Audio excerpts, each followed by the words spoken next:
the smell of your perfume, so sweet. Nothing else it could be. Oh yeah, I guess my heart was lying wide awake. Tried counting sheep but kept on counting the mistakes I made for you to walk away. Try my best but I can't stop. Sleepwalking into your arms again. Keep falling just like you never left. Maybe muscle memory is all I have, 'cause every time my eyes close I'm right back.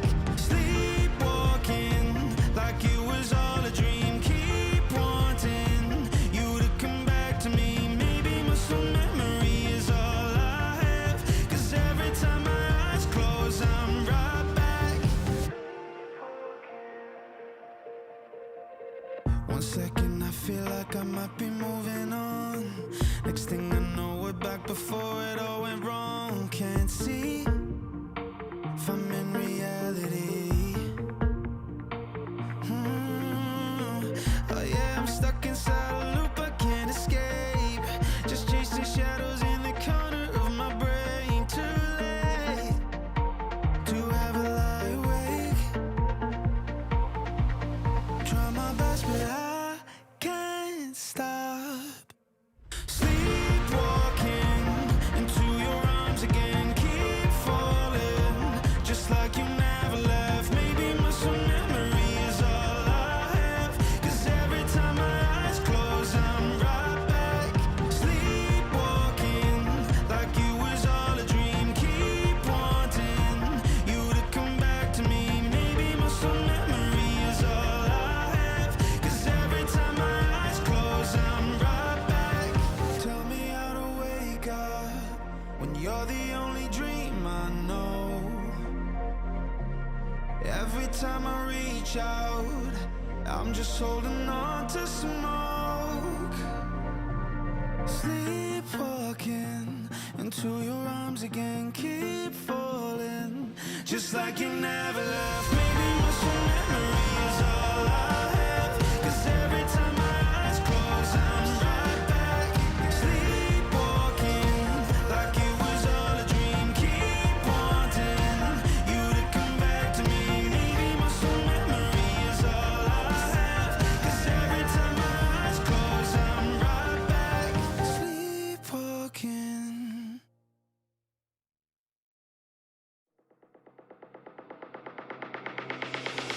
You're a believer now. You're a believer, believer. You're a believer now. You're a believer. When the dark leads you to me, where we go there's no need for light. Oh, into my heart, dive deep. In the night, in the night, in the night, in the night. Wash away the face you've been wearing. Let them see you welcome the staring.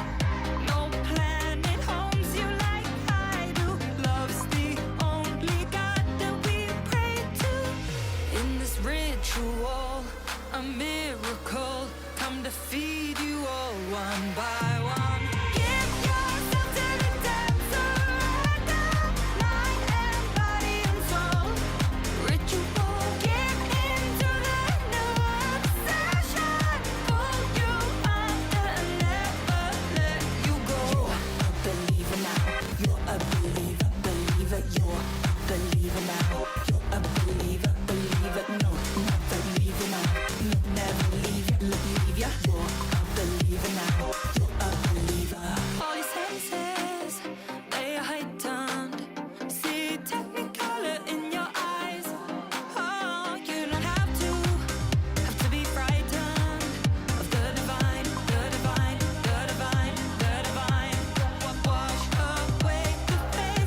Welcome to Brawlhalla.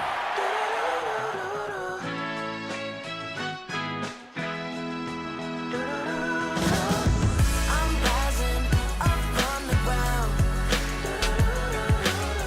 Keep climbing till I reach the clouds.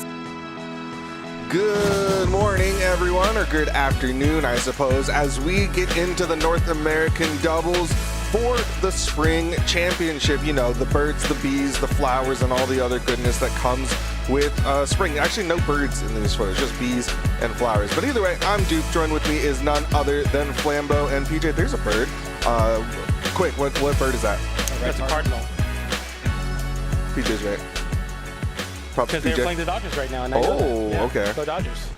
Shout outs. Okay, well, we're here to talk about all things North America. And so, of course, to start off with things about North America, we got to remind you to come to North America for the mid-season championship. That is coming in soon. So you want to make sure that you book your hotel because spots are filling up. And you want to come here because it's a pretty cool venue. It's a new venue that we haven't been to before. I'm really excited for it. How about y'all? I mean, it's the best thing ever. Okay. What was I saying? I'm excited. I mean, every single year mid-season is always a blast. We always get to, it's that first time of the year, especially since we don't have the Royales this time around. It's been a little bit since I've gotten to see you guys. So I'm really, really hoping that everyone shows up in a massive way so we can kind of reconvene. It'll be just like old times. Don't want to miss it, of course. Going to be in like a little over a month. Yeah, that's coming in soon. PJ, tell them what they get if they sign up now. So if you are an early bird competitor, sign up through May 11th, which is in 8 days here. You'll be getting a locked-in game title as well as a T-shirt that has not been revealed yet, but you're going to definitely be wanting to get one. Brawlhalla.com/midseason. And please, please, please, if you have any thoughts about coming and you're going to do it, you should do it as soon as possible. Get your free T-shirt, but also start locking in your accommodation. There's no more Spirit Airline. You need to figure out who you're going to be flying here with. You need to figure out what hotels you're on. It's the same weekend as the World Cup matches in Atlanta, which means you're going to want to get your accommodation soon because they are also a lot of people that are procrastinators for their hotels. So don't be one of those people. Lock in and get your locked in title, get your T-shirt. Sign up now through May 11th to lock in those rewards. Yeah, the airline tickets are already going up, so make sure that you pick them up quick. And of course, there is some goodness for the people at home. If you unfortunately can't make it out, maybe it just doesn't work out for you. Maybe you're just not allowed to travel. Maybe you got some stuff on your ankles. Then you can watch from home, and you can potentially earn some of these mid-season championship viewership rewards. Loving the colors, loving the titles. What do you want the most, Flambeau? Diamond Caliber. I feel like, I don't know, there's a certain amount of pizzazz that one has. Oh, really? Yeah, pulling up on somebody and be like, Diamond Caliber, Flambeezy in the lobby. I feel like, I don't know, there's aura with that. I feel like it's the opposite for me, where it's like, yeah, I'm a Diamond Caliber player, but like the Isla might say silver, but like in my heart, I'm a Diamond Caliber player. It's just I got some bad teammates and some bad matchups. This guy was spamming too much. Okay. What about you, PJ? The Scythe looks really cool for me. That's going to be part of the esports Twitch drops for the rest of the year. We're going to be getting the Spear and the Scythe for mid-season championship. That's going to look great with my Fenrir Mordex and my esports with my Gold Forge gauntlets. I'm excited for that. Yeah, got to get the whole drip out with that. So make sure you are watching at home if you can't make it here. If you do make it here, usually we have some sort of way to get you some of those rewards as well. So don't worry, don't fret. If you care about those rewards, coming here is far more important. But it's time to start to get into the day, right? We've got North American, we've got doubles, and potentially, is it time to bring in our North American expert? Okay, yeah, it's time to bring in a very knowledgeable 2v2er. Very experienced player. Oh, hint, hint, let's talk to experience. Yo, Experience, you there? Yeah, what's up, bro? What's going on? How you doing? I noticed that you aren't on the list of people competing today. Any specific reason? Yeah, I mean, I'm just taking a step back right now, taking a break from competing. I may be at BCX though, but right now I'm just chilling. Okay. Is there anyone you're looking at today for potentially being the ones to go ahead and bring this home? I mean, for first place? Yeah. Yeah. Zen Hideway they're looking primed to win the tournament. I don't know if you guys know, but I'm not even sure I'm supposed to tell you this, sorry, but Money Hall is playing Sidra and not Yamugi, so yeah. I'm not sure how that's gonna go. That's a great segue into something I wanted to ask you experience. I was looking at the super stances, and it kind of immediately made me think about all the canon legends with really polarizing stat lines. You're looking at something like Lin Fei and Zol, where they're on the far end of the spectrum in dexterity and strength, for example.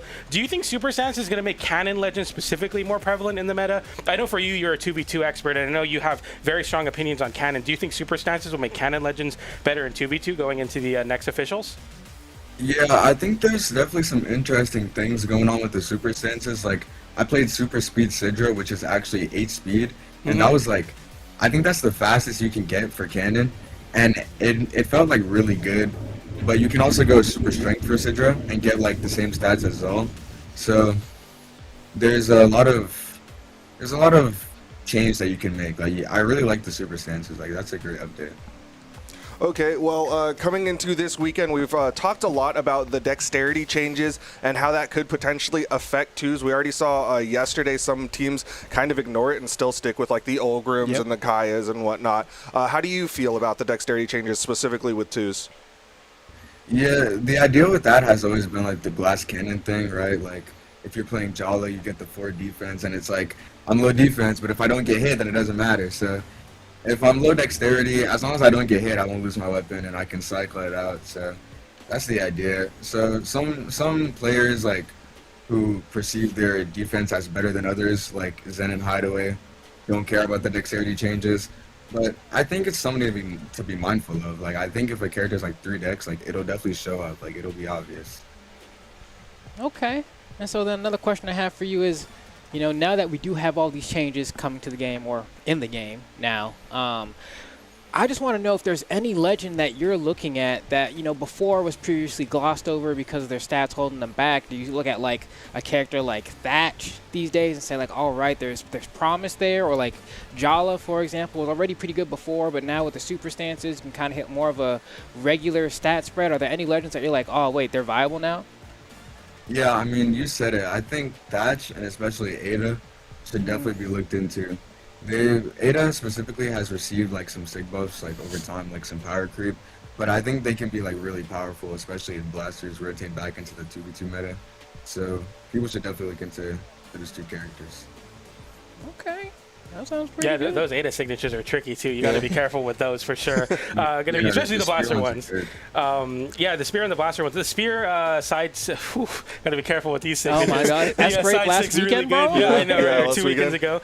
Ada. I think Ada. A lot of people have been talking about Ada actually, and I was quite interested that we didn't see any in EU in South America. But something I really liked about North America is they were always playing like gauntlet compositions. We saw some Terra's Kaya going into I believe it was 2024. But I feel like they've always kind of done their own thing, and that's kind of what we'll segue into with these team comps we're seeing. I know you talked about the Mooney Sidra that's going to be played this weekend, and this, of course, is the last North American tournament before Super Stances. So it should be exciting to see what the last look of everything is before we change the meta up. Yeah, I'm interested to see, like, I don't know if there's going to be a balance patch after this tournament, but I definitely want to see, like, what kind of comps will come out on top, like, what proves to be, like, strong or maybe even the strongest, because before it was like Olgrim Kaya and, you know, that 1BCX, but now we're getting a different array of compositions, so it's definitely a lot more interesting to me, and I'm excited to watch today. Okay. Yeah, well, thank you so much for your perspective experience. We're going to keep you on, though. We're going to keep you on for some of our players we're going to be looking out for. And this is one of my favorite teams that has made a return back into Brawlhalla. We got Megd and Raidish coming back in together after Raidish kind of joined with Balloon Boy at the Royale that they were at, which was max mode. And ever since then, last year they were playing together, but now Raidish back with his teammate in Megd. How are we feeling about that pick, that team? I'm very excited for it. We got to see Megd last weekend do incredibly well. Obviously, I think a lot of people are talking about that Megd versus Darwin. I think that was elimination final set, which was really exciting. And of course, we love to see Raidish back in the game. He was not available last weekend. I believe he was in Japan, but now that he's back, I'm really excited to see how he can do, because Megd Raidish, like, they're a team that when they first teamed together, I was like, okay, this is like a serious threat in a region with a lot of really strong 2v2 teams. Yeah, no, I think this is an extremely strong team. Granted, their seed kind of lower than what we expect just because they haven't been in the game for a little while, particularly Raidish, but I'm expecting them to make a pretty large splash in this tournament today. Only time will tell. Experience, how do you feel about Megd Raidish going into today? I mean, I was waiting to talk about this, to be honest. Like, I'm really hyped for these guys to be back. I mean, Raidish just got back from Japan. He was on like a 6-month break after BCX, and so I'm super excited to see him back up with Megd. I thought that he might get Balloon Boy, but Balloon Boy and Brawlhalla just won the last tournament, so it makes sense that they would stay together. So this is kind of like a stars aligning moment. So I'm definitely excited to see them play. Okay, sounds dope. No, I'm also extremely excited to see them play. Should be a very fun. Just treat for all of us, because what we said they were like seed 12, 13 around there. Yeah, they're something pretty far like that. down there. Yeah. So they better upset that. It's also kind of funny to think about because when Raidish started teaming with Balloon Boy, I know Megd and Mooney started teaming together. Now that Mooney left Megd, now it's Mooney and Balloon Boy, and then Raidish is back with Megd. So there seems to be somewhat of a thing there. Maybe the ultimate form will be when Megd and Balloon Boy team together, but maybe that's something we'll see coming into 2027, because that seems to be what is going through. The last time they played together, if I'm not mistaken, was 2025 at the Winter Championship, where they got 5th place. Megd's been on a resurgence, though, even in the 1v1 space. He's kind of back into like very prime form. I think with the dexterity changes, he plays Legends with really great stats that work into the meta. He's not like worried about anything like that, and he has a great repertoire of Gauntlet Legends. I think Gauntlets are really good right now in 2v2, so I'm excited to see them for sure. But I believe our next team is going to be what we just kind of alluded to, which was Balloon Boy and Mooney. Okay. Yeah, this is one that we've been talking about for a fair bit, definitely coming into this weekend. We know Mooney as a very strong Amugi player, very strong greatsword player, but for the past while has been playing that Sidra, and we've been expecting it, and we're going to get to see it here this weekend in the 2 space, alongside Balloon Boy, who, like we've said, is an incredible player in the 2 space after teaming up, and he's just been doing well in North America as a whole. Yeah, it's been a tricky one to get Gatesword to work in the 2 space, right? And Mooney has been able to do that, but now I think kind of hit that point where like he also probably to some degree feels like, oh man, that's kind of annoying. We did see a great showing from Anto in South America yesterday, kind of making the weapon work, but I think the swap over to Sidra should just be a lot easier, even from just kind of like what people have tried in the past and have seen worked perspective. And so I'm kind of curious, Experience, why do you think that this team of Mooney and Balloon Boy works?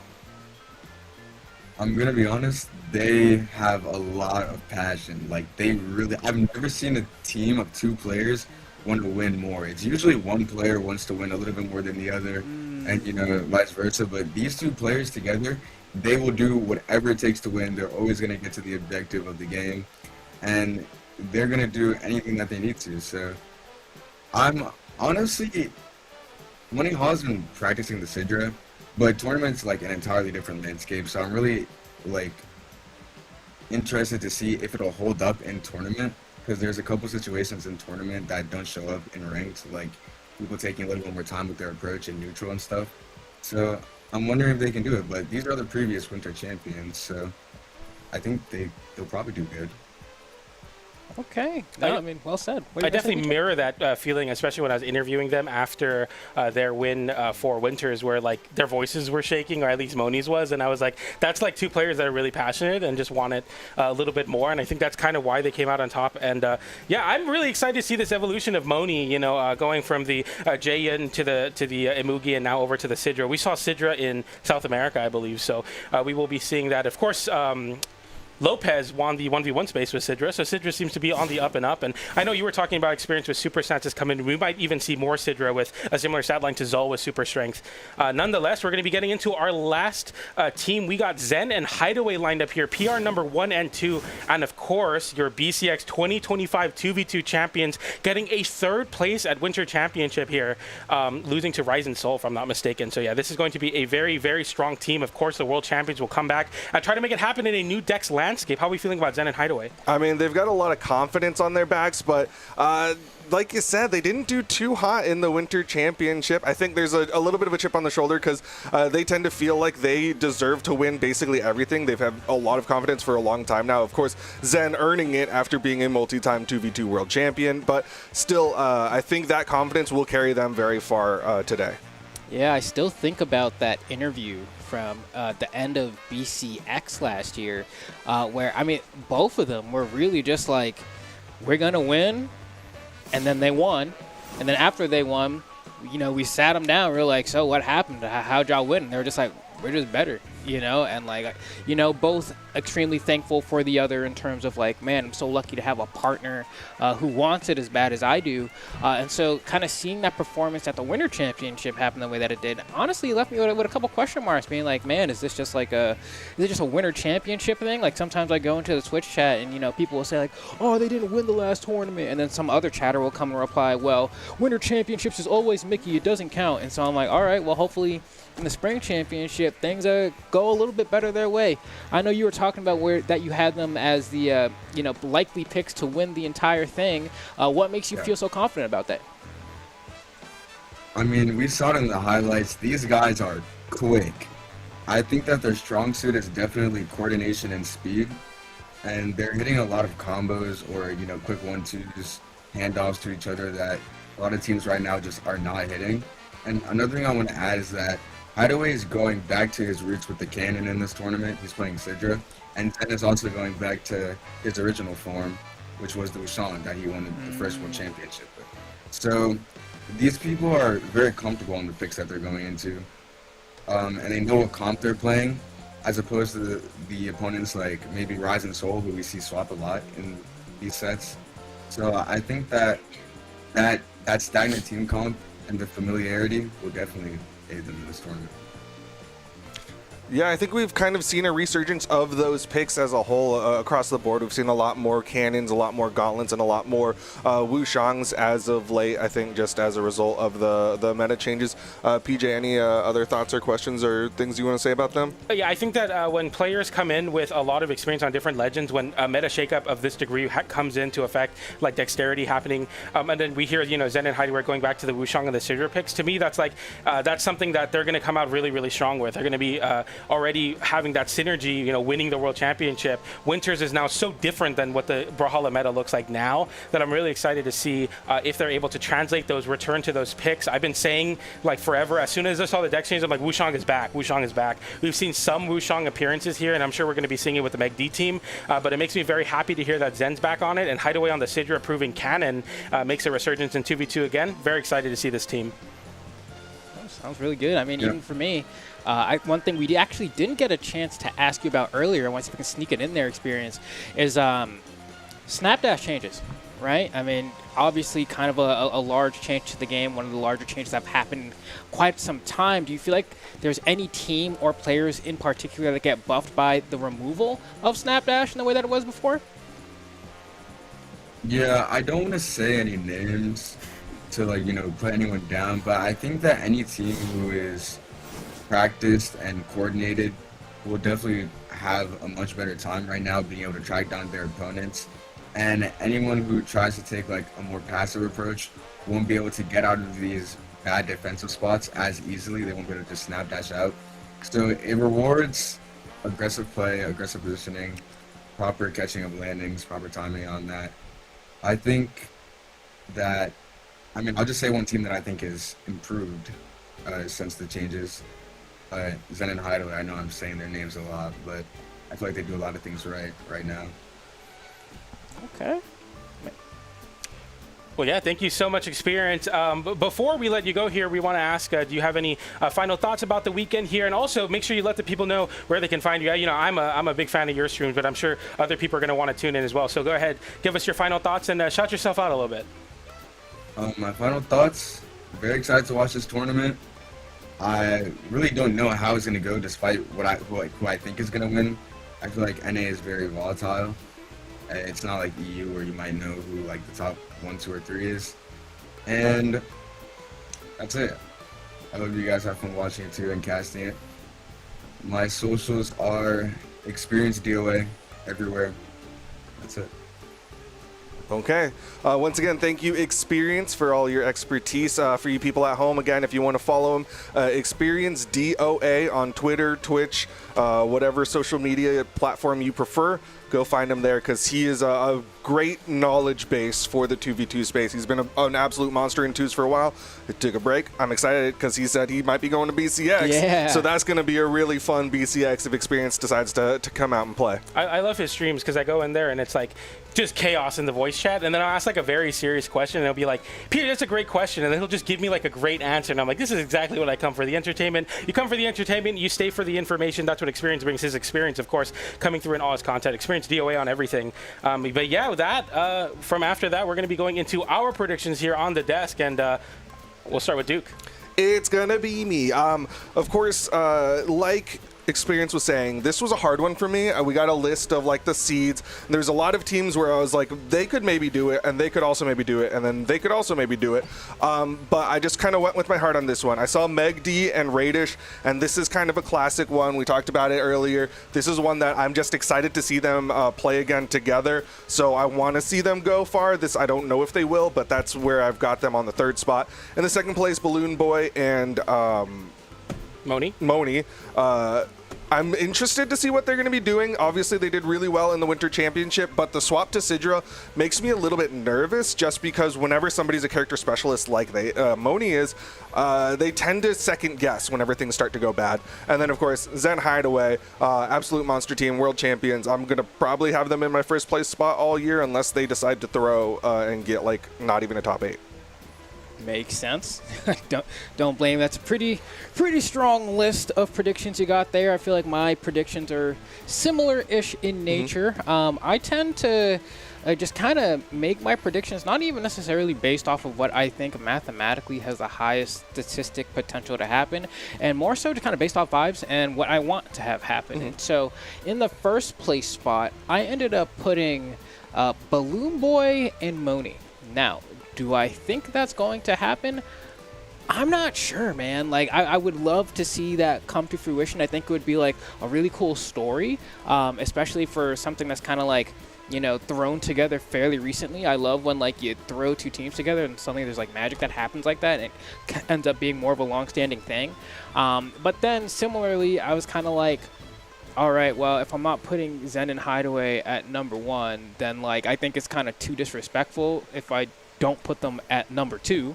And so that's where I went ahead and threw them bad boys. They have a really good shot at winning the entire thing. We've said it a million times already on this broadcast. These guys are absolutely cooking up. And then in the 3rd place spot, I'm going to see if I can remember, because there's part of me, I said Marku Move Future Bubble. Yeah, which it was another one of those where I was like, do I think it's going to happen?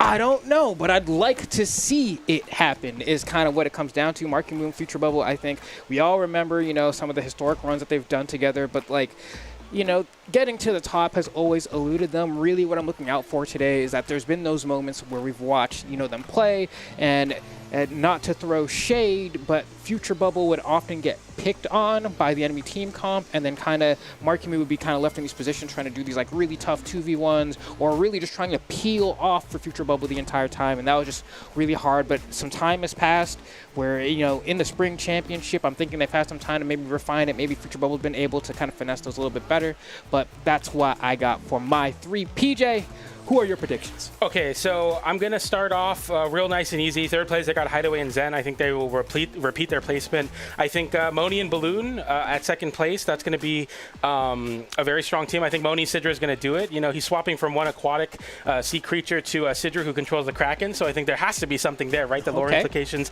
tell its own story. We have almost done it again where we forgot about Ryzen Soul, but they have only placed out of the podium 1 singular time, and it was 4th place. They've gotten 2nd, 4th, 2nd, 4th, 2nd. Sorry, twice that they've been out of the podium. Rise and Soul, I want to tell the story here. 2-5 in matches versus Hideway and Zen, but the game count is 13-16, so they're losing 3 sets with a margin of 1 game. They're never getting blown out. Versus Raidish and Balloon Boy, when that was a very, very popular team, they were down 2-4 in matches. Again, 1 game separates every single one. They're just unable to do it in the game 5 with a 13-2 game win, 5-0 versus Future Bubble and Marku. They have a lot of experience versus very, very good teams. and they're always just one stock. It usually comes down to like a 1v1, like a one stock situation where it's just so close. And I think Ryzen Soul, today's the day. I know that Ogrim got nerfed. We saw Godly and Acna, so we don't care about that. We're going to stick with the team comp. They went all the way to second place, coming into the grand finals from the winner side in EU. I think Ryzen Soul are going to win the tournament. This is probably the first time anyone's ever said that on the predictions for the last 3 years, which is crazy to think because they are always in the conversation.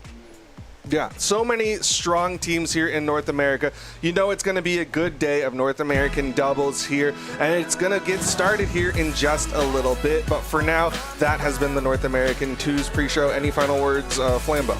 Nah, I mean, really, you know, Marku move future bubble. Let's lock in. Let's get it. Let's get it, baby. Today's the day. Come on now. All right, well, we'll see if they can do it as we go to a short little break. When we come back, we'll be bringing you the top 16 of the North American Spring Championship doubles. You don't want to miss it.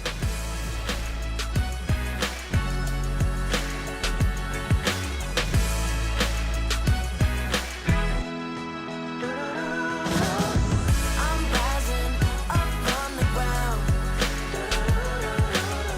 Keep climbing till I reach the clouds.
This is Brawlhalla.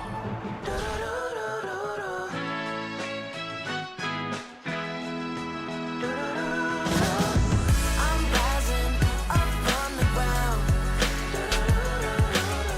Keep climbing till I reach the clouds.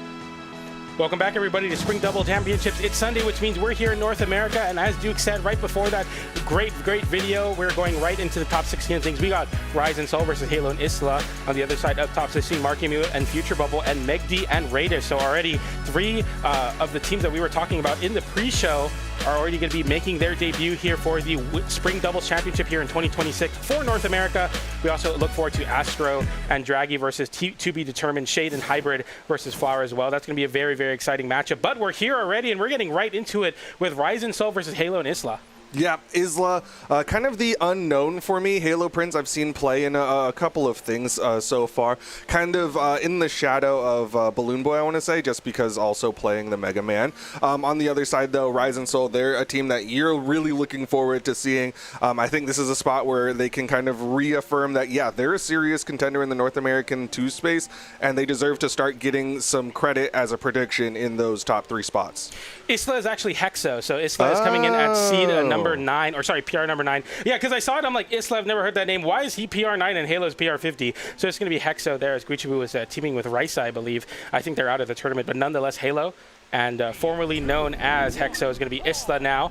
And Ryzen Soul are not going to be picking the Kaya Ogrim. They're actually going to be going to the more middling of the Axe Legends here with the Rise Rayman and the Bryn. Middling as in dexterity, I mean. And already starting off with a lot of action here to start us off there landing, and that's going to be a nice 2v2 combo there, getting both of those opponents. Another end light comes in, and we're already seeing the trails come into effect as a lot of damage has been pumped out by this blue team. Yeah, looking at Isla right now, definitely the most damaged one, and coming in with that Hattori, generally pretty low defense. Didn't catch if he's on that defense stance. Oh, that's going to be a big ground pound. Soul will find first strike there over to the side of Hexo. Sidelight waiting there. Soul coming in with a haymaker off of that platform. Halo going for that down sig will not find its connection. A pogo reversal to Sidelight from Rise, but we'll find a KO for Soul onto the side of Halo right now as Hexo is trying to make something happen. Gets the Nair off the end light, the Nair off of Soul's axe as well, and a nice bit of damage as Halo is in a bad spot. GCD light into the recovery. The recovery comes in and interrupts the recovery, but the exhausted comes in nonetheless. Halo gets the conversion there. D-light off the end light into the side air off the side air, and that's going to be a double KO over going to the side of Halo to start us off here, and we even up 2 stocks all. Yeah, that was a great pickup for this red team. Looking for another KO at the top of the map. Soul actually almost turned it around with that spear recovery, but definitely can't sleep on this red team. They are still a threat as Isla gonna have to fight his way back onto the stage. Nair comes out there. Halo getting caught by that side air. That's going to be another stock loss for the red team. As Isla tries to make something happen here, Sidelight comes in, that deep side air will find his connection for Soul, and Ryzen Soul once again having a stock lead here, but the damage is very much so built onto Soul. One hit will KO, the Sidelight comes in there, almost getting off the top there, and again, Halo just trying to get that GCD light, and it's kind of interesting, a role change here, as usually Hexo's the one with those blaster plays, but instead Halo will try to do it there, as that N-Sig will be able to close out that stock here on the Hattori. The down air comes in for Halo. This edge guard is going to be big if you can catch a Rise with that side air, and it will, and Soul now in this 2v1, and this red team kind of keeping it close here. Obviously a lot of damage already on Halo, but you can definitely play this game out. Yeah, some very clean blasters edge guarding on the side of Halo. Unfortunate that they weren't able to take advantage of that power play and get a 2s combo started, but Halo knows that the job right now, try to survive. Can't let them get taken out too quick. Landing side air. Isla in a bad spot there. The down air on the platform for Halo. Halo's controlling that space, and N-Light comes in, but takes and going for a side sig there. That's a nice whiff punish with that side air. And right now, Soul might be the first one to lose the stock. That's going to be a big conversion on that N-Sig, but doesn't hit anybody kind of hard there, and that's going to be bad. The recovery comes in now at 2v1. And this is big for the blue team. It could have easily went to the direction of the red team, but the side sig comes in. No punish on the end light. The end sig goes the wrong direction as well. Soul with an air there, and that's going to be another nair to a weapon toss Halo with chances, but the chances end there as a D-light comes in to find that KO, and the blue team squeak by with a win. Yeah, just a little bit of slop at the very end there. I think there was some ideas there for Isla and Halo as they got that set up with the blasters down there on both blue team members, but Isla was just slightly off the mark, went for the sword neutral signature and only caught Halo from behind. I think that was kind of one of those pivotal moments where if he had hit the right move, that could have very easily swung the way of the red team and been a red team dub.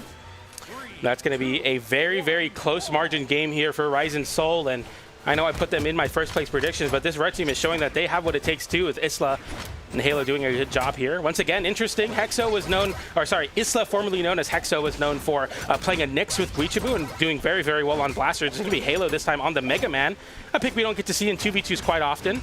Sidelight into Nair, into a side air, into an end light, into a Nair, into a recovery attempt from Soul. That's a lot of damage going over the side of the Hattori.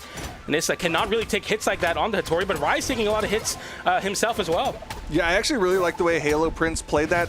Rise got caught by Soul's down signature, and rather than interrupt it, he ended up going for a sidelight out of the launch, but edgeguard opportunity here. Rise is low, but he managed to get back safely, and Halo got that last hit, but the down sig is going to take him out. And we try to find that KO there, but that unarmed recovery will not be enough on the side of Isla, and a D-light into side air will close out that stock there for the blue team now as they have another stock lead, but it's quite fragile. Nair into recovery for Halo. A lot of extra credit already. Oh, these double axes are causing problems for the red team. Yeah, Halo's taking a lot of damage right now. Misses the recovery. Rise with the turnaround got the gravity cancel sidelight into another recovery. They need to finish these stocks off of this blue team. Looking for that GCD light there from Rise, trying to find that KO. When you have that extra stock to gamble with that sider into the wall will come in, and Halo will get the double KO, but at the expense of taking already red amounts of damage here on his second stock. And we're approaching that point where we have to be very careful. Down air does come out there. Jump side air from Isla trying to find something. The end light will interrupt, and that'll be a breakup. And that end sig comes in for Soul and closes out that stock. And Soul trying to get something tricky going with that weapon toss. But Halo looks to trade the stock away here. Soul makes it back. And the weapon toss coming in from Isla is going to cost Halo a really bad positioning. And both the blue team members make it. But Halo will not make it back for long as that side air comes in. And that went pear-shaped quick. That's so unfortunate. Halo Prince was doing pretty well, all things considered, and could have kept it going. He had the neutral air onto both of them, but that weapon toss ended up making it get a little bit hairier, but side signature. Can they clean up Soul?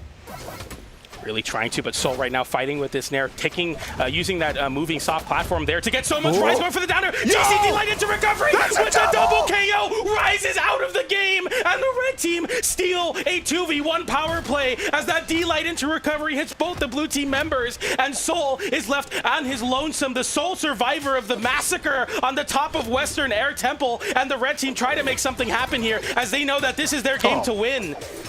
Man, Halo Prince has been trying to get those gravity cancel down lights high in the sky to convert into a recovery, and he finally gets it for the double, giving the red team a strong position, but they need to get this KO off of Soul. Right now, Isla, the healthiest one on the board.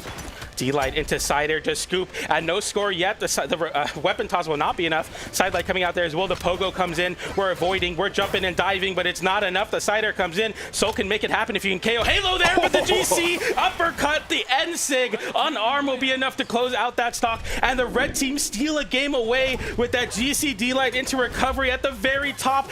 Look at that, catching both there as Soul drifts into his teammate, trying to interrupt it. So hard to play in that position. Oh, it was the up toss of gauntlets from Ryze that actually ended up interrupting that one. Oh, okay. But still, incredible stuff. I know Soul was definitely trying to save and not just jump into the recovery as well. But I gotta shout out the fact that the red team, they got a little bit eager there and started throwing out some emotes. I think they're feeling really good after that one. And I love this from the blue team. They're like, we learned our lesson. We're not giving platforms to Halo anymore. Let's go to Shinganshin. A lot of stage, lack of platforms, and a lot less chance to get gimped by a D-light into recovery off the top here. Soul and Ryze contending somewhat very well so far. The damage very even though, and the red team come out with a new sense of purpose here. At least that's how I feel. They're a lot more confident, as you said, getting those taunts in and just taking a game and realizing you can do it versus the very best is enough sometimes. Ryze with the side air there. That pogo going a little bit too low. Isla, will you be able to make it back? Beating the pogo, but did get the touch. D-light into side air for Halo. Halo getting disarmed. Isla costing his teammate there with the nair into the D-sig. It's not enough to KO. Welcome to Shinganshin district where everyone holds on, but Ryze will not hold on to that stock as that landing side air closes out, and a GC D-light into recovery for Isla gets the red team their first lead in this set. Yep, they got a healthy lead right now. Neutralites on top of Soul. Halo Prince gets launched right to left, left to right. Now both red team members going to get taken out. They got a little bit of damage onto the blue team. We'll see a weapon cycle here for the side of Ryze as Isla gets some action going on the unarmed. Both of the red team members unarmed at this point. The spear will get picked up and hopefully some space to be, or getting some space for your teammate to pick up a weapon because Halo is getting nullified right now. Picks up a pair of battle boots, gets an end light, and not much else as the ground pound comes in and your stock is gone and you're on last and your teammate might be put on last too. A charge up side zig from Ryze feeling that momentum a little bit too much there. The down air will come in and Halo still trying to pick up a weapon. The only thing Halo's done in these last two stocks was one singular end light on the battle boots. Finally going for a side air there. We'll get whip punish with a side light. Jump side air. Catches Soul. Soul without a weapon. D-light into recovery on the side of Isla. Is trying to put up some interference. And the second hit Halo finds is on his teammate. It's going completely awry right now for Halo. Halo finally getting that side air there as a bit of redemption. But that was still only the second stock on the side of Soul. Ryze looking damaged. Nice recovery pickup from Halo. They are going to sacrifice Isla for it. They're keeping this one close. Halo doing a really good job in the 1v1. 3 downers, it's insane. Going for the nairs there too. Isla getting the dodge out in time as well to avoid your teammates there and also set up potential juggle extensions. Nair coming out, an end light there. Weapon toss comes through, hits his own teammate. Unfortunately, a side light into the layup attempt with an air, but will get immediately reversal by Soul's axe side air. The end light into the downer, jump side air does not hit. Halo without a weapon. Halo having to jump high. That side air is going to connect. That's an N-sig to find a KO. Now the 2v1 ensues, and the blue team regain control of this set with an end light there. A weapon toss from Soul, and not many options. A GC breakdance to punish the wake up GC D-light, and the salt comes out for Ryze. I think that last kind of battle at the very end there, I think really spells what the blue team needs to do. Because when they started splitting up this red team, when Halo was spending all of his time trying to come back, they were able to collapse onto Isla and put out a lot of damage. So I think the blue team might start leaning into that, just try to keep this red team split. GC breakdance there, yeah, and we see the taunt coming back for Ryze too. Definitely not happy with the conclusion of that game number 2. We go to Wasteland here. We get a tour of many of the great stages of Brawlhalla. And we're going to one with a moving soft platform, but not to be confused with the most Isla spaceport, which has been removed from the map pool. So these blast zones are a lot closer, if I'm not mistaken, than most Isla. They definitely feel a lot closer as Halo might start getting those vertical KOs. I know he's already looking for him. There's a recovery, and there it is. That's what I'm talking about. The ceiling is so low, those blasters recoveries. If they get in the air, it can be a KO. Oh my goodness, the knockback stacking there too with the side air, adding on to the down air. That's going to be a lot swifter. So the down air is the final hitbox, and then it bounces into the stage there. Just no chance of survival for the blue team here as the red team use a platform to get a stock there. That NSIG will close out that stock for so kind of using the platform in a different way. They're not using it for positioning, but forcing your opponent to land right on top of you to get off that platform. Ooh, neutral signature just kind of hitting a lot of people, ends up taking out Isla.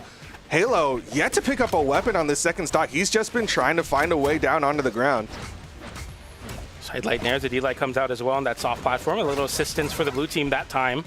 Down air's coming out, jumping with that NSIG attack by the side of Isla. And right now, this Spear Mirror is not going well, but on this other side of things, Halo going for that high recovery, cannot find it. Isla winning out on Soul, getting sent away with the side air. Another side air comes in, hitting Rise away. The weapon toss comes in, but cannot interrupt the side sig. That's a drop on an end light into down sig. Recovery comes in, it drops again. A recovery finally finds its mark, and a little bit of spaghetti there on Wasteland to go with the lemonade stand in the background. And the red team have a lead somewhat. Tumultuous lead. They cannot afford too much spaghetti in this one. Nice avoidance there from Halo Prince, and it's going to be a side stick from Rise. Slide charged off the soft platform that does some damage to Soul. Red team trying to just maintain this lead. They want to force that game 5.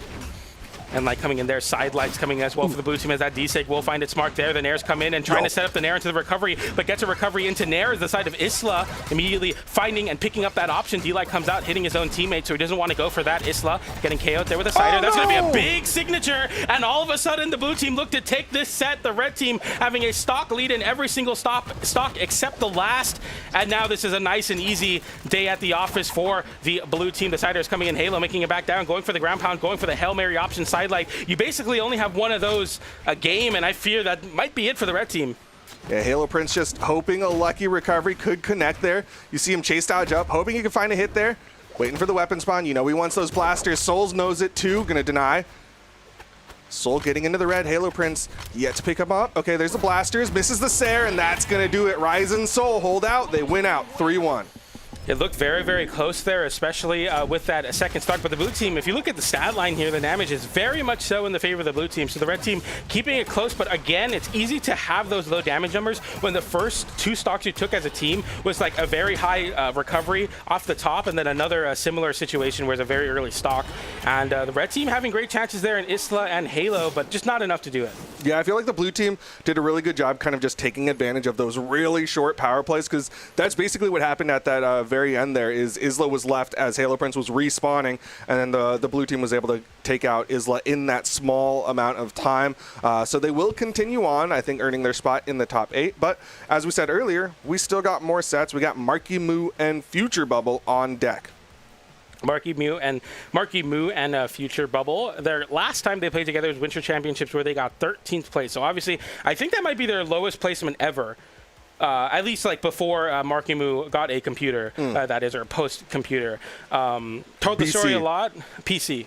A lot of... No, but BC. Oh, Wait, BC. no, AC. Wait, what? After PC. After PC. APC. Ability Power Carry. Yeah, there we go. Okay, APC. cool. We figured it out.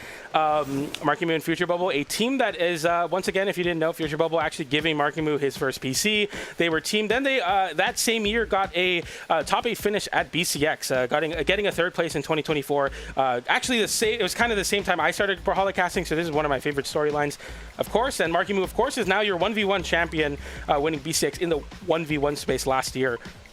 Megd and Raidish, a return of team. So kind of the new school versus the old. Megd and Raidish are very, very tenured here, but have never gotten their gold place medal in the 2v2 space. So they're going to be trying to do so here as they make a return, as Raidish spent some time with Balloon Boy in 2025. Now coming back to his teammate as Mooney and Balloon Boy are now the current team at the top of North America. They're your winter champions. Yep, like you were saying, kind of a return of the old, but we also talked about this at the start of the show, is Raidish has been away for quite a while. I believe Experience was saying it was like roughly 6 months, so I'm not sure how much time Raidish has been able to put in been since coming back? Because it's been less than a week since he's come back from Japan, and apparently he's already shaken off the jet lag and is like, okay, I'm ready to go in.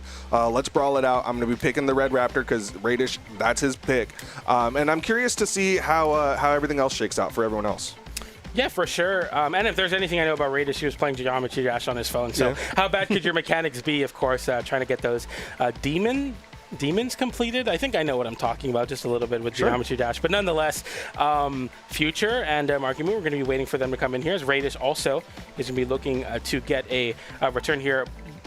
It says the stat tool is going to be on Red Raptor. I'm interested to see if that's going to be the case. Okay. I want to see the Megd, not Imugi, ideally. I would like to see his Wushang, so we'll have to see. Well, right now we got Future Bubble currently locked in on the Kaya, currently 3 Dexterity Kaya.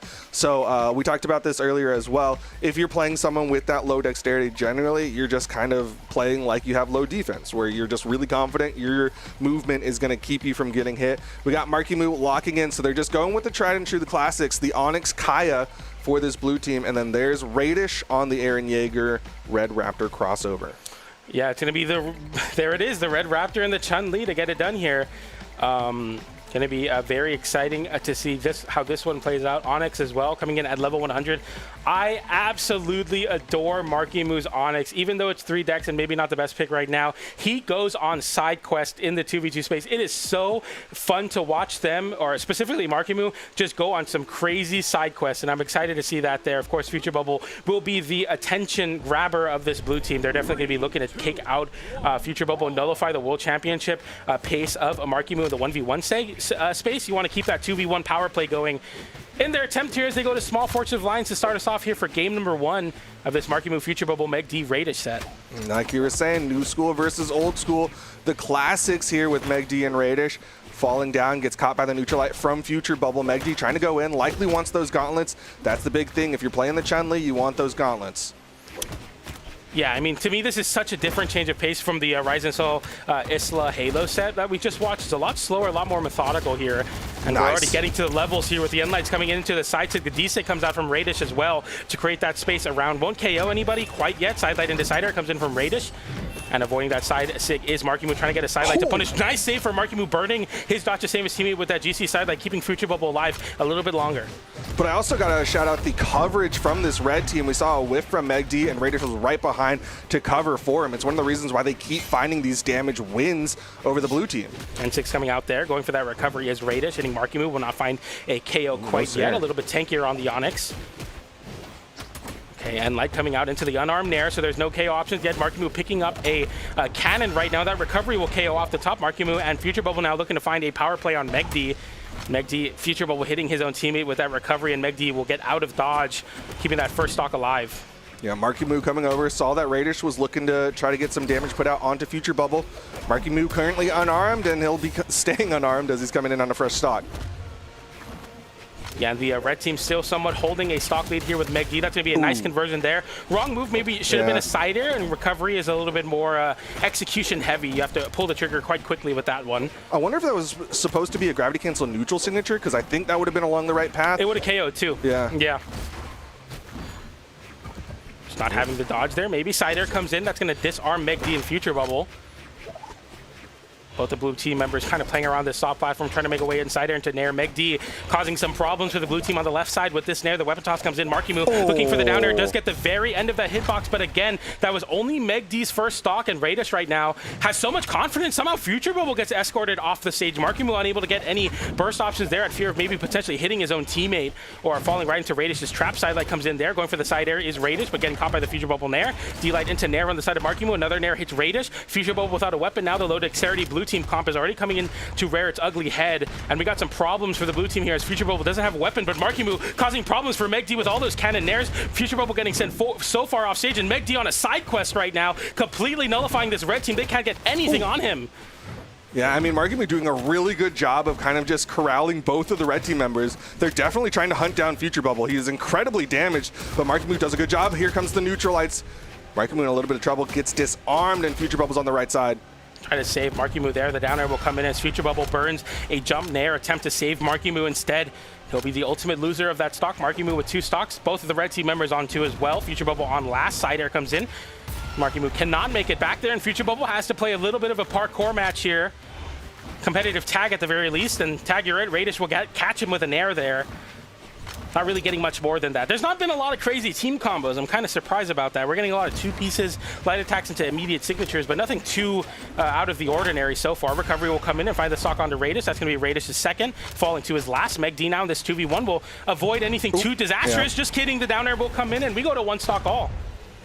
Not too bad of a spot for this blue team. They managed to triage and keep things closer. Oh, the that's team what I'm combo. talking about. Megd gets in there. Megd with the down air was crazy, hitting his own teammate. The Megd comes in the nair as well. Marku comes in, but Marku loses the stock. No, Megd does, and we go to a 1v1 Future Bubble versus Raidish, where Future Bubble has about 4 or 5 hits on, and the format changes to the 1v1, and we'll see if Future Bubble can make magic happen. Raidish has been gone in Japan for a while now and has to de-rust in no better way than in a 1v1. The nair comes in, Future Bubble now with the bow online, causing some problems for this orb right now. The side light changes did come into effect while Raidish was away. That side light, side air will connect. D-light into nair, and the spear online looking for this KO option, a signature. Anything, a D-sig will turn around and find the KO, and Future Bubble clutches up for Team Friendship to take that game. What a clutch up on the side of Future Bubble. Marku went down there to try to save Future Bubble. Megd target swaps, hits him with the neutral air, hits him with the gravity cancel downlight into another neutral air, and ends up being Marku who falls, and that's not what most people would want, because you want that 1v1 champion in the 1v1 spot, but Future Bubble still clutches it out for the team. I guess a little bit of that rust from Japan hitting Raidish in that moment. To me, that was very... There was a lot of trust there, I feel like, because I think Marku, it looked like Future Bubble could have potentially went off to save, but I don't know if there was like comms or Marku was like, just play the 1v1, you can win this, or something, but it looked like a lot of trust in the fact that Future Bubble said, you know what, I'm not going to go for the gamble and try to save my teammate, I'm just going to win this 1v1, because if you go off for that nair and try to save Marku or a recovery, it could easily be met with Raidish going off stage and hitting you with a ground pound or a down air and winning that outright. So it's really cool that the blue team was just like, Future Bubble, this is your time to win. Raidish was unable to get the comeback clutch, and the blue team locked in game number 1. And here we go, game number 2, sticking with the picks. So get right on into it. Marku already starting off pretty strong. There's that team combo again, but Megd manages to avoid the gravity cancel downlight. Really hard one to interrupt as well, because it gets so far off stage, and Marku tries to end Raidish's stock where he stood with that GC side sig. That would have been crazy. Just not finding the connection yet. The red team scrambling to find some semblance of footing here. Even with the battle boots, Raidish can't find his feet on the ground comfortably. Sidelight into Pogo comes in for the red team as Megd uses the soft platform pretty well. Another sidelight for Raidish here, and the recovery will come in and disarm Raidish in the process. D-light into the side air, no side air. Megd pulling not pulling the trigger, not wanting to get hit by that weapon toss to potentially get reversal by Marku. Yeah, I like the decision there on Megd to hit the backup button, not go for that follow-up side air, seeing that Future Bubble was right behind him. Recovery coming in. Nice punish from Future Bubble, punishing Raidish, whiffing that orb recovery, and the side six coming in as well. A couple of whiffs on the red team side. They're just trying to safely find some damage because they are behind. Nice weapon toss from Raidish. Actually stops Marku, who was coming towards him. And that's the alley-oop. No follow-up, though. Marku unable to position himself for that recovery. That's going to be a recovery hitting Megd, and that's going to be a big signature coming in there, but it's not enough to KO. These Red Raptor signatures are finding troubles right now as he's hit so many, but none of them have really cashed into much. Can Marku save Future Bubble? No. Megd avoiding that down air. Now a big opportunity. Will he go crazy off stage? No. 2 exclamation points. And the big Titan comes in, the N-Sig comes in, and the Fisk closes out the stock there on to Marku. Yeah, you talk about trusting, you talk about comms. That had to have been trusting comms on the side of Megd and Raidish, because Megd did nothing to threaten. Marku was just like, let's get back on stage, and I know that I can pass over to Raidish for that KO. Sider coming in there, catching his own teammate, but the blue team still having a lot of a lead here. No, actually, they're down because Megd's still on his first. And like there, Megd with a sidelight into side air. That's going to be a tricky cross-screen KO, and yes, it will be Raidish into 2v1 now, the bow and the cannon. We've seen the team combo attempts for the blue team, and they won't get one there as the recovery does catch Future Bubble, and Raidish successfully splits up the blue team from each other. N-Sig comes in, not enough to KO Future Bubble, and Future Bubble makes it back to the stage for a side air coming in there. That's going to be a D-Sig hitting his own teammate and Marku at the same time. Marku will lose his weapon in the process. Sidelight there with the sweat beads coming out from Future Bubble. Recovery for Megd will not KO off the top, and Future Bubble burning another dodge to make it back down. Endlight into the N-Sig, into the weapon toss. Marku saves his teammate, and the blue team remain whole on the 2 stocks there. Finally, the Endlight's going to be able to KO. Endlight into weapon toss. The red team now hover over to Marku on the right side of the stage and look to find a KO, but they can't. Marku doing everything he can to try to keep this one alive as he hits ground pound after ground pound on top of Megd. Another ground pound, and it's the blue team with the lead. Somehow, some way, the blue team come out on top of that interaction with crazy saves coming in from everybody involved. And Ensig will anti-air Marku there as Marku still on a second, so he can happily take this damage. Recovery comes in on the unarmed Future Bubble, going over to the Raidish side of the map. Side air coming in, hitting his own teammate. Marku will pick up a cannon here, try to make a juggle go. That recovery will find Marku getting punished for his cannon there. Future Bubble left alone in the 1v2. Red team not getting any major swings off of it. Final stocks across the board. They're coming out here. D-Light into Cider, sending into Megd. Megd with a side sig. Just a bit of damage there, and Future Bubble not really in a position to interrupt. The Cider will catch Megd's jump. A side sig from the top platform. Let's rip for Marku there. Not finding his connection, though. Neutralite puts him off screen. Future Bubble not able to hit, but Marku in a great spot here. Goes for the ground pound. Raidish managed to get high enough. Sidelight. This is a big team combo. This is what? Oh, just goes for the recovery. You're crazy with Megd on. Wu Shang, you got to go Ensig there and try to find a KO off the side. Or a downsig. You got to find a way to pass back to Megd there so that Megd can go for that big damage. But what are we doing? Okay, there's a neutralite. There's a side air. Blue team. Oh my goodness, another team hit there. That's 4 in a row now. Cider hitting, and that Ensig will come in. The recovery will not KO Future Bubble, but Future Bubble made magic happen in the last game, but it looks like it's over here. Sidelight Cider, and oh my goodness, that almost went terribly wrong, as so many of them, I don't even know what the end was there. They kept hitting each other, their own teammates. It got a little fuzzy around there. Definitely was a little bit of a heartbreaker when Raidish didn't continue that team combo, because that was such a massive position to be in. I don't know that he had too many options that he could go from, because he had what weapon? He had Orb, right? Yeah. So I think that he was just in a little bit of an awkward spot. But either way, I think he should have risked it. I think he had battle boots. Did he have battle boots? Yeah, okay, because then he did battle boots options. recovery at the end. He could have easily Red Raptor Ensig into GC Ensig and just KOs. Okay, the Raidish is bad. It's his fault. Like, he threw that one. I didn't say that. I'm just like, dude, surely we just turn around and Ensig, and then Ensig, like, that's why we're picking this comp, at least a little bit, right? Maybe that's what he was going for, and he just, like, pressed it a little too early. Like, he didn't quite land. He like full hop. I'm trying to give him benefit of the doubt. All right. He wanted the recovery, is what I'm saying. Just I was like, come on, man. I was like, you're selling. Don't do that.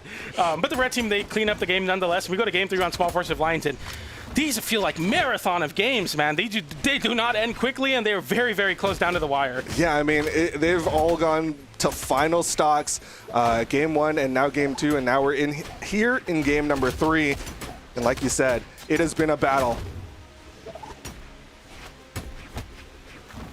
Megd fighting unarmed right now, trying to get anything out of this. Future Bubble already losing the stock with the Cider into Ensig.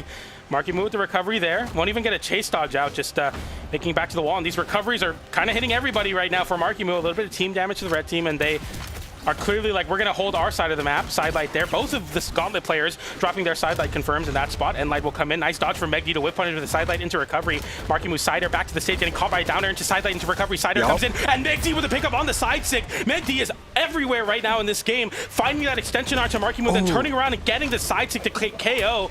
Megd's looking great. Future will find a KO onto Raidish, though. Marku incredibly damaged here. Megd going to be looking for some setup into that recovery. No, opts to just try to get more damage onto Future Bubble. They know if they can take Future Bubble out, they'll go for the 1v1s. Here's an opportunity for the 2v1 team combo here. What do they got? Do they have it still in the tank? Neutral Sig not going to hit. 5 stocks to 4, very similar to almost every single game. The Ensig will slide in, but not KO Megd, who holds onto his first stock still. Cider coming in, going to catch the Nair, waiting. Raidish getting hit by the ground pound. There's big. Nair again. Raidish getting sent in the air and really not finding any footing right now. Future Bubble hitting his own teammate as well. He's hit 4 Nairs in a row, even hitting Marku in the process. Sidelight into wait recovery as Future Bubble gets out of the sidelight recovery. Marku comes in with his recovery, and they find a KO there. Yeah, but that was just to take off the first stock from Megd. Future Bubble already getting deep into the red on this second stock. Raidish could be the target for this blue team if they take him out. Oh, here's that combo. Oh, doesn't hit the side air. I'm not happy about that for the blue team. That's definitely a KO you want to find. Just a classic drop there, unfortunately. Sidelight into Nair. Raidish waiting there, but getting sent so far down. That Nair from Marku will do very different than Raidish's Orb Nair. That'll just straight out KO there. No read needed. And Sig comes out, recovery from Future Bubble, who goes over the side of Marku here, his trusted friend. The N-Light does disarm Marku in the process. That's going to be an N-Sig to catch the anti-air. The jump, Marku GC D-Light, trying to reversal, Megd off stage. Side Sig comes in, N-Light avoiding 3 exclamation points and sweat beads, makes it back to the stage, picks up a cannon, getting hit by the spear. Recovery of Megd, side light into side air into GC side light. And Marku, what are you doing? The ground pound comes in from Megd, and that'll close out the stock on Marku. But still, Raidish is that target. If he gets taken out, can Megd do that 2v1? They're going to try to keep that pressure on the Future Bubble, who is currently unarmed. Finally makes the way over to the right side to pick up a bow. Nair will come in, Raidish getting hit in the air once again, but the damage hasn't really led to much. Raidish pretty careful at not getting KO'd early, even with Megd being the stock tank. He's been keeping up in terms of keeping himself alive. Recovery into Nair. Raidish will just fly in with an orb recovery, and that'll catch Future Bubble. Won't KO, disarm Future Bubble now on a spear. Megd backed up there, had the opportunity to catch Future Bubble, but I think he was more focused on keeping Marku out of it. Ooh, team damage. A little unfortunate. Recovery, that's going to catch Raidish. Megd sending Marku off stage in the Gauntlet Mirror. Recovery will catch Future Bubble. GC N-Sig got charged up there, but the weapon toss will actually save him. Future Bubble's in trouble. That could be it here. Marku's going to go to the side of Future Bubble. Recovery comes in with the cannon. Megd loses the stock, but it was only a second, so it's not over yet for the red team. That could have been disastrous, but Megd knowing that he can take that chance. Recovery beating out that ground pound that Marku was winding up. Sidelight into way. GC Sidelight does not find it there. Future Bubble coming in with these N6, finally getting whipped punished with a side Sig, and we'll see if the BCX 1v1 world champion could be get it done on these gauntlets. He's got to win the 2v1. Raidish is damaged enough here, and that's why he's playing so far back. Whoa. Marku gets past, but couldn't find a hit on the Raidish. And this should be it here. The low deck's rearing its ugly head once again, and Marku without a weapon is a much easier target to beat. Recovery coming in there. GC D-Light, sidelight into side air, into a weapon toss. Marku will burn his dodge, but the red team just one hit away. Pogo, weapon toss, and that'll do it. Red team closing that one out. They're up 2-1, and I want to call out just the phalanx formation that this red team can do. If one person whiffs, the other one covers time and time again. Either they'll go for the high-low, or they'll both stay on the ground, and it'll be 1 and then 2, and they'll cover each other. It's so impressive, and it makes it really, really hard for the blue team to get in. And also, holy cow, 721 damage from Megd. Yeah, that makes sense to me. I remember seeing the first stock that was taken where Megd hit like a 4-piece on Marku, catching a dodge, catching high recoveries, and then Raidish hit like a random side air on Boots, and he just turned around his side stick and got the KO. Like, he was absolutely everywhere, and it showed because he's not only doing a lot of damage, but he's also holding on to his stocks. He's an absolute stock tank of the entire match, let alone just the red team, where he's always the last one to be put on last stock, very consistent on this Wushang, and I know that game 1 was somewhat kind of thrown by him going a little bit too ham off stage to eliminate Marku. To be honest with you, that's a pretty calculated play. I would take Raidish over Future Bubble in a 1v1, no matter how long of a break Raidish took. So right now, I'm looking at Megd as he could easily single-handedly win this set for the red team. Well, blue team might make it so, or make him have to try to do that, if they decide to focus down Raidish a little bit more. That seemed to be part of the game plan in game number 3. We'll see if they can push that even further here in game number 4. Marku will pick up his trusty pair of gauntlets as Raidish gets started on the orb, and doesn't look like the nerfs affected him too much there. Nice 4-piece to catch Marku with that N-Light as well. Megd tried to cycle over to his gauntlets, could not find a weapon pickup there though. Recovery will come in, and Megd with the gauntlets now. Raidish on his orb. Okay, Raidish falling down there, ends up side airing Megd. Future Bubble trying to just keep opponents away, hits a side light, goes for the other one. Ooh, neutral signature. That's actually Marku, first one to fall. The spinning bird kick claims another victim. Maybe one of the most consistent KOs in all of Brawlhalla esports history. That N-Sig is going to be a great way to find those KOs off the side. Side light interrupted by the side light from Marku. That's going to be an N-Sig going to the upper 45. Will not find a KO. A little bit too far to KO Raidish there, and Raidish will hold on to his weapon as well. Nair into down air. Marku getting caught. Future Bubble with the recovery will fully connect onto Megd, but will not KO. Once again, that spear coming in, but that side air will close out that stock. Side light. Wait, going for the dodge read with a D-Light. Did not find it there. Weapon toss into the Nair. The Nair will not miss, will not hit, but the side air will for Future Bubble. And Megd and Raidish are kind of split up here as Megd looks to lose his stock quite quickly here, and which could lead to a power play on Raidish. Future Bubble also in the red, and that side stick from Megd is going to convert that to a KO. But like you said, if Megd gets taken out, blue team has that potential to go for the power play. There's the weapon spawn. Future Bubble able to pick it up. And here's that opportunity. Ooh, neither of them able to find the hit onto Raidish. Raidish actually swinging on top of Future Bubble. got caught a little bit. Megd currently unarmed, can't do too much to help out Raidish. Enlight coming in there, side air into Enlight, Raidish, getting a bit of damage, and Future Bowl is going to get caught by that spear recovery from Megd. Side light there, Megd with an Enlight into an Enlight. That's going to send off stage with the N-Sig. That won't find a KO, but it'll send Future Bowl in a bad spot here. And the ground pound comes in, and Raidish will get it done himself. Yeah, just kind of slipped over the corner. There's the pass back into the neutral signature. Great damage, and it'll split up this blue team. Opportunity to go for more if they take out Marku, more power plays. There's a nice side air follow-up. Jumping and waiting the red team right now, really trying to hover over towards them. The side air will catch Future Bowl there, the D-Light as well. Recovery for Megd, that'll go a little bit too wide right. Side stick coming in will catch both his teammate and also Marku, but to send Marku on his last, so he's happy to take that trade. Yeah, looks like the red team in solid control of this one.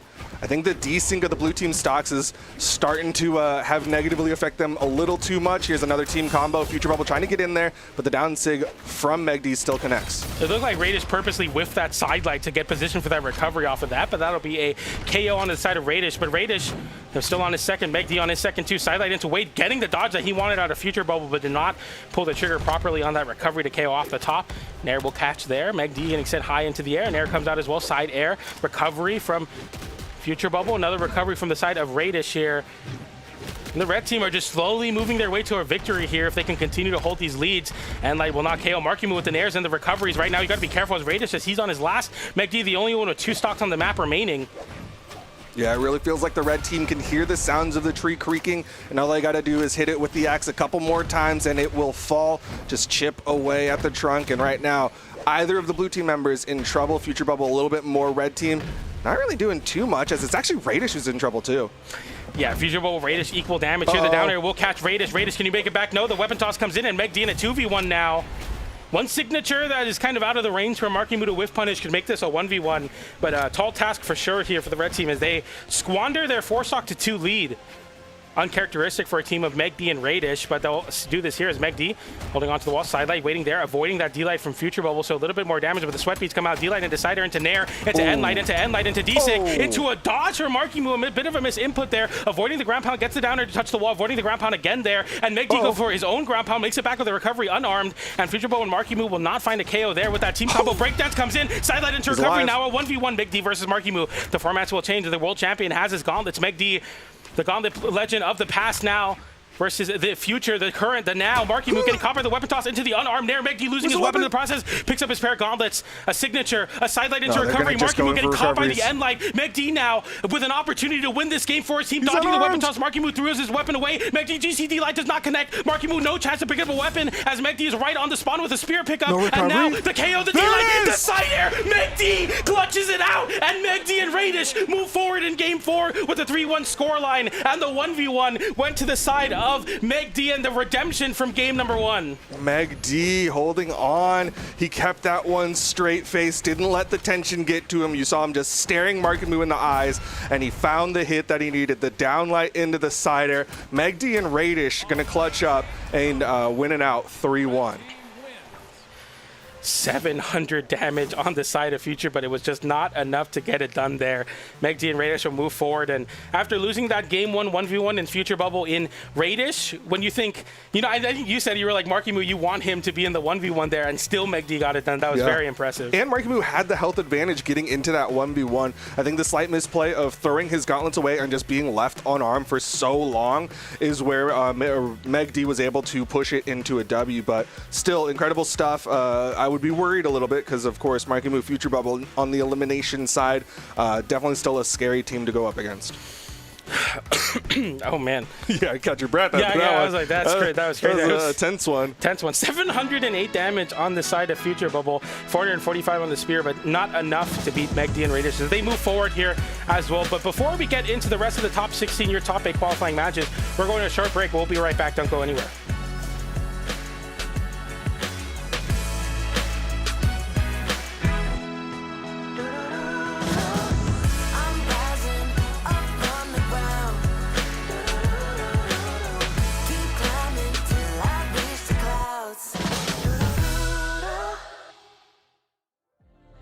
You got the key right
the room. I'll up the stakes, I'll bet it all on you.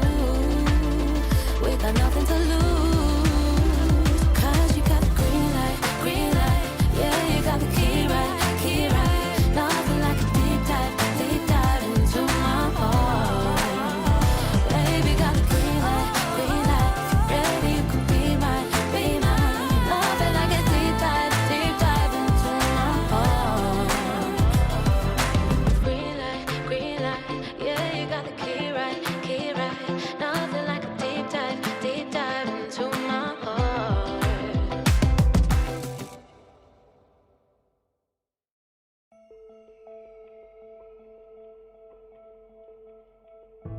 I've been quiet, 'cause I'm running out of words. I'd be lying if I said this didn't hurt. But I don't wanna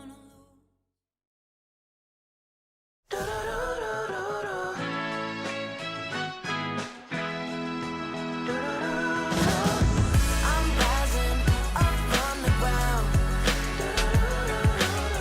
Keep climbing till I reach the clouds. Welcome back, everyone, to the Spring Championship North American Doubles. We've already seen 2 teams earn their spots in the top 8 of things, but we still got to find out who else will be joining them as we get right on into the next one. I'm Duke, and joined with me is none other than PJ. And here's a look at our next set. Yeah, I'm not excited. No, I'm just kidding. I'm excited for all these matches. Zen and Hideway is going to be your reigning BCX World Champions, PR number 1 and 2 in North America for a region. They rack up the gold, 10 combined gold between the two of them. On the other side of things, your favorite player, Draggy, is going to be coming in here with no podium placements, no top 8s either. So they're going to be having to make a big upset here with Astro and a Draggy, PR 27 and 28 respectively, as we're in the winners' top 16 of things. We'll see who can move forward. Yeah, it's tough if I'm a Astro and Draggy fan, because there's really not a lot of reasons to think that Zen and Hideway won't win this one. Just like obviously numbers-wise, higher PR, more earnings, more placements. But even like currently, there's no like, oh, the meta is against them. You know, like, oh, Zen can't play Ulgrim, but we talked about it in the pre-show. That just means they go back to the classics. They go back to the Sidra as well as the Wushang. Astro and Draggy, they've got a tough task ahead of them. We'll see if they can manage to do it. Right now, Draggy locked in on the Sidra. We've seen a kind of resurgence in the Sidras out there. And then Astro, I mean, we've seen plenty of Kaya in the 2 space, and Astro's still playing that Kaya. Right now, just waiting on Zen to get into the lobby. They have played each other in the past, and it was a 3-0 in the favor of Zen and Hideway. And that was at Vanguard, a community event. So Screen Ager PJ looking at his laptop while you're talking. I'm sorry about that, Duke. But You're yeah, fine. looking at the stats Zoomers, here. man. I know these Zoomers, man, with their tech. Dire straits here for Astro and Draggy, but you know what they say, any given Sunday. Love that trope, and we'll see if they can get it done here on the pick of Kaya and Sidra. Yo, play the long odds, though. 8% chance. Dude, play the long Do odds. you see that 92% to 8%? If I'm an Astro and a Draggy Waggy fan, this is about to be the world's biggest payout if they can pull this off. Like, it's going to be huge. Get your channel points in now before it's too late, before they cut you off at the polls. Yeah, man, you could. I don't know, man. The 13% now, so people were listening. Yeah. Low key, if that might be insider trading. Aren't you a dev, bro? Are you influencing the market right now? Look, The channel point market? Look, all I'm saying is that it's between us. Nobody else is watching. The FTC is not going to come in here and check us out. It's fine. You can earn channel points. You can win big. You can go home with over 1 million channel points. All you have to do is believe. All you have to do is believe. I mean, I guess 12% of the overall net worth of the people Twitch. were like, okay. All right. And yeah, so this is going to be a 3-0 for the side. No, I'm just kidding. Definitely chances here for sure. But Hideway is going to be on his Sidra, and Zen's going to be on his Wushang. So this is going to be a tough line. But we get a Sidra mirror match here to start us off. That should be very exciting. And we'll have to see here as 17% of the vote now going over the side of Astro and Draggy. Yeah, I think this is going to be an interesting one. If you look at purely the Sidra levels, Draggy a little bit more experienced on it, level 60 versus the 31 on the side of Hideway. But I think that general 2's experience that Hideway brings might kind of even out that general disparity. We're going to Small Fortress of Lions here for game number 1. We'll get into this now with a Sidra mirror match. Like you said, the experience going over to the side of Draggy. Draggy known for the 7 in the 1v1 space, but also the Zol and the Sidra. So a Cannon player at heart is going to be making it happen here as we get into game number 1 on Small Fortress of Lions. We'll see if Draggy can get a cannon. Yep, immediate pick up on the right side. Both red team members with that weapon advantage. Gonna try to just find some hits here, but Zen spacing out. A big whiff on that side light, an immediate 5-piece getting eaten by the side of Hideway. As a singular sword side light, it's going to cost you so much damage in a whip punish. And light into GCD light into the side air. The end light will come in as well. The down air coming out from the side of Hideway as well. Nair landing side air. Zen now looking to inch forward here and get this damage going and potentially cash in all this damage built up on the side of Astro here. Draggy gets disarmed in the process as well. Great spacing on the side of Hideway. Draggy went for an on-stage ground pound. Both red team members launched to the right side and a down air from Hideway. Another opportunity. Yeah, Draggy's not going to go down there to try to save. Couple dodges out from Zen there, trying to bait out an immediate option from Draggy. Will ultimately win out that edge guard with a side air, but it will not win the stock yet. Draggy holding on here, but will get called out for that GCD light on Zen. Hideway coming in with that landing side air and making it easy, or at least look easy to find it there. Draggy on the respawn. Burn some of his health to get that weapon pickup, as well as get Astro back onto the field, because Astro was holding onto that wall, waiting for Draggy. Zen so far off stage. D-Light into Nair will find the KO for Draggy, who will rebuttal with his first stock for the blue team. Off the blue team, I should say, for the red team. And light coming out there. Sidelight into Draggy, getting hit by a side air as well. No weapon. The weapon toss comes in, and Zen one hit away. The ground pound comes in, does not connect, and Hideway does not pull the trigger on his ground pound. And light into the ground pound, into the D-Sig, neither of which hit there. The downwards hitting hitboxes. That's going to be a downer to reversal. Zen getting set high in the air, but holding on. The side air will not KO coast to coast. That one will, but that'll be the first stock off of Zen. So the blue team somewhat happy to make those gambles there. D-Light into Nair. The side air will send Astro off stage. Just enough time to isolate the KO with that D-Light into Nair onto Draggy. Astro running back to the assistance of Draggy potentially, but right now Draggy the one to take the brood of the, I don't even know what I'm, the brunt of it. The brunt of it. Like brunch, but with a T. Instead of a CH. Yes, exactly. Like brunt force trauma, right? That's what they're saying? yeah. Or brute force trauma. Now, down signature will send Draggy flying, and there's the pogo. Draggy in a whole lot of trouble. Not sure that recovery will do much else, because there's the end sig to take him out, and it's all left to Astro against the 4 stocks of Zen and Hideway. And Zen just standing still in the middle. He's like, my Spotify wasn't working. This is a good time to change that. So we're gonna see the pickup there. That's what Future Bubble and Marky Moo were trying to do the entire time they were playing, and we'll see it immediately come into effect in the 2v2 World Champion. And our perspective from experience was this is the team that does everything right and is the only team that can get conversions like that. And we already see it come true here as Future Bubble and Marky Moo drop that 4 times in their set. The first time it comes in to effect in the blue team game, they immediately do it. Yep. Immediately pull it off, and it leads to a KO. Incredible stuff from this blue team, showing why they're coming in here as such a favored team. And it is going to be, I believe, Draggy who drops out. Got to reset, make sure everything's good, because he got bullied there a little bit in that game 1. Yeah, hopefully, you want to feel your best you can, and sometimes the reset is what's in order. And we're going to be sticking to the same team comp for both of these teams here, so we're not going to be seeing any swaps off of the Sidra and the Wushang, of the Sidra and the Kaya here, so should be a good time. We'll see this now. The bans coming out here. We're going to ban Shinganshina and Jikoku. Esports watchers for sure. If you know, you know. We're going to be going over to Small Fortress of Lions for game number 2, so we're going right back to where we started. Yep, just going to be sticking on the Fortress of Lions, I think, for the entirety of this set. At the rate that things are going, really it's just on Draggy Waggy and Astro to find some way to stop the onslaught of hits from Hideway and Zen. It's going to be hard to do so. I mean, it's so hard, in fact, that no one was able to do it, and they won the World Championship for it. And, that is something that, as a Draggy and Astro, you are probably always thinking about in the back of your mind, whether you want to or not. You have to have that mentality of, we can't be a fan right now. We're competitors. We're at their level, and we can get it done. But as there's levels to everything, a pro could be one level, and the other level is Hideway and Zen with their World Championship under their belt. Obviously getting a 3rd place at the Winters, and wasn't the result they wanted, and right now they're playing like it. Yep, they're showing. They're definitely coming here to play. Definitely been practicing the comp. You already saw that team combo in game number 1, and right now they're getting a lot of damage built out onto this red team. Draggy trying to get a KO here onto Zen. Hideway eating neutral light, but it's the side sig from Zen to get the first stock. D-Light into recovery will come in with the GC, and that Gauntlet recovery will find the KO as well. And Zen and Hideway will cash in the first stocks of this game. Nair coming out there, recovery, the down air from Zen into the end light, into the sider from Hideway. The sider converts into the recovery. Draggy without a weapon. There, that's a big Nair. It's a ground pound into Nair. It's a weapon toss. It's on-arm down air. Complete domination. That was not even necessary, half of that, but somehow he gets it anyway. And that's going to be D-Light into Nair to take out the first stock off the side of Hideway there for Draggy as they try to make a semblance of a return here. That's a down air onto Zen. Zen very low. Able to make it back there, though. Yeah, that was Zen earning that Simpsons clip because that was Astro just getting knocked around at the bottom. There is so much extra damage there. And Zen putting Astro down to his final stock, but also Draggy on his final stock. Somewhere in there, he also took a lot of damage.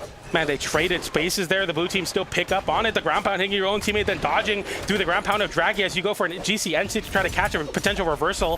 GC D-Light into Cider. That's the classic down signature. GC side light. Off stage, Draggy can't make it back. Just the soft tap to send it off, and that downer will be enough, and a double KO gets awarded to Hideway. And that was a complete disaster. 192 damage on the side of Astro. And like I said, it's any given Sundays, but another constant competitive saying is there's levels to it. And the levels are coming through right now as the world champions getting third place at the last official are showing that they did not belong in that third place. They belong on the podium, but they belong at the top, and they look unstoppable so far. Yeah, definitely playing with a chip on the shoulder. I want to know, I think you have the stats open. What was the accuracy of the light attacks for Hideway and Zen? Because both of them, I feel like, missed almost no attacks. Okay, we can see it over here. 51% and a 48%. Not as high as I was actually expecting because they were feeling so incredibly clean. It felt like they were just getting hits on top of the red team. Yeah, they were throwing out a lot of hits and they were hitting a lot, and the other team wasn't even having an opportunity to whiff a lot too. We'll see this now as we see a swap from Astro into the Azov, thank you. Man, I can never remember his name. I just don't ever get to see it. And Draggy on the Zol, and Astro, we don't see a lot of Azov for a reason. The downer catches both. Nice save. Draggy actually saves, and Astro makes it back there as well. And the red team, for a moment, hold on to their first stocks. A little bit of a chance now. I mean, you know, it's obviously much worse if you lost those stocks. Their side stick comes in, end light on the side of Draggy. That's gonna be a side light into the side, or the end light. Draggy in the bat spot. The ground pound comes in. Zen pulls the trigger a little too early to keep himself safe as well. Good weapon toss there on the side of Draggy. Hideway did have Astro in that tentacle with the neutral signature. Zen just boxing out Draggy. They're looking for a 2v1, but Astro makes his way over, throwing out those bow sigs, covering some space, keeps the blue team off of him. Draggy chasing Zen right now, and Hideway will actually just spend time kind of keeping that stage control so Draggy can't get a full resource of resources. That ground pound will KO horizontally. Take out the first stock for Draggy here. The blue team once again have a lead. D-Light into, I don't even know what that was. The recovery comes in. Draggy will get the down air reversal, but that's so much damage on the side of Hideway, hitting Astro with that extended combo on that Sidra. Yeah, got him with that downlight side air recovery, a classic there for the Cannon players. Finally going to take off that first stock of Zen. Red team needs a team combo here, but Hideway not going to give them any opportunity. Man, Draggy got out of the team combo to get hit by another one. I've never seen that before. The blue team are missing combos to lead into more combos. They're coming in there. Hideway covering that soft platform. That's going to be a big weapon starve angle. Sidelight into hitting both into a pickup on the sideline, but a nice unarmed hit to kind of interrupt it, but it's not enough. Weapon toss comes in. Draggy unable to make it back with that down there from Hideway. And yeah, it's tough, man. I want to believe for the red team, but the blue team just looks so clean right now. And, you know, you always want to give credit to a team that's winning as well. Like, they are just dominating. Draggy with his ground pound, though, gives a chance for the red team. Wait a minute. Okay, we go to all last stocks. I'm happy to be proven wrong. This is the closest it's looked for this red team. They do get a little stacked up there, and Hideway got him both with the side light, but Draggy Waggy needs to pop off in the offstage. Hideway, oh no, finding too many hits onto him. Ground pound hitting Zen's head right there. No protection on that on Aang as well. That's scary. Sidelight into Cider will connect on the Hideway. Hideway in a bad spot now. The Cider does interrupt Draggy attempt to get that edge guard. This Pogo comes out. Do you make it back? Yes, you do. GC N light the wrong direction. N-Sig does not connect. Astro getting an N-Sig there is going to send Zen away. Draggy with an axe in hand right now. No cannon to lean back on. The N-Light sends both of the red team members off stage. The Cider will separate Astro and Draggy, but Draggy will win that 1v1. Oh my goodness, it's so close. The downlight Oh, the from GC Draggy. side signal There's the GC side interruption. again. Draggy running out of health here. And Light will send off stage, Zen throwing his weapon away to try to burn a resource to catch a high recovery. That's going to be a GC Light that catches his own teammate, but Hideway will pick up with an air, hitting Draggy there, and Draggy with so much damage. The GC breakdown to try to make it happen, and a KO steal for Zen there with that end light, and the blue team, the world champions, move forward in 3-0 fashion. Yeah, it didn't even do anything flashy there. Could have gone for a side sig. Instead, he was just like, I'll just do another neutral light. Just make sure that this one goes into the green. Make sure they put it into the hole there, as it is going to be Zen and Hideway with just a dominant performance there. 3-0 and just looked so controlling of the entirety of the game. By far the most dominant game or set we've seen so far on this top 16 of things. That was a very, very confident win for Hideway and Zen. Yeah, 18% of chat really upset with me right now. It's their fault. Sorry. Please use your channel points. Spend your channel points wisely. Wisely. It is serious. It's fun, but it's also serious. You know, you might need the channel points for something like gigantifying your emote or something. Yeah, so. you got to put sunglasses on your emote or whatever. But either way, that is going to be Zen and Hideway continuing on. Up next, we have Anime Fan and Shade, I believe, to be going up. Oh, no, sorry. Not Anime Fan and Flower to go up against Shade and Hybrid for our next set. A little bit more earnings on the side of Anime Fan and Flower, but people who have been longtime watchers of esports are at least a little familiar with Hybrid.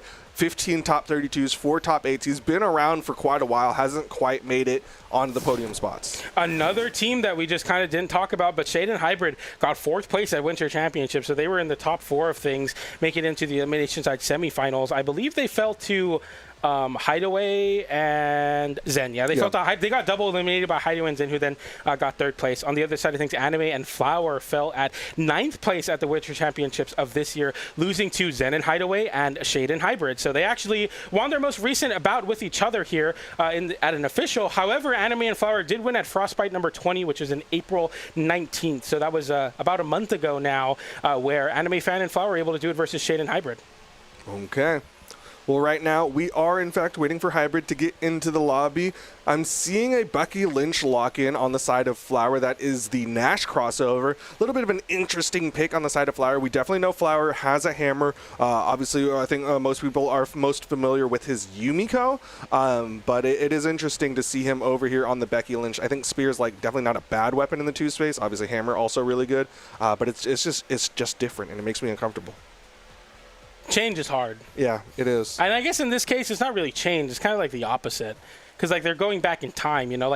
Onyx is definitely futuristic in the sense that, you know, she's kind of robotic, and then Devil Jin's from the future, you know, modern era. And then you got a caveman, but it's actually a human person that exists in real life, and then Bodvar, who's a Viking. So it's tough, man. Yeah. Scary things are going on right now, but we'll get into the top 12 of things. We'll see who makes it into the winner's side with Anime Fan and Flower on the Nash and the Bodvar, and Shade and Hybrid on the Onyx and Devil Jin. Well, a little bit more classic picks on the blue team, but right now Hybrid going for the offstage onto Flower, doesn't get that falling neutral air and leaves Shade to the 1v2, but Flower opts for the side sig in the face of Hybrid. A lot of grounded movement so far from Flower, and it'll end up him getting disarmed in the process. Anime Fan will get disarmed as well. D-Light from the side of Flower, trying to make something happen here. A little bit of a clash. Nair will come out catching Anime. Right now, the red team, the winners of this very scrappy playstyle, of course, with the gauntlets in hand, they're going to be able to make, you know, squeeze water out of a stone in that sense. D-Light into recovery. We'll find its KO. That Nair reversal will not, though. And Anime cannot trade the 1-for-1 there. And Flower would just be the first one to lose that stock. First strike going to the side of Hybrid. I'm really surprised there. There's a couple times where Anime whiffed in the face of Shade, and Shade opted not to even go for a cannon neutral light, a relatively fast move, but instead just kind of let Anime Fan whiff. But they do have that stock advantage. They're trying to play it a little bit smart and safe here. Oh, you see the setup there for Shade going for that D-Light, but Flower just comes in, hits his teammate as well. But Shade still wins that out as Anime tries to stall off stage to line up a hammer recovery. Gets caught by that side air in the cannon into the wall, and that'll still KO with all that damage built up. And the red team now with 1 stock of a lead, and Flower taking a lot of damage already on the second stop. That scoop will score with that hammer down air. And right now, Flower needs to be the most evasive on the map, as you have some defense to lean back on Nash. It's not the most in the game, and you've taken a lot of damage. Well, so far getting some damage put out onto Hybrid. Blue team looking for the double hammer plays right now, but they're both off stage, which is a scary spot because can't recovery in those spots. Okay, down Sig, trying to chase out Shade. Boom, just a grab. All right, Hybrid has both blue team members. Weapon toss not going to connect on either. Shade in front. Neutral Sig connects. That's going to be Flower gone. Anime manages to take out Shade for it, and Hybrid wants to make sure he can get Anime, but he backs away, wants the bow instead. Quite close so far. That Cider will catch Anime trying to get back to the stage with a jump off the wall. Endlight there. It's going to separate the blue team once again. That's going to be a big NC connection into an Endlight into a D-Sig. D-Sig won't connect, but a sidelight into recovery will. And Shade will find the KO on Anime as both the blue team members are the first to be put on their last stocks here as Hybrid has a little bit more of a stock to last. Sidelight into Nair. Flower without a weapon off stage. A Cider coming in from Anime. That's a second Cider catching Shade and a scoop and score. And the red team get forced on last. Shade fighting in the 2v1, wins it out. Double Sidelight there into the recovery, but gets hit with a double Cider and it's going to get disarmed in the process. Now both Hybrid and Shade need to contend for a weapon. It'll be Hybrid first who tries to take point here, being the less damage of the two. He's taking a lot of damage. All right, down light, down air, split that blue team, but he eats a side sig from Anime. It's all left to Hybrid. He's got to be careful about what sigs he throws out, especially like that neutral signature. It's grabby, so the other one can fall out of it.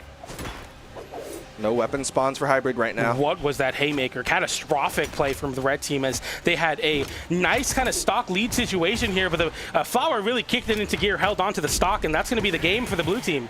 Yeah, like you said, Flower managed to really stop the bleed there, slowed everything down in terms of the damage he was taking, and the fact that he was still around, he was still putting out some damage safely was the reason why the blue team was able to close that one out. Happy to see that there for Anime and Flower as they're able to come back from behind and get it done, even with 600 damage on one of the red team members here. I have to pull up the live stats because I know it was very, very high damage for one of them. I saw 600. Mm-hmm. It's going to be 601 from the side of Hybrid Zariel, so that's going to be a lot of that. On the back of the bow, 414 damage out on the bow, and a lot of movement so far from Hybrid. We'll see if that can kind of snowball into a win for the red team, or if the blue team will continue to be that defensive bastion they need in Flower to hold on in the set, keep up the scoreline to 2-0. One thing that the red team was really good at doing at the start of the last game was following up off each other, getting those extensions, getting like 3 hits in a row, which really just kind of adds up over time. I'll see if they can do it again, as it was definitely a very valuable tool for them as Hybrid first one to get that stock with that recovery. Side air from Anime there into a GC D-Light into recovery. Won't KO either of the red team members, but that's a big side sig to close out that stock. Shade and the goes punch low. comes in. Shade avoids that down there, somehow holding on, but cannot avoid Flower's hammer. And right now, Flower is playing very, very well. We go to 2 stocks on Flower in a 1v1 versus Hybrid. Ushers him back off stage with that Endlight on the spear. Nair will be coming out as well, trying to get that anti-air hitbox, holding that aerial space. Another Endlight, that's 4 in a row for Flower now. Another Nair coming out. 5 unanswered hits on the side of Flower. Finally, a side air from Shade breaks that streak, and a side air from Hybrid keeps Flower back over his teammate on the right side of the stage. Okay, following up neutral light, side sig gonna whiff this time. Hybrid able to dodge through it. Anime with that hammer. Looks like they're trying to hunt down Hybrid a little bit as Hybrid hasn't had a weapon in a while. Manages to pick up the gauntlets. Shade all the way on the right side. D-Light coming in there. Sidelight into side air with the Nair as well to follow up to hit Shade out of the air. Sidelight waiting chase dodge. They can't even really pull the trigger in the double gauntlets because both of them on the blue team are on the hammer, and there's a lot of whiffs right now. They're dodging into each other. Finally, Flower answers with a sidelight and a turnaround side sig coming in for Flower there, and that's going to be the breaking of the mold as Shade loses his weapon in the process. N-Sig comes out that time into another one, will KO off the side. And Anime with an Endlight onto Shade. Flower now taking control of this game on the hammer. Down air does connect onto Anime. Side signature connects, neutral signature above, but still not enough to take out either of these blue team members just yet for the red team. Breakdowns coming in from Flower, a little bit too short. Shade will get an Endlight into a downer to close out that stock, but a ground pound comes in. And once again, Flower the only one on his second stock here. D-Light going high into the recovery. A lot of damage on the Hybrid, who has no weapon right now and is taking a lot of damage. A nice 2v1 team combo, but a side sig comes in, and that'll find a KO onto Flower to shut him down. And it's 1 stock all once again. Yeah, this red team really needs to shut down Flower, because Flower is just looking so solid. His spear, his hammer, everything just doing damage and finding connections. Throwing out a couple side sigs. Blue team getting a little eager with the signatures, but it'll work out because Hybrid gets launched. Both red team members are hurting right now. We are throwing out those N6 right now. The Cider gets saved by the recovery from Hybrid on the unarmed. Hybrid getting sent so far off stage, sets up a pseudo power play. It'll lead into a Cider there. Shade gets sent very far away. The recovery trades out, and somehow Flower gets sent low. The blue team winning out though on the side of Anime. The attention of us went over to Flower, but Anime was winning out those 1v1s and ends up winning 2 of them to find those KOs on the Hammer. And if that was not a game of Hammer, I don't know what was. Both of the blue team members doing so much on it. See the refresh here, and yeah, that was 300 damage on Anime's Hammer and 276 damage on the side of Flower's Hammer, the most of any weapon represented in this matchup. They absolutely dominated on the Hammer that game. Yeah, I mean, even those final 2 stocks was Anime with the Hammer, hitting those scooped up Hybrid, and then went over there, scooped up Shade as well. That could have been a nice spot if the red team managed to survive Anime Fan and take out Flower, but obviously that's a very tall task because they were deep red.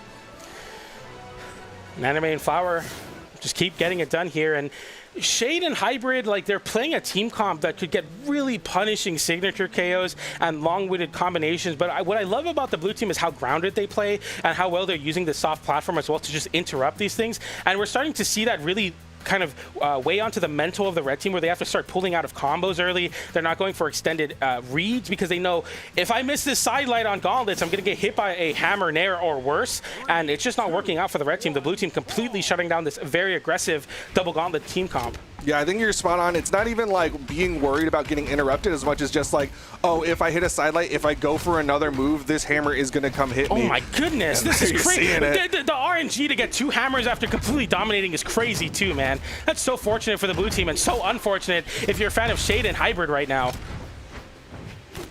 Downlight side air. Flower does get disarmed, neutral signature. There's an opportunity here for the red team.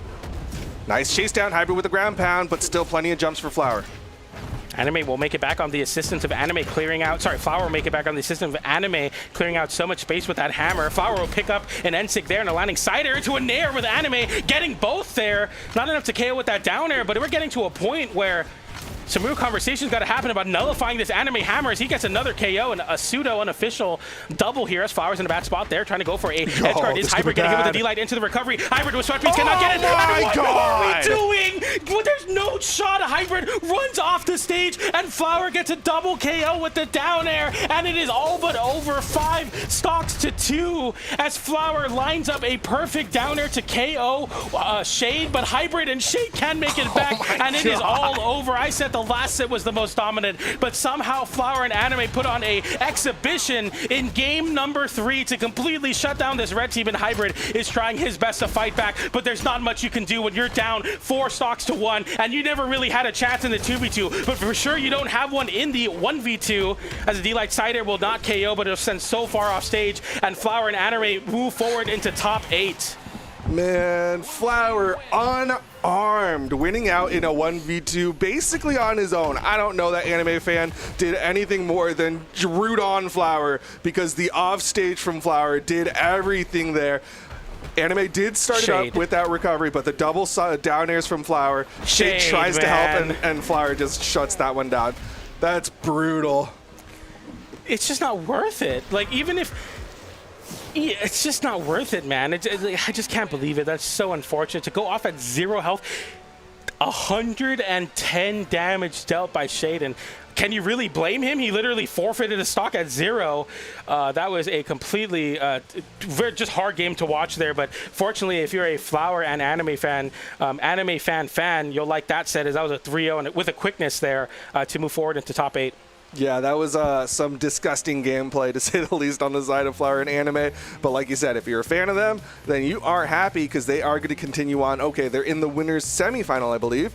But that'll do it for us here right now. We're going to take a short little break. And after the break, we've got Balloon Boy Mooney versus Dark and Raven. Be right back.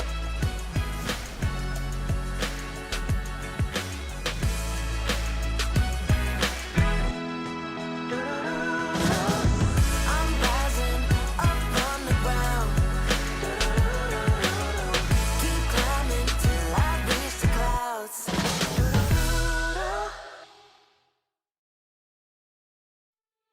Your love is always on the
We had it all when you were by my side.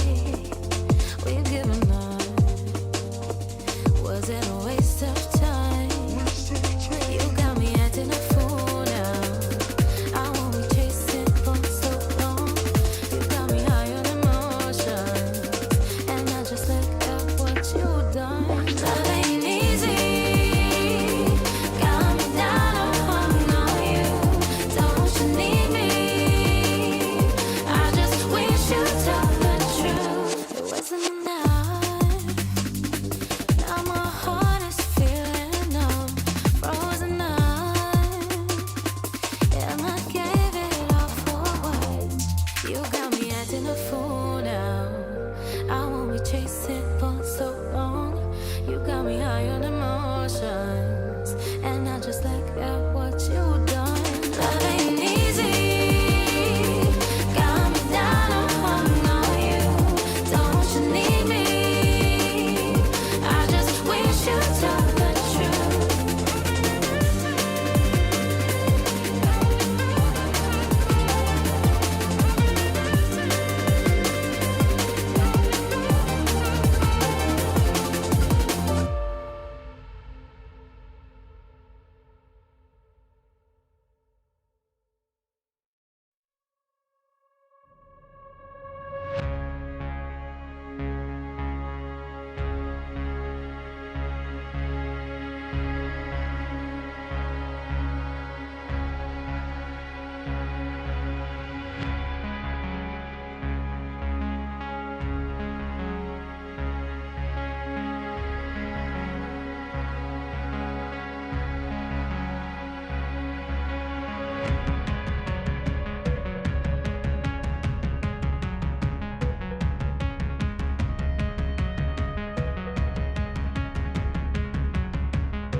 I'm rising up from the ground.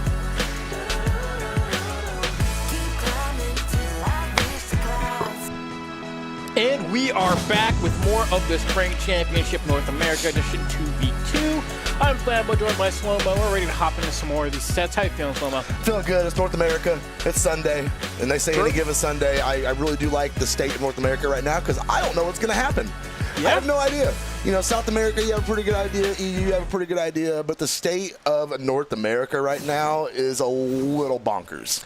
Yeah, I mean, coming up next, we're going to have Balloon Boy and Mooney going up against Dark and Raven. I think there is a clear favorite here to win this match. But as you were saying, oh, no, man, we have no idea what's going to happen today. I mean, I think, you know, Zen and Hideway are clearly doing a pretty convincing job of making their way up the ladder so far for sure. today.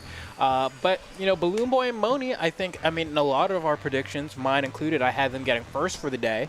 And so I want to see a clean sweep here. Now, we were saying that we are getting the Mooney Sidra today. And, you know, everyone's kind of a little question mark about how well that can do in the twos landscape, etc. But we are just about to find out because it looks like we may be loading up into game one of this set where we're going to see these two titans of teams clash it out. It should be a fun one. Well, we've seen the success with Lopez in South America on Sidra the past 2 weekends, so it gives me a little confidence on this pick. But I mean, you think about Monty, Great Sword. Where is the Mugi? I know.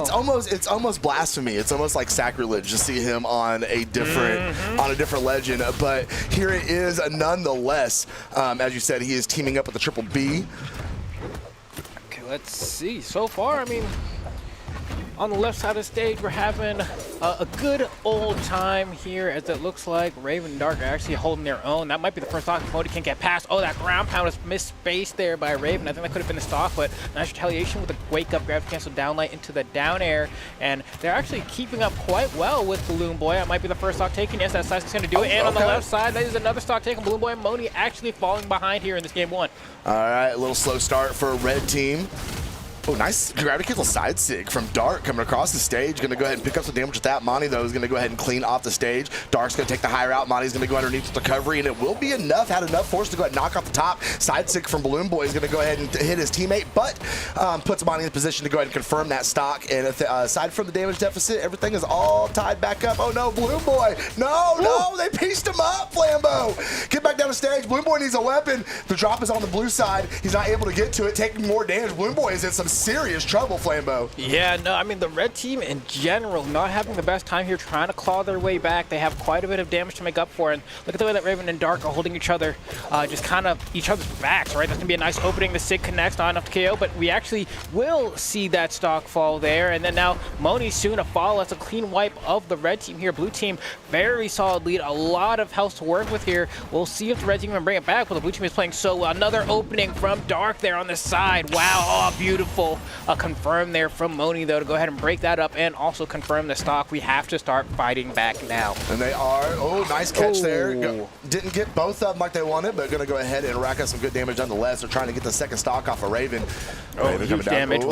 That recovery's going to do it. There we go. Monty got in the perfect position to go knock it down. Yeah, they certainly are. It's pretty much even now with just Raven having just a touch of more damage or as much health as everybody else.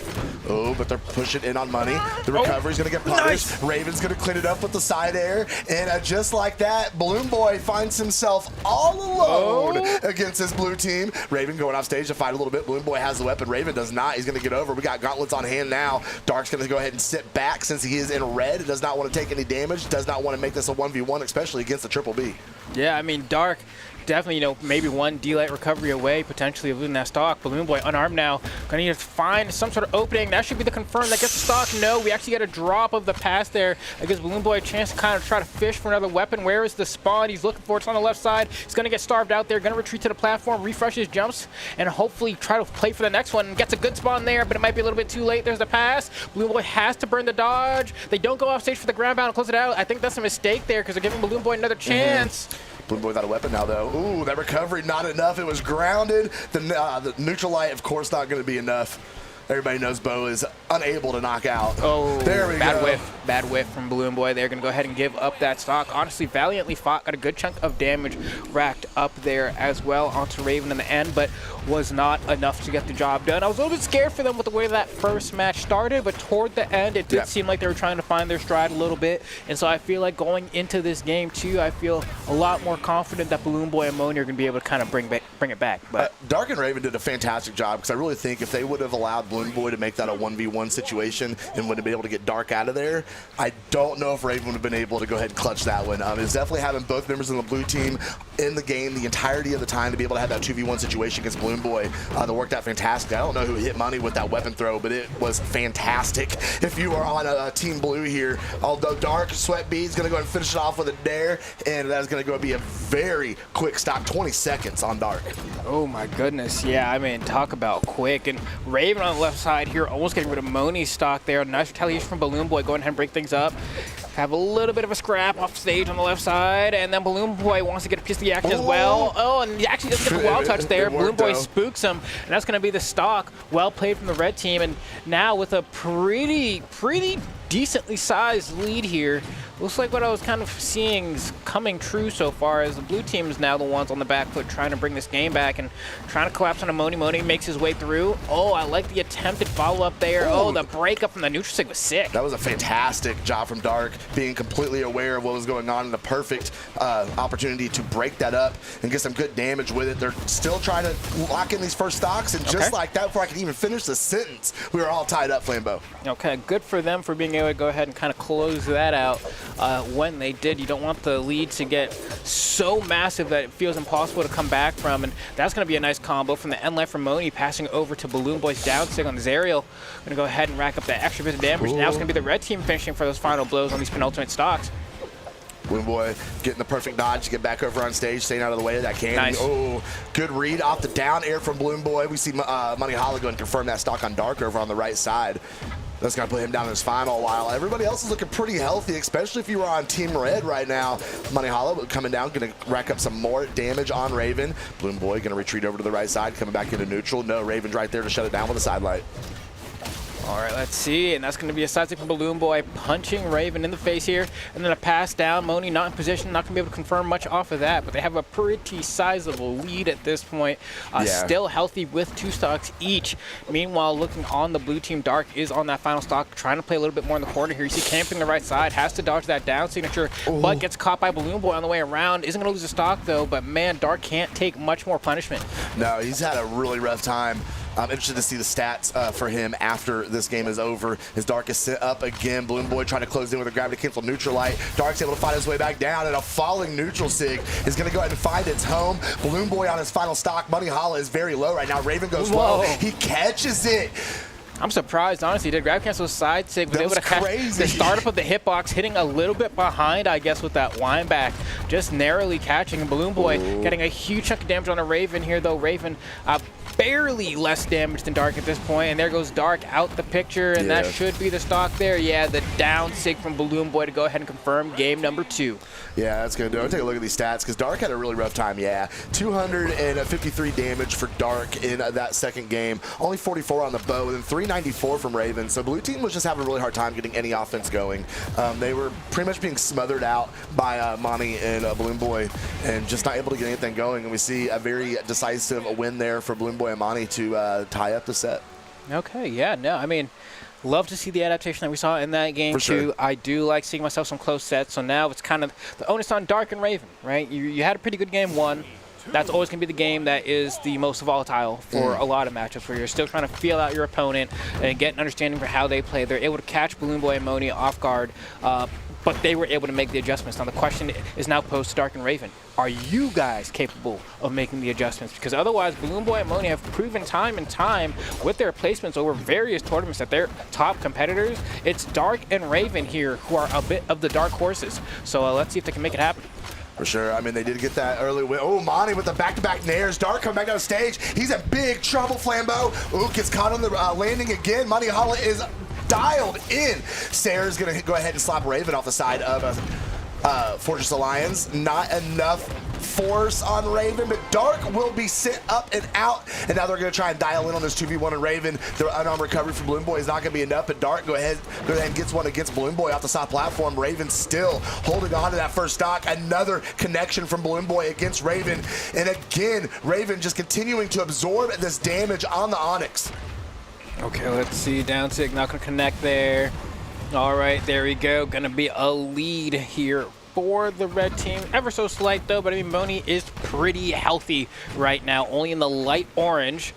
Going to see what the blue team has to do, or has to say about this. Gets a little bit of a team combo there. All right, the sidelight recovery for the follow-up doesn't lead to the stock taking, though. I'm kind of waiting for, like, how do you get the stocks guy? I mean, they're on that double gauntlet setup, and it's not leading to knockouts. Finally, we see one there with the recovery. A bit of friendly fire there, but maybe potential for an edge guard. Wait. Nice. And a stage spike off the corner. Tries to go for the ground pound after, but accidentally saves him. Oh, no. I mean, he had to do the recovery. I mean, he really didn't have an option there, but that is just how it works out sometimes. Dark going to go ahead and whiff on the neutral sig. Balloon Boy sent all the way out to the left. They're going to hover on that edge guard. Going to go get some damage against Brawlhalla. And again. Oh, reaching, missing on the down air. Raven still trying to come up on stage, catches Brawlhalla on the landing. Okay, let's see. Down sig not going to connect there. Beautifully timed dodge. Ground pound is going to connect from Balloon Boy. Sends Raven down to the final stock. Okay, there we go. Brawlhalla as well, sending Dark down to the final stock. Pretty okay lead, but nothing too massive. The blue team can't come back from here. We have both members of the enemy team in the red, looking for that one moment to get hit by that one strong signature, that one strong attack to send them down to the final stocks. Come on, Dark and Raven. Can we saddle up? That's huge. All right, that's one. It's a pretty good position, and we talk about the adaptation in between games, and this is whether they're able to go ahead and clutch this one or not is so much closer than game number 2. So blue team definitely adapting on their end and faring much better here in game number 3. Raven trying to get that edge guard. Brawlhalla working his way back in. Oh, the nair's going to connect. Mooney, big damage and complete deletion. But here we go. The 1v1. Oh, no, it's not. Brawlhalla had one in the chamber. I lied to all of you. It's going to be the 2v1. Raven with the dare coming back down the stage. Brawlhalla catches the landing. Balloon Boy trying to come up with the downlight, but it got dodged right on through.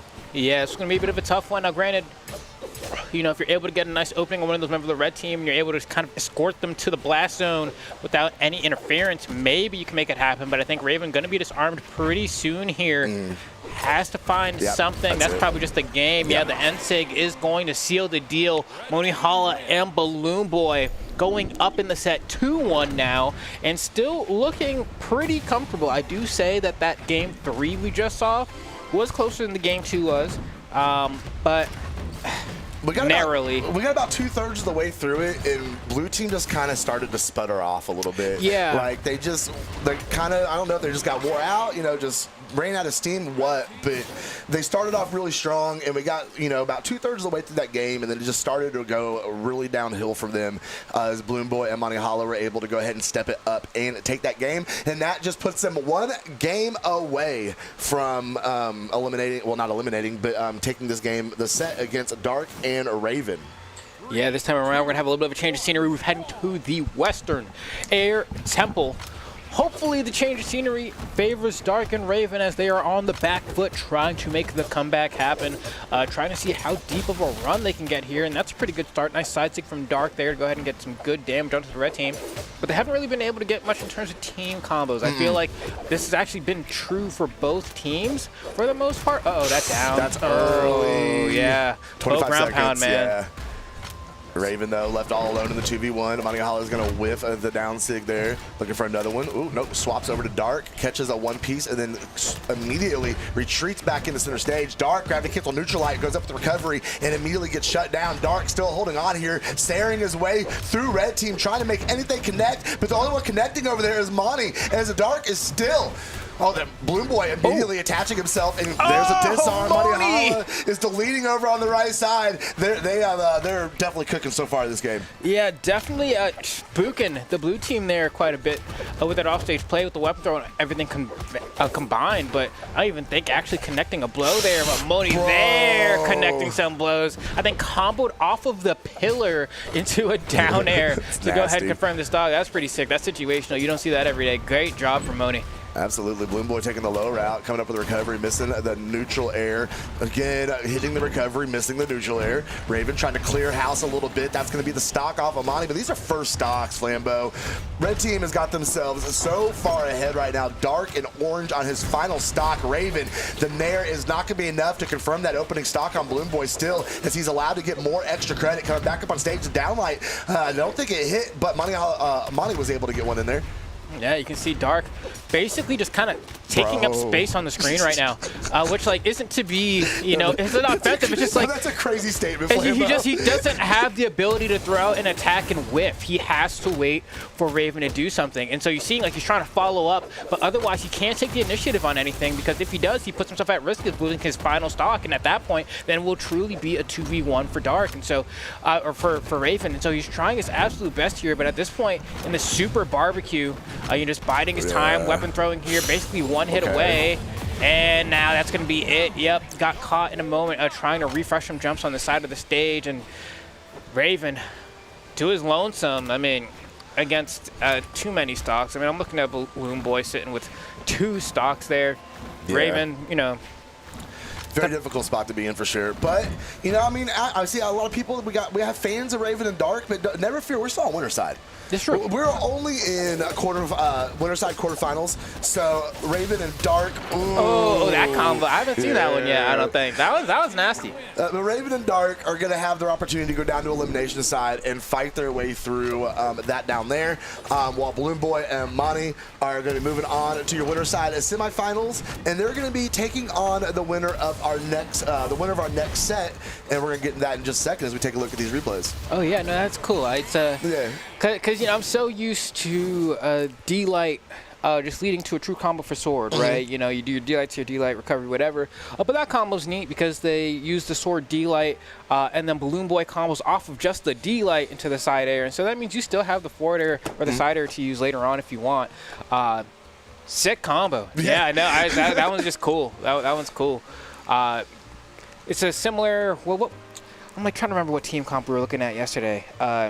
They had the like extremely violent one. It was Ariel and Tesca? Yeah, Zerigo Tesca. Yeah. Because like it's basically a deconstruction of that same combo, but to make to work for Sidra, right, or for Sword.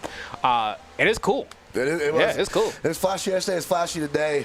We're going to go ahead and take a little look at the players coming in here in our next set. This is going to be Ryzen Soul going up against Megd and Raidish. Raidish is back. He was, we've talked about it, touched on it. He's been in Japan, I think, for like the last 6 months. So we didn't see him in Winter Championship. We didn't see him in Springs last weekend. But I think he's home. He's rested, and he's back with Megd. Yeah, and I think this is a great test, actually, from the perspective of, has the rust worn off? Are you in a better spot? I mean, we were talking earlier on the pre-show. PJ was saying that, like, Ryzen Soul, the past few tournaments has been, like, second, fourth. Like, they're clearly either podiuming or getting just shy of it.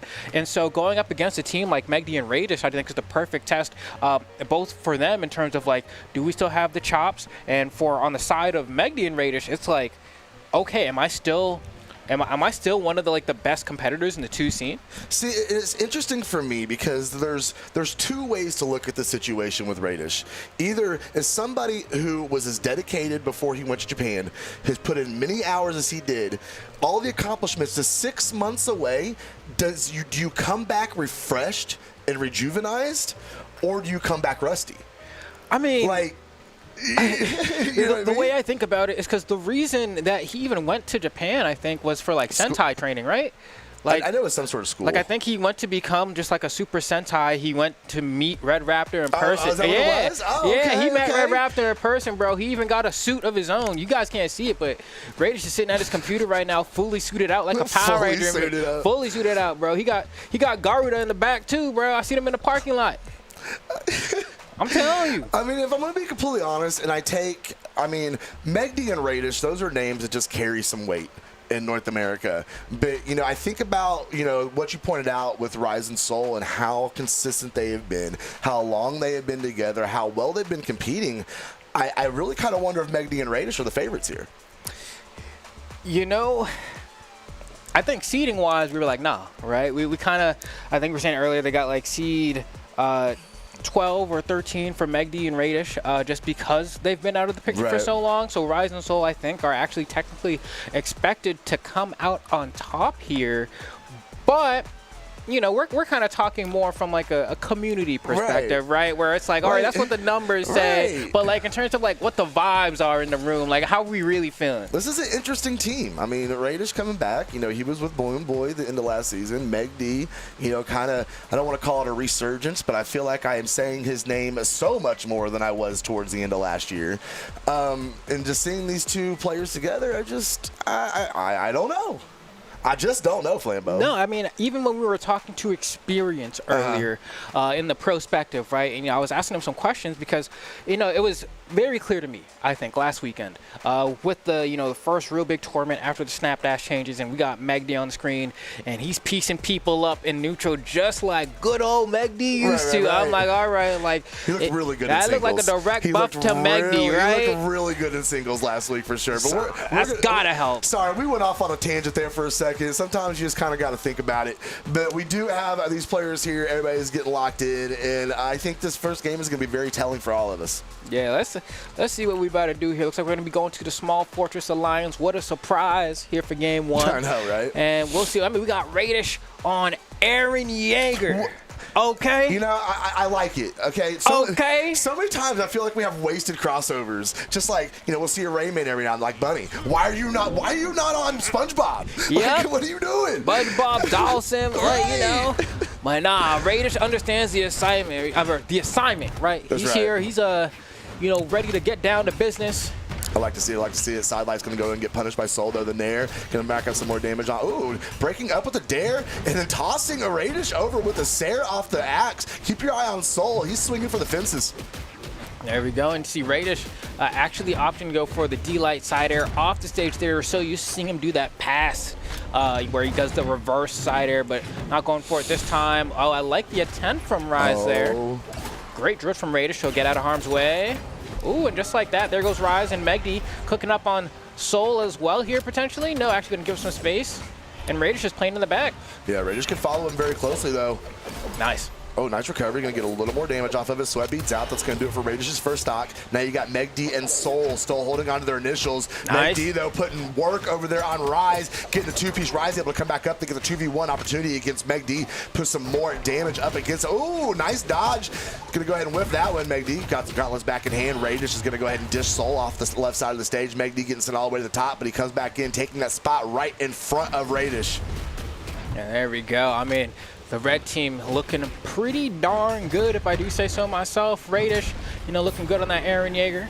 On the other side of things, you know, Megd just losing that first stock. So all things considered, pretty solid gameplay thus far. But Megd needs to help out Raidish here. He's actually taking quite a bit of damage. Got disarmed by that ground pound as well. Ryzen Soul starting to bring things back a little bit. Looking to close out some of these second stocks from both members of the red team. Can they get the confirm here, though, is kind of what I'm looking for. Raidish is just kind of doing a great job of counter poking and squeezing in between some of these. Yeah, they were pretty much leaving him alone. They were trying to force that 2v1 situation on Megd while Raidish was trying to come back. You see his stock drop off now. Megd trying to just duck and weave and stay out of harm's way as he's waiting on Raidish to come back in. Aaron's back on stage, got them boots laced up and ready to go. Oh, Nair is going to go ahead and take a little bit off of Soul. Soul letting the Nairs fly on the spear. Mixing things up a little bit here. Raidish with a big recovery. Got it at the very end of that extension. Got the back-to-back, and that's the stock. All right, looking for this other stock here on the Soul as well, while trying to hang on to this stock. Nice and sig there from Soul, doing a great job. Really controlling a lot of space with that spear. Almost gets the double recovery on a Raidish. Raidish having a tough time getting down to the ground on that final stock.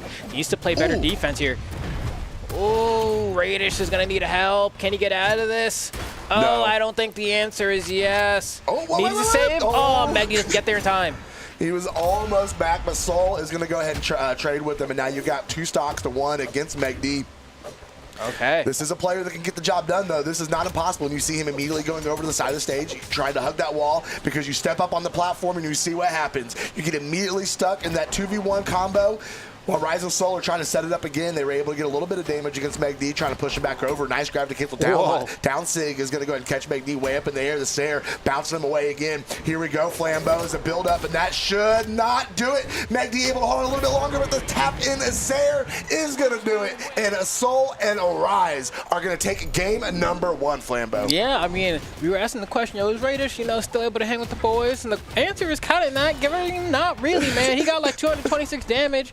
You know, he looked okay, but definitely a bit underwhelming of a performance for Raidish, I think, in that game. We're going to see if he's going to be able to kind of turn things up a bit in game 2, because I feel like Rise and Soul are working absolutely fantastically together. I mean, look at Soul, 673 damage, 480 damage on Rise. Me on the other side, Megd, you know, 426, you know, was holding his own, but then there's that glaring weakness in Raidish there with the 226. I mean, I said it yesterday, and I will stand on this hill forever, but if I look at a 2v2 game and I see somebody with sub 300 damage, you didn't do your job. That's just, you just didn't do your job. You got to step it up. 226 is not acceptable. Megd is going to be asking a little more out of him for in this one, and Raidish just needs to be a little more careful. Try to avoid, especially this early damage. You got down early, and just try and do what he's good at, which is being evasive, playing with your mind, and being able to get in there and make the hits. And we just did not see it in game number 1. Now let's see. Hopefully game number 2 goes a little bit better. Megd still kind of taking the lead here while Raidish is waiting in the back, looking for those passes. And, you know, maybe usually we see Raidish be so able to get those kind of, oh my god, Raidish might lose the stock here, gets pogoed, gets double pogoed, won't be able to make it back. There's a save from Megd. It doesn't matter, gets covered by Soul, and that was just a complete annihilation of Raidish's stock. I'm telling you, they have found the link. And it looks like they are just focused on Raidish. You see the 2v1 opening up again, slapping Megd away, going straight back to Raidish. The game plan is completely clear here for everyone to see. Oh. Nice interruption there, Raidish all the way out again. Does he stay low? He does. On recovery, Soul swaps back over. Is he going to get the hand on Rise? What? Rise gets back. That's crazy, Flambeau. Raidish sent out. He's on his final stock. 1 minute into the game. That is unfortunate. Megd got the rare drop of the gauntlet side air. The second hit did not connect, which led to that entire exchange that we just saw happen. Was pretty much a guaranteed stock, I think, otherwise for Megd. Everybody else is on their first stocks. That is absolutely crazy. Soul finally missed it out. The gravity cancel down thing was crazy. Raidish. Oh, no. Megd still has all 3 of his stocks, Flambeau.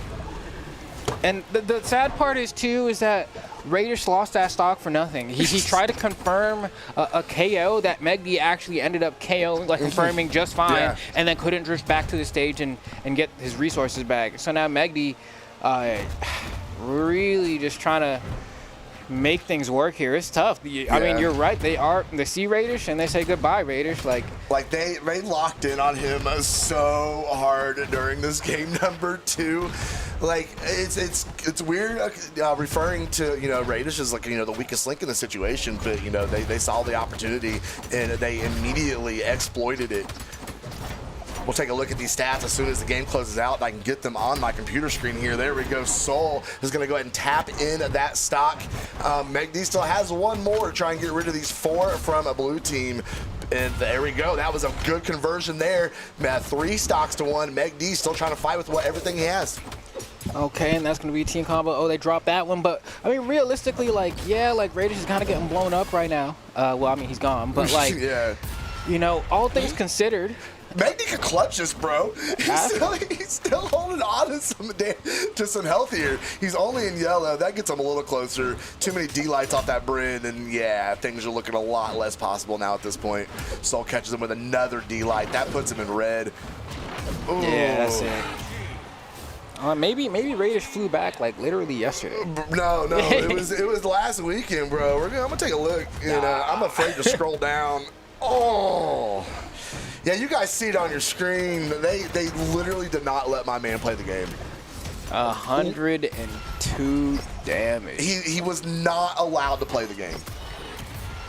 Oh, man. Yes. But, you're Megd and you're Raidish right now, Flambeau.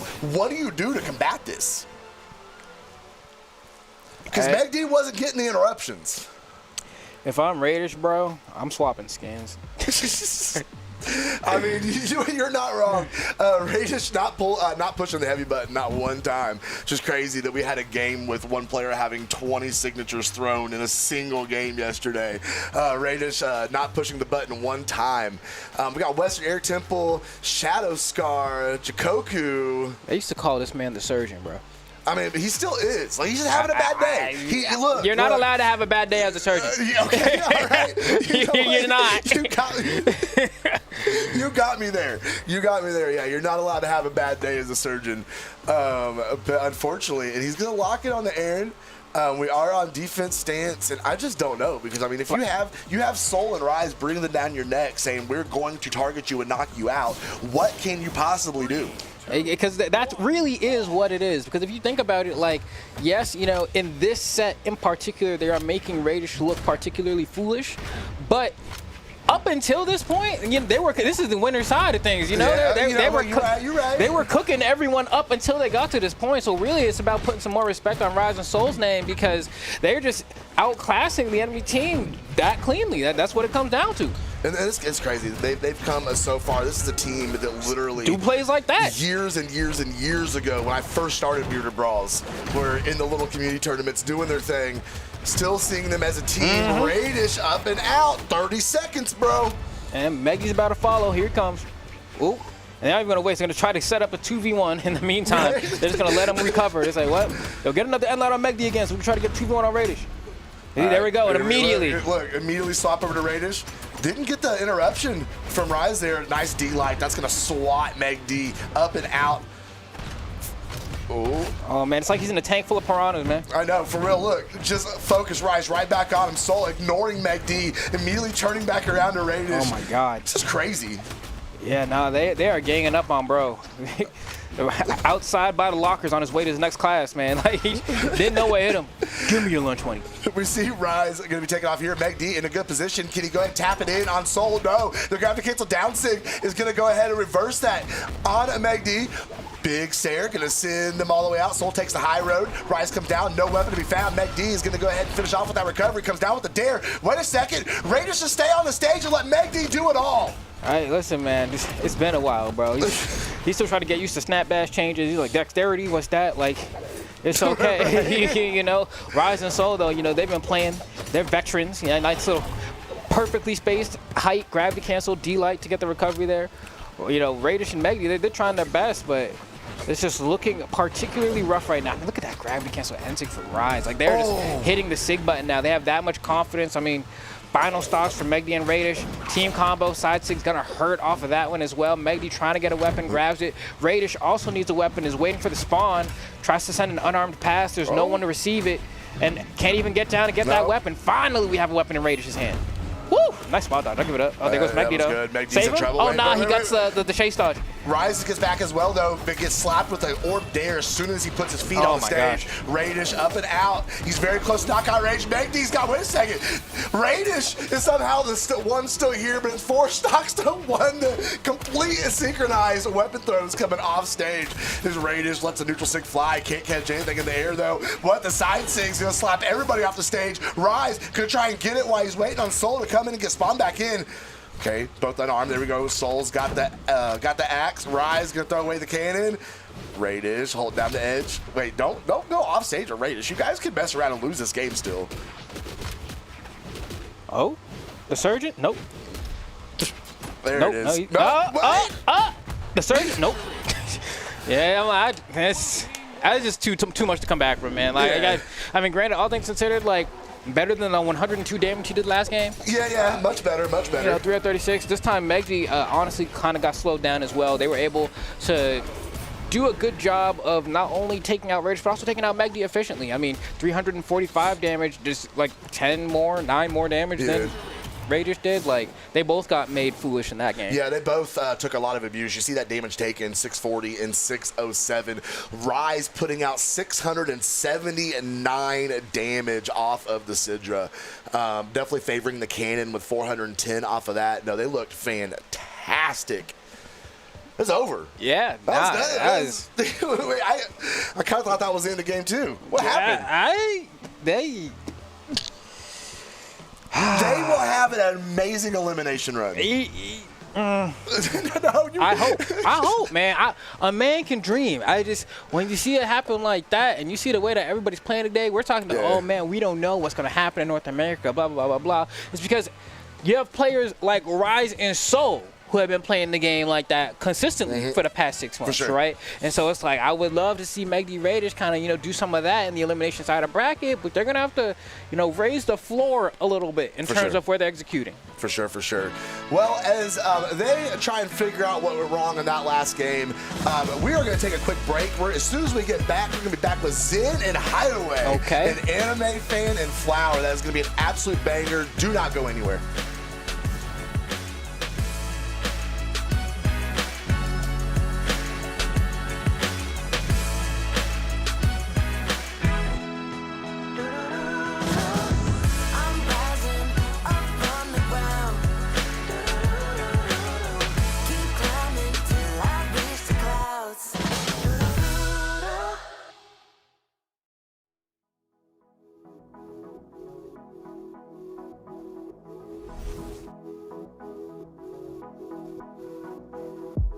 I'd like to get to know you better than I do, but every time you look in my direction, I just forget how to speak. And I feel my heart beat faster at the thought of you, 'cause I know that you're feeling our connection, and it's something we should keep. I think it's better if we just take it slow. I don't want things to go too far, too fast, and there ain't no pressure. Oh, we don't have to know, but I think that I know, and I just wanna tell you that we are never gonna be this young again. So why don't we just take all of the chances that we've got? Yeah, we are falling into something bigger than we ever had before.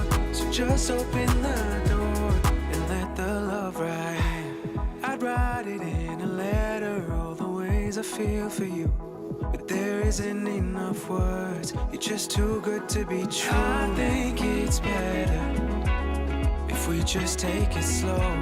I don't want things to go too far, too fast, and there ain't no pressure. Oh, we don't have to know, but I think that I know, and I just wanna tell you that we are never gonna be this young again. So why don't we just take all of the chances that we've got? Yeah, we are falling into something big.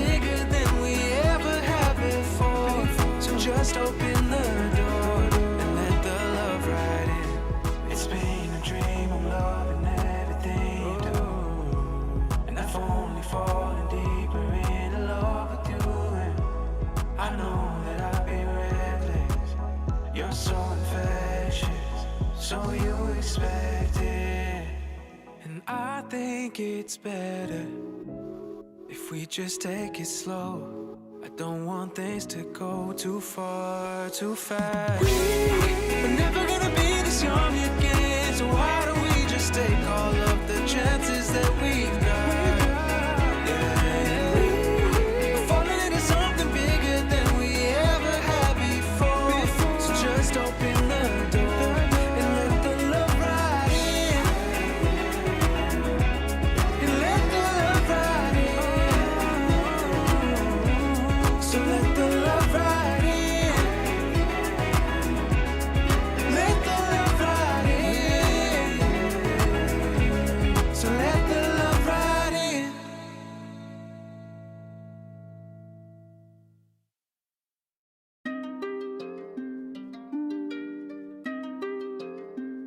Yeah.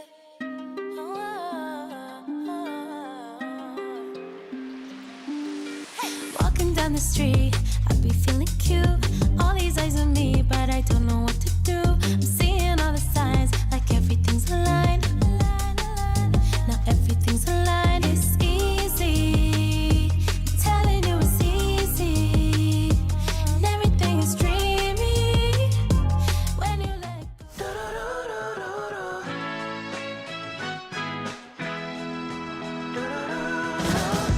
I'm rising up from the ground. Keep climbing till I reach the clouds.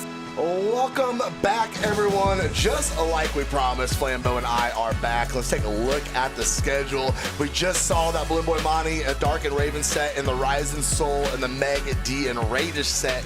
Now it's time to bring some world champions in, Zen and Hideway, and go up against Anime Fan and Flower. Yeah, this should be a good one. Anime Fan, Flower. Flower, of course, been rocking that Nash today. And it's been looking good, man. He's been swinging big with that hammer, just throwing out that side sig, getting those early knockouts. But Zen and Hideway, obviously, one of the favorites to take this entire thing. They're looking impeccable. This should be a really fun one. Yeah, for sure, for sure. Zen and Hideway, I mean, they need no introduction. Power rank 1 and 2.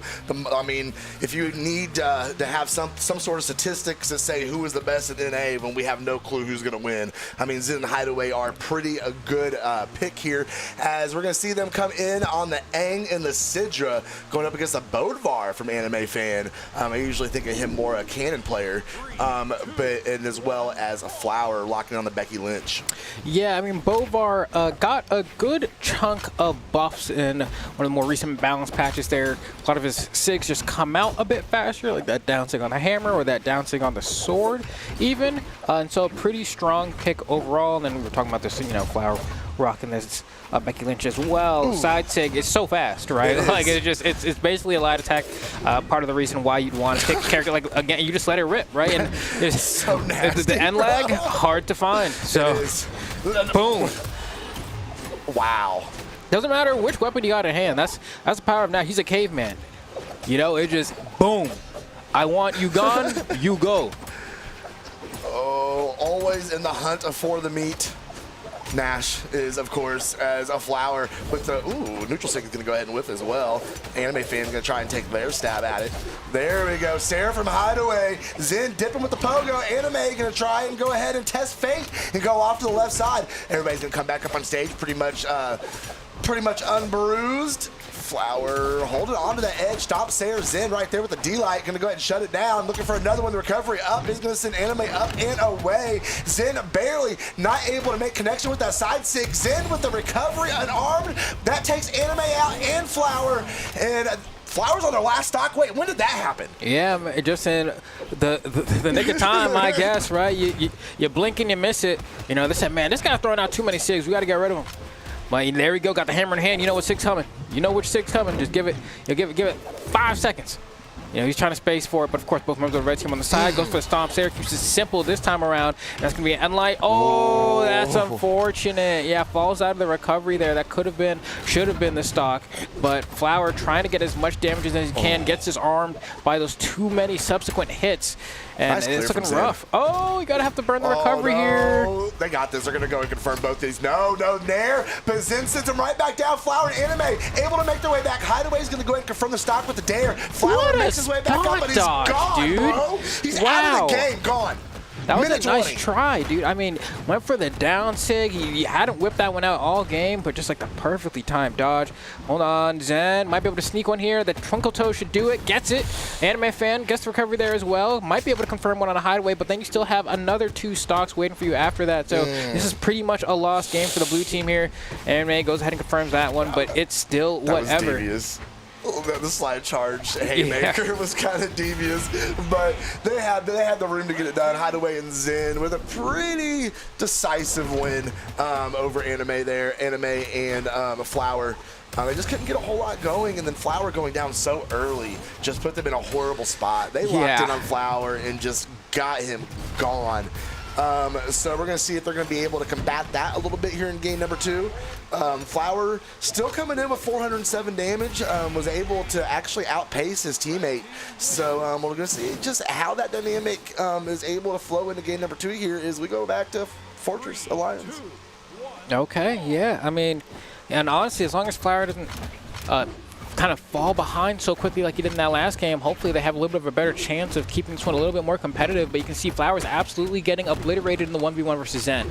And that's how you want things to go. Zen has not taken damage yet, even in this match. Just kind of looking his way around, still yet to have taken a hit. Jeez. Oh my God, Zen is playing perfect. He's like he's Zen'd out. He's completely locked in. The first damage he takes is actually from his teammate. He's still yet to be hit by the enemy team. It's insane. Down sig connects, back to back down sig Zen. Hideway, just go ahead and just stand over to the side, bro. You're good. Wow. Yeah, okay, at this point, there we go. Finally, a few hits on him. I think he's been hit by 3 attacks on enemy team at this point. It was that stomp sidelight and then one little tick of the unarmed dare, but otherwise still looking so incredibly healthy. On the other side of things, Flower, no, doesn't get the reversal scoop there. That would have been massive. Oh my gosh, Hideway. The confidence to step out there against Hammer is pretty impressive as well. That's going to go ahead and be the stock off of Anime. Zen, weapon throw down. He's looking for it. The dare's going to clash. Wait. Tough. He's gone. No, he's not. Oh, he had just enough drift to get there. Come on now, Anime. Gets the side air, cool. But, I mean, once again, we look at the timer. It's been not even a minute 30. And how many stocks does Flower have? 1. And Anime is getting really close to following his teammate. Another recovery against Anime. Another Nair. He's put off stage. Zen opted to not go for the landing and try to follow up on Flowers. Sarah is going to send Anime off and out, though. Okay, Zen tapping in with the neutral light. The Pogo misses, but Hideway's right there to clean it up. Oh, my goodness. Oh, he what touch a there. conversion. Yeah, I mean, bro,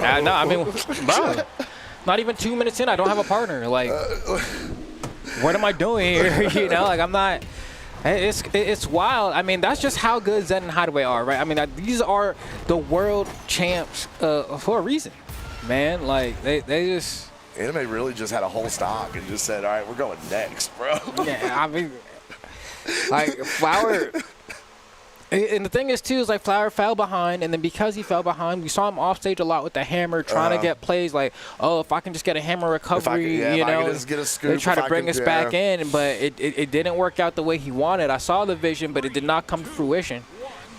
And just like that, we going in. But this is one of the quickest sets we may have had all day today with the way it's going. Yeah, we are somehow. I thought the last one went pretty quick, but we are already finding our way into game number 3 with Zen and Hideway, with absolutely just sitting in the fast lane with the cruise control on at this point. Okay, let's see. Good start. Anime fan. Oh, okay, that still works. Nice. Yeah. Okay. Do we get 2? Oh, man, it would be huge if they could. Especially since Flower's already in red. Okay, oh, that's not what we wanted. There we go. Side sig is going to go ahead and connect. Looking for it on Hideway. Hideway comes up with the recovery. Let the haymaker fly. Nobody's home.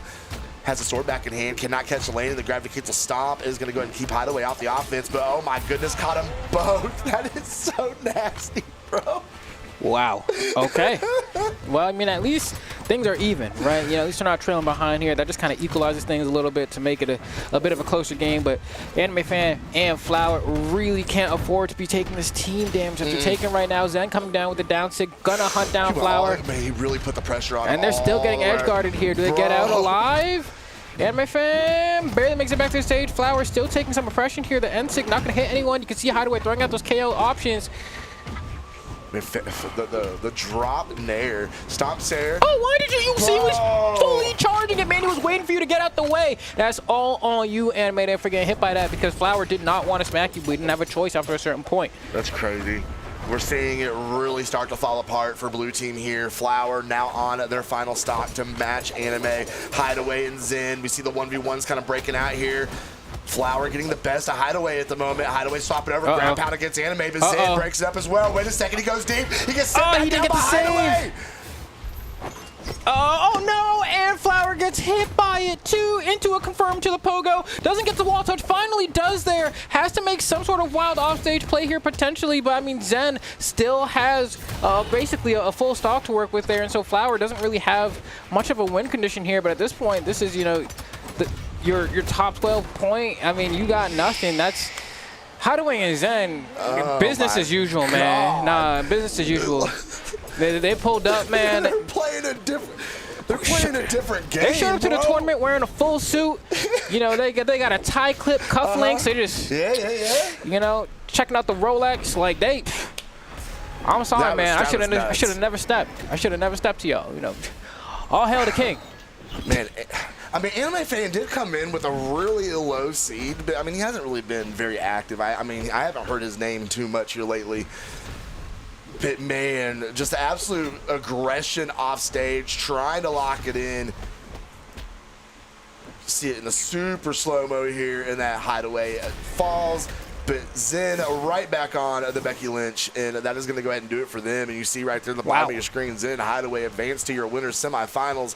And now it is time to make our way to our next game. That's crazy. I'm thinking about it. I'm like, first match, it was like 2-2.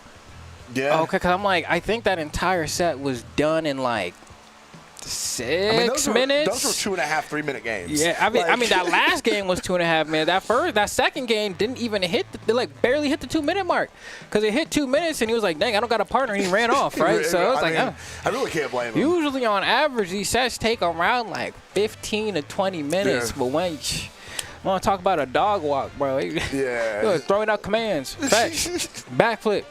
Roll over. Like shake. Jeez. All right, we got Mooney and Balloon Boy in the lobby. They're going to be coming in for our next game. They're going to be going up against Ryzen Soul. So should be another heavy hitting set here. And man, this graphic just keeps messing with me because I see the Amugi. I see the turtle, but then I know that there is no turtle coming. Yeah. You know, it's interesting because I'm like, these two teams, realistically, I think are our best bets at stopping the world champs, right? Like, at this point, I'm like, if anyone's going to do it, it's going to be one of those two teams, probably. But I don't know if they're looking to cut a buff today, boss. Right, because, I mean, keep in mind, the set that we just watched was winter semifinals. So Anime and Flower, I'm pretty sure I don't think either one of those teams had dropped a game before we went into that set. I'd have to double check that. But they were on a run, just the same as Zen and Hideway today. And then they got put in their place in a very dramatic fashion. So I look at that when we're looking at the top teams that were on winner side, like, who can stop this momentum right now?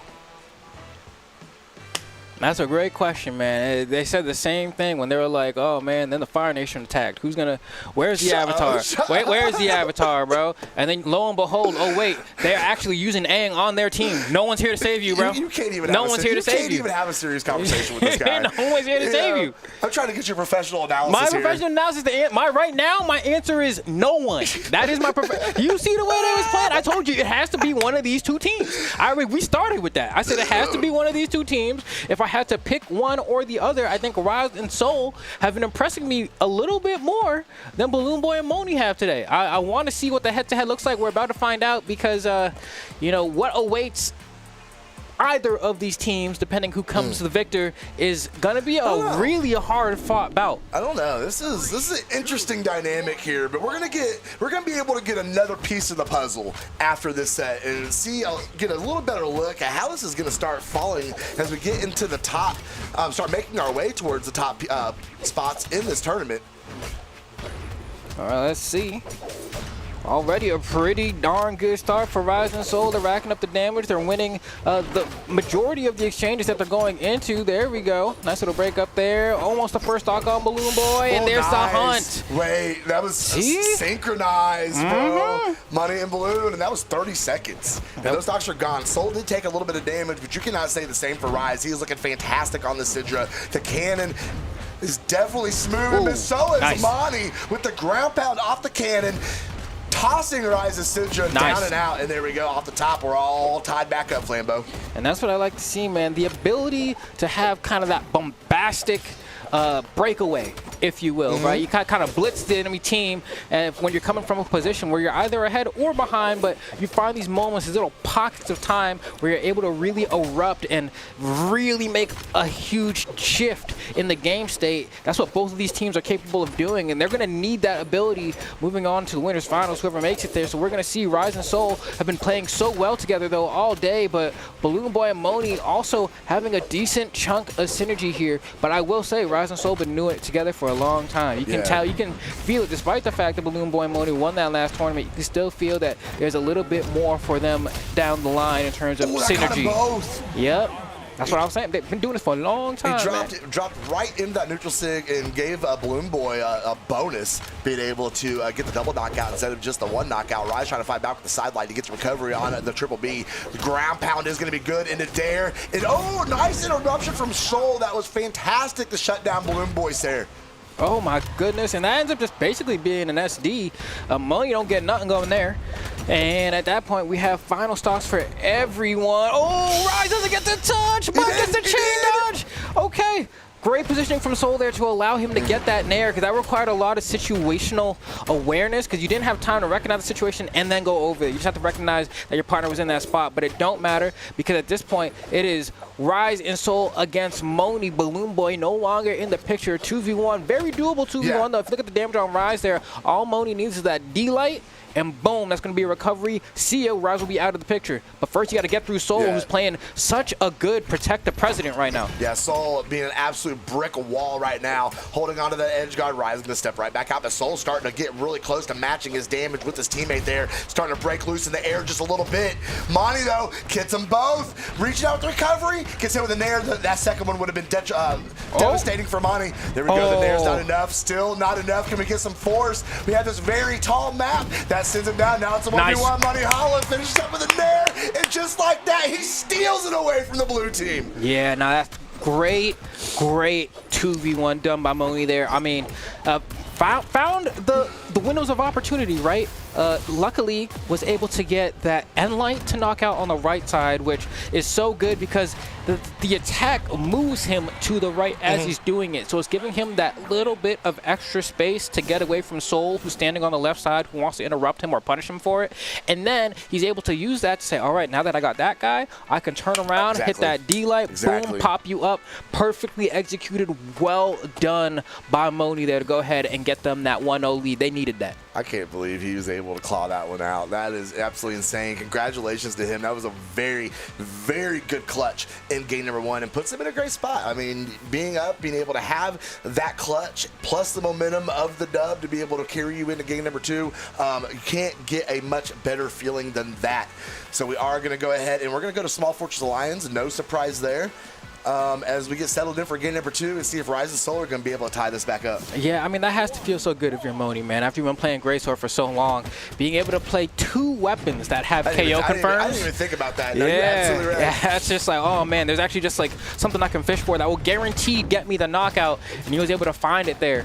And so good stuff to him as we hop into this game, too. I mean, Mooney now just kind of flying around the stage with that cannon, making it look like a rocket lance. That's going to be the first stock going down on Balloon Boy, though, while Mooney trying to get to that side, but he has the momentum here. He's punching Rise. He's trying to do everything he can. He's doing it unarmed even. Balloon Boy's back here to try to lend a hand. Let's see how the red team handles this. I want to see Rise and Soul put up a good fight here. I do as well. They were so close to getting game number 1, and we see the first stocks are going to fall here. Balloon Boy already on a second. Soul has joined him. Rise is not too far behind. Brawlhalla still holding on to the opening stock, sharking everywhere, catching another nair. Soul, they're going to slap him back down with the down air. Oh, Mooney, another confirmation for Mooney. That confirms on Rise. And now the 2v1 situations, they try and lock in on Soul. All right, now let's see here.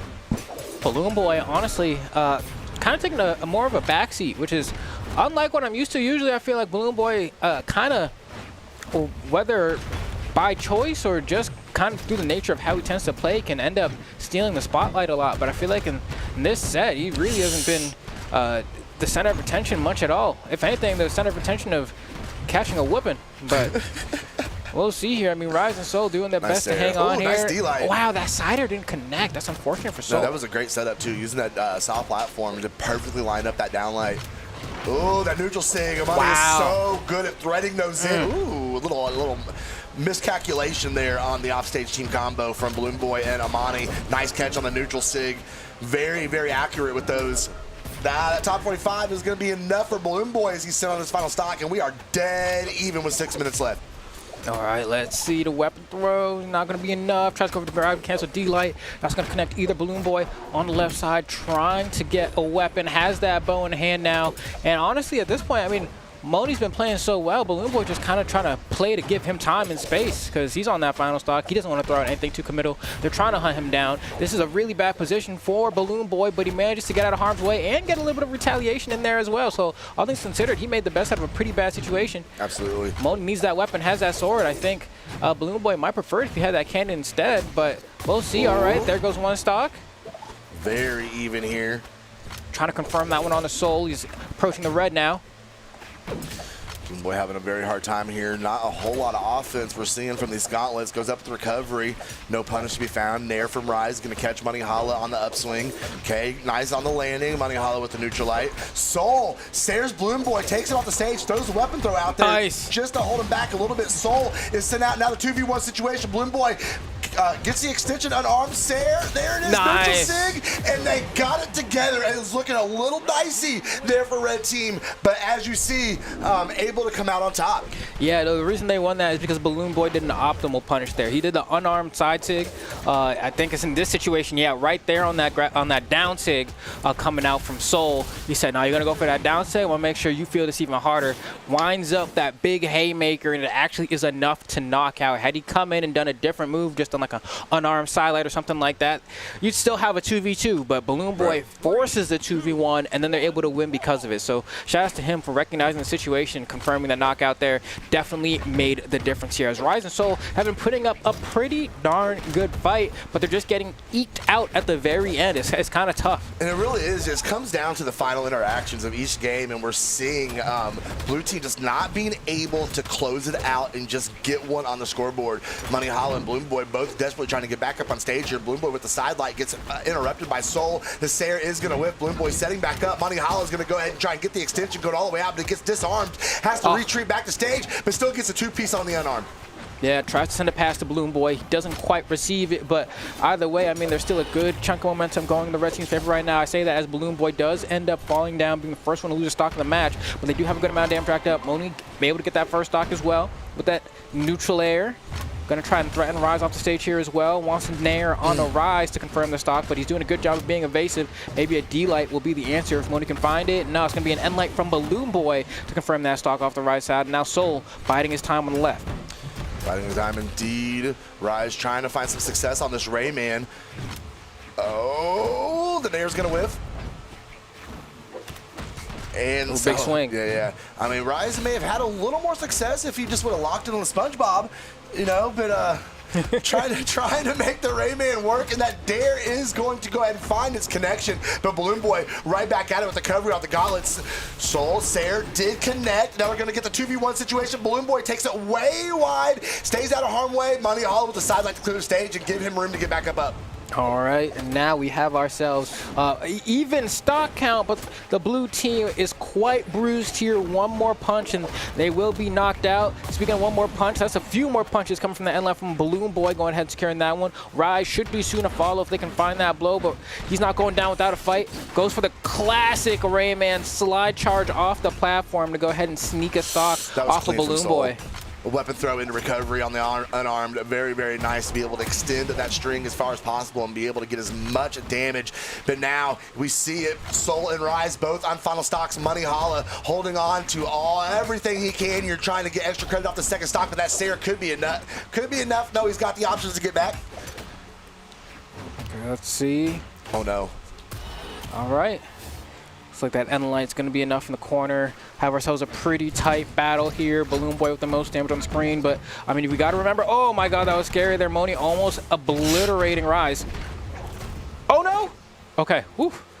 Works out here. The ground pound from Mooney's going to confirm that one. Messes up with the conversion there. This might work out for Soul if he can confirm. You have to get these edge guards. He doesn't let a Sig rip there. That could have been a side Sig or charge down Sig, but he still has positioning. He does have positioning, but he gets disarmed by that one tag, and because of that, that is the game. Balloon Boy and Brawlhalla are going to be moving on in this bracket where they're going to have to go up against some demons, man. Absolutely. Now, they're at the end, though. Soul just holding onto that spear, just swatting them away. He with was fighting, on God. He was holding the corner. You know what I mean? He said, "This is my turf," and he held it for as long as he could. But eventually, it was a numbers game. He couldn't hang on for much longer.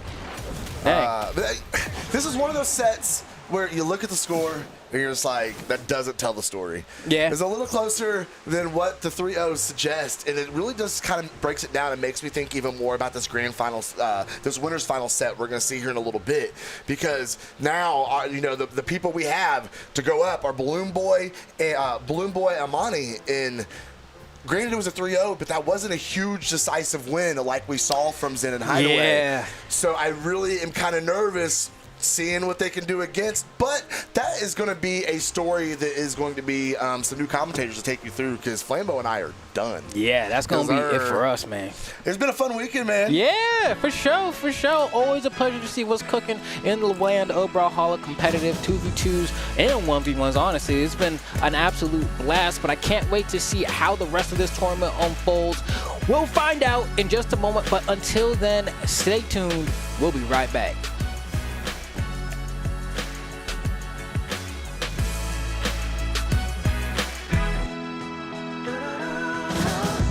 I'm rising up from the ground.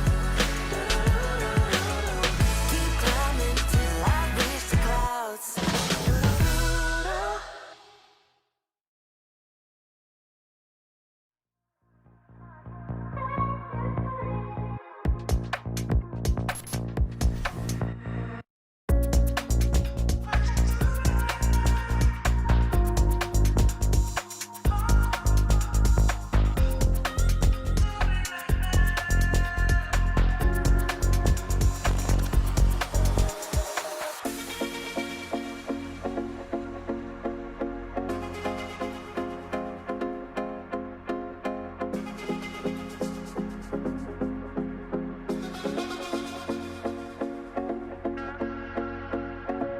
Don't let me down, say you will stay.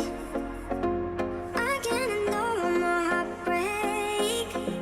Don't treat it like my life's a waste. Don't push me when I'm on the edge. Till I fall.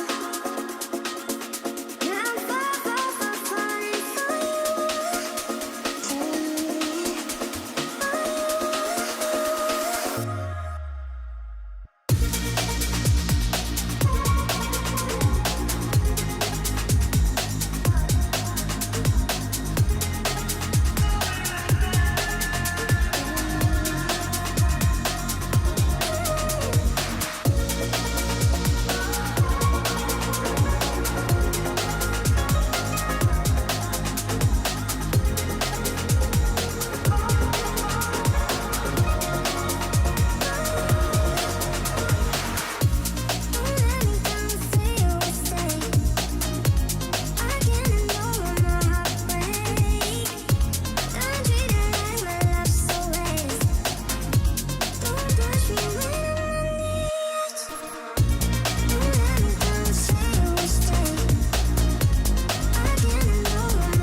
Eyes locked tight, I can't get you out my mind. Oh no, what have we got to lose? Holding your stare, I feel the lust in the air. Don't you? What if we run with it tonight? Hands all over me. What if we heat it up in time? Just follow my lead. Little bit dangerous, alright, but don't you wanna see? I'm gonna need you to trust me. It's all in the kiss, baby. Let's make a dream come true. Taking a risk, baby. Know what you wanna do. Stay in the zone tonight. Push it to overdrive. It's all in the kiss, baby. It's all in the, it's all in the, it's all in the kiss, kiss, it's all in the kiss. It's all in the kiss, kiss, kiss, it's all in the kiss. Stay in the zone tonight. Push it to overdrive. It's all in the kiss, baby.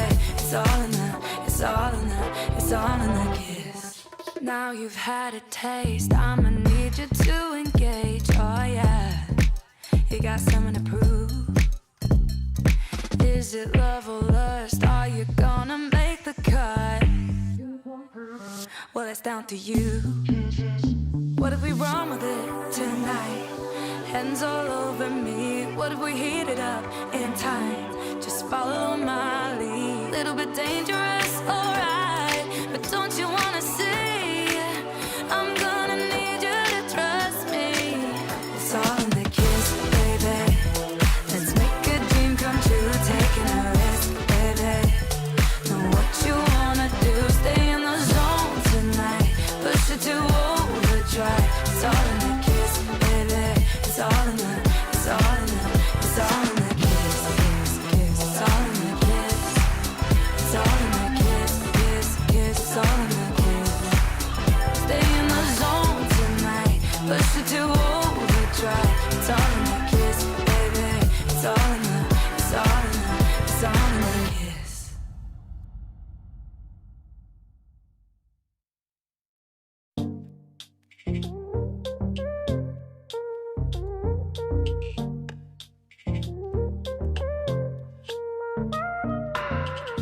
Play it down, play it cool. Keep the interest at a low. I can't show all my cards. What if they shuffle your heart?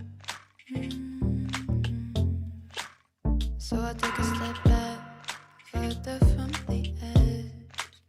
Tryna stay on track. The voice inside my head saying let yourself go. Time to risk it all.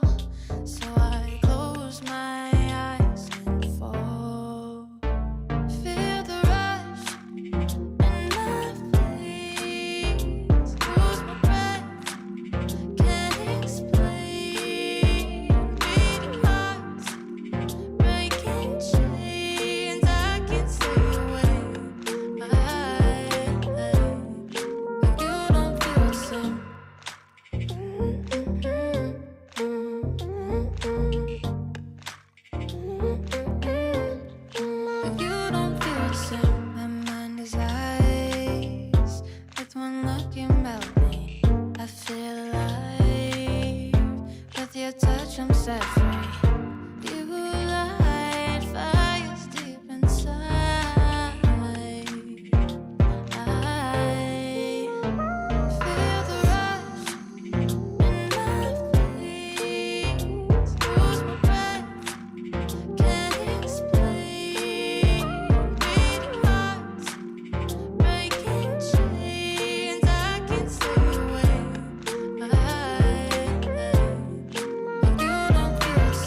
And welcome back, everybody. We are moving along through this North American 2v2 Spring Championship bracket. We're not going down to the bottom side for the elimination side of things. My name is Sparky878. Joining me on the desk here, as always, this weekend is Dara.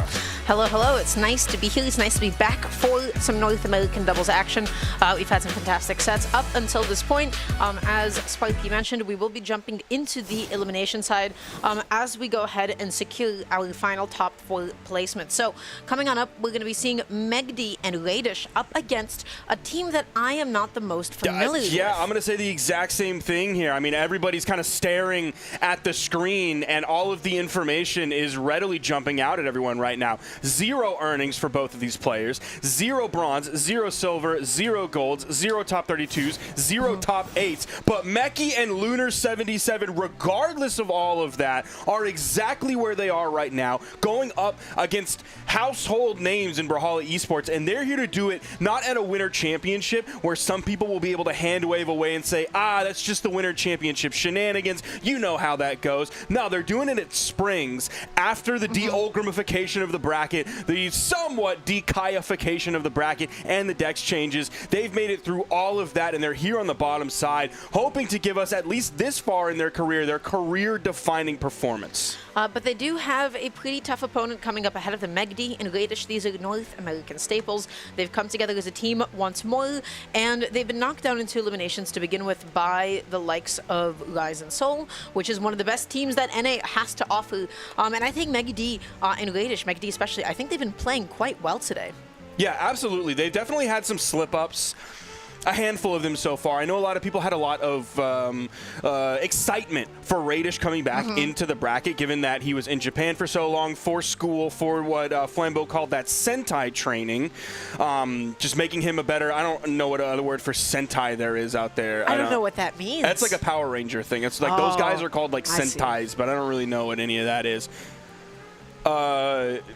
Last is saying like non-English words in my ear, so we're just going to gloss over that because I don't want to say those incorrectly. I don't know if he's just feeding me bad information to get me in trouble here on the 2v2 Spring broadcast as we're going into Small Fortress of Alliance. We have Megd and Raidish versus Lunar77 and Meki. We're getting some Jala gameplay. We're getting some Orion gameplay. So a little bit of a blast from the past on both sides, of course. One side being Megd, Raidish, the other side being these legend choices coming out from the blue team. Let's see what they got. I know people are excited about super stances, specifically with Jala. Been seeing that a lot as Raidish almost gets a KO off the top, but Meki's going to avoid that. He goes back up and is able to land on the platform. Raidish looking for a safe passage. Meki just going to be extending that juggle. Luna also going to get in there with a recovery. That's just going to be good damage being piled on here. Right now the red team, they're trying to get this combo going. The end light is going to get interrupted with a side light, and then Luna with that side sig just swooping on in. That's a huge way to start things off. I believe, according to all the resources we have, this is Lunar77 and Meki's first tournament together. They've already got the first stock in this game. The neutral air almost KOing Meki, but he's going to side air back, throws his weapon down, lands, looking for the next weapon spawn. The unarmed recovery KO off the top onto Megd. See if they can get some damage onto Raidish now that he's on second stock as Megd's spawning back in. Just a neutral air from Meki. The D-Light zoning away Megd on the left side. Big Fist comes up, but it's a complete whiff so far. I'm going to have to throw this one out to the universe and just be like, who are these people? Because I'm a little suspicious that 2 people that we would not know about are doing so well in this first stock against Megd and Raidish. Megd and Raidish going to be picking up a stock each on the blue team, but who are they? While they respawn back in, I can tell you one thing that we do know about them. It's PR 552 and PR 1150. So we have a 3-digit PR player and a 4-digit PR player holding their own so far in this game. They have a little bit of a lead here. See if they can keep it going. A down air. Then the D-Light side air from Lunar, relieving some of that pressure onto Meki. The side light neutral air coming out from Meki as well. Now putting damage onto his teammate, but also onto Megd. The great down air. The weapon toss goes down, gets the dodge. He's going to go back to the middle of the stage. Really wants that weapon. He's favoring that. There's the D-Sig. That's why he was favoring that weapon pickup so heavily. Megd, he's going to be in sweatbeats very soon, but he's able to land back on the main platform after he got hit by that recovery from Meki's spear. Luna just getting back onto the stage so safely here. Meki looking for a way to catch that landing with a D-Sig. Luna, though, with a bit of friendly fire, that's nice. okay. Meki just fighting that too. He ended up like hitting his teammate just a little bit, or actually Lunar hit Meki into Megd over there, and I thought we were going to see that neutral signature, but it barely missed from Megd. Then Meki got the KO. See if he can survive this. No, he's going to take a gauntlet side air. That's going to get the edge guard. This game one is very even between these two players. Lead favoring blue team just a little bit. There's the inlight. He jumps above the side stick coming out from Megd. Oh, Luna just trying to get some of these juggles going. Meki gonna continue it. I feel like they've been able to get so much damage in that position. Megd not able to get the two-piece through with the do. Landing with the do that time around successfully. Not able to get the jump call out. The game is just slowing down for just a moment. Both teams are looking for the next big opening. And here it is. There's the D-Sig, the neutral signature. And, dude, Megd has been missing that signature follow-up so many different times. That's one of the things I was talking about earlier. That's been a major slip-up for this team. And even if they take this game and the set, that's still something they got to worry about. Megd has missed that follow-up, that exact same follow-up, so many different times. He's missing his timing. He's not high enough in the air to get the hit off of it based on where the opponent is sent over his head. He needs to be ready for that, not just against this team, but against everybody else in their way that they're going to have to go against on the elimination side of the bracket. But Lunar 77 and Meki might not even give them that chance to look ahead. They got to look at this one because that game was so much closer than these PRs would have you believe. Yeah, it was so close, and I think that's pretty impressive. I'm not trying to sleep on them. I just don't know about them, and we're finding about them right now live on the broadcast. So I think they did a good job of covering each other's backs. I think the way that they were catching landings and the way that they were juggling was honestly exceptional. Raidish and Megd, they're looking definitely a little bit more synergized right now. We're going into game 2. Let's see how it goes. Meki almost getting that silly. That could have been huge, putting his opponent off stage. The neutral chase dodge up.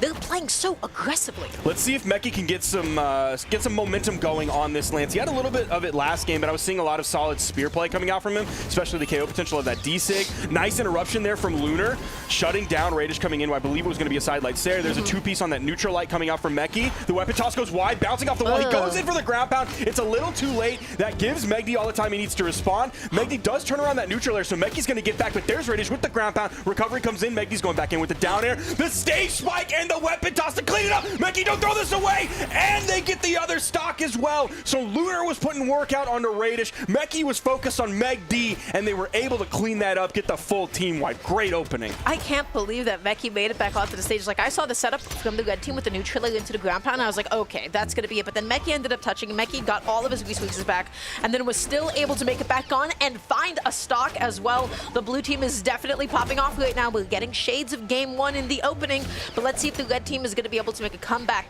like they did last time. Going in with the jump neutral area. He ended up hitting his teammate, but that might have got Lunar out of dodge, so he didn't get hit with any KO move. The down air comes in from Raidish, but he misses that. The recovery all the way from the bottom. See if Lunar... I mean, him losing the stock here is really not that bad. The survivability from this may not even matter. Him losing that stock means he's going to come back in at relative the same damage. Hopefully, Meki can avoid. His evasiveness is solid. The turnaround inlight is going to take a two-piece off of those gauntlets from Megd, but not too much damage whatsoever. He's just in the yellow. Meanwhile, both members of the red team are on orange. Wow. Meki, don't throw this away. Not like this, Meki. You just had a successful edge guard against Megd on the left side. Now you got a little too big for your britches. Lost your stock. Thank heavens for the recovery coming out from Lunar 77, but there's the sidelight recovery coming out from Megd. That was an amazing combo for the red team. They weren't able to close out the stock. That D-Sig is hitting absolutely nobody. Luna now just stuck off stage looking for a safe way to get back on and is able to actually get the stock through. Nicely done. Going to be able to get Raidish in the middle of his recovery. He has no way to get back on. They didn't have to throw two weapons off stage either to get any in-air movement resources, so they have weapon control, they have stage control. Both members of the red team are at weapon disadvantage. Here comes Megd in on the spear. Recovery's coming through, looking to get that stock off of Lunar. It's not going to take some seriously huge move to get that stock. He is in defense stance, going from base 3 to 4. It's going to be that side air for the KO. Oh, Meki with the reversal. Go back the poke in. on the weapon toss, but why did you go back down? You've now put yourself off stage. Luckily, Luna did respawn in time, so the red team had to focus on him instead of finishing the edge guard. Meki is able to live another day. The blue team has a gentle lead, but it's slowly disappearing. The D-Light as an interruption. The Sil from Raidish also doing a good job to even up the damage. Meki coming in with this lance. He's taking so much damage, though. He's in the orange. The weapon toss goes down. Both members of the red team end up dodging that, but that gave Lunar the room he needed to find the sword side air. Let's see if Megd can find like a D-Sig here. Something to split up this red team. There's the recovery. Megd's gone. What can Lunar do in this 1v2? Raidish now goes over, grabs the weapon. There's the neutral air. The neutral light comes out. Lunar, again, over on the wall. Burns that dodge, but nothing. Side light, side air, the weapon toss. That's going to disarm Lunar. Just being so ambiguous on his drift, looking for any safe passage, but Raidish just going to be able to catch that landing with that massive, absolutely huge NSIG. Yeah, that is not an easily avoidable hitbox. I think the most effective thing that the red team did was they split up the blue team. It felt like Megd was playing a little bit off stage, and then it was also like Luna playing a little bit off stage. Yeah, they just kind of split them up for a good while in the second half of the game.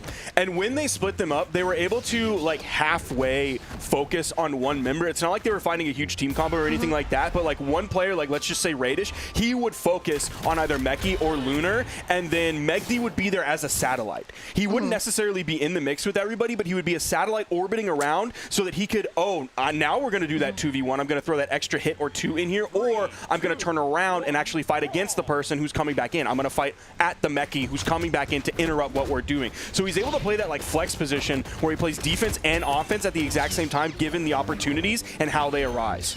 Well, the blue team, again, they're being consistently split up here. Megd able to pick up the lands. Also, I gotta say, Megd playing with no skin and default profile picture, that's tough. That's beast mode right there. So cold. Just eating the cell.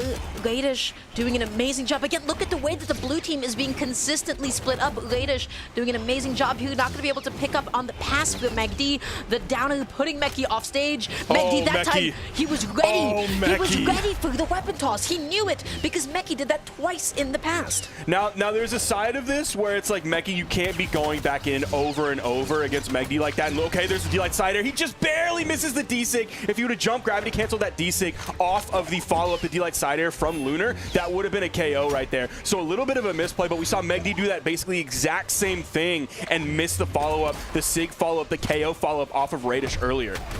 Okay, wow, very nicely done. I have to say, the blue team, they do not let the red team hold on to their stocks for too long. And just like that, that's almost a lead, depending on how long Lunar holds on to the stock. It really might not be that long, given that it's Jala. It just takes anything.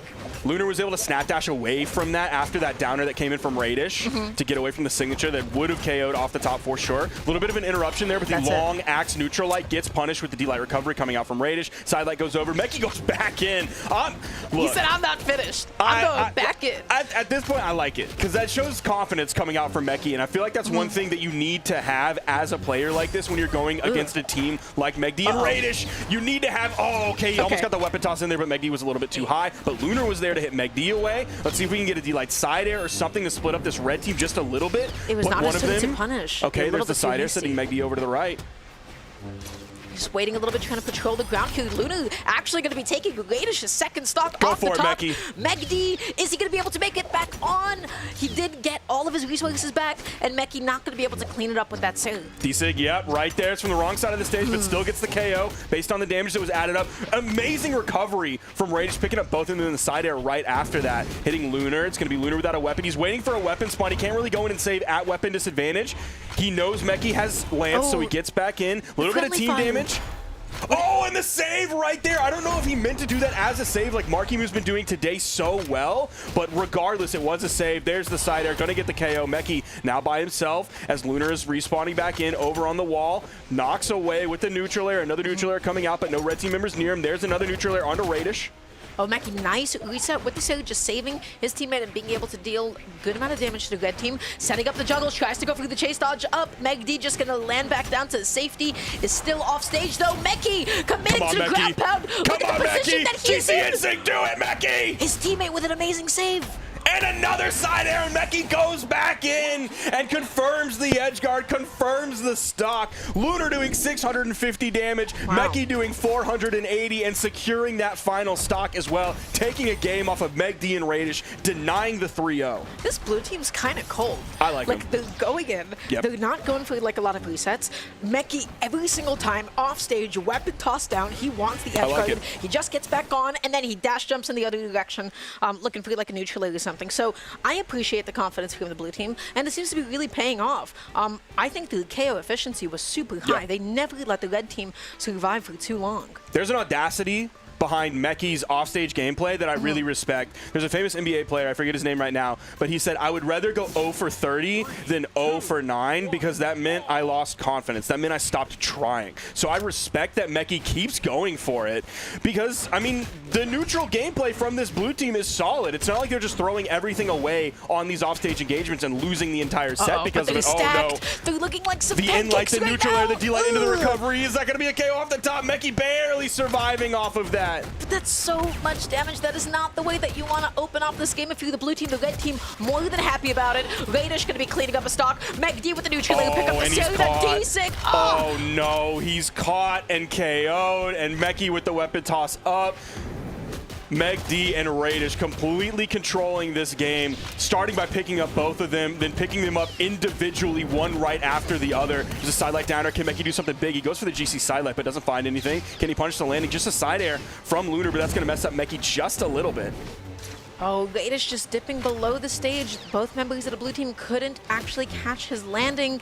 Just tries to go for a super safe GCD light. Oh, get the interruption, Lunar, please. Oh, he's going to fall right into it right after that. And a double KO for Megd. Now he's dialed in those follow-ups so he can get those signature KOs. And they're ready to do it again. And they pick up both with that GC side sig from Megd.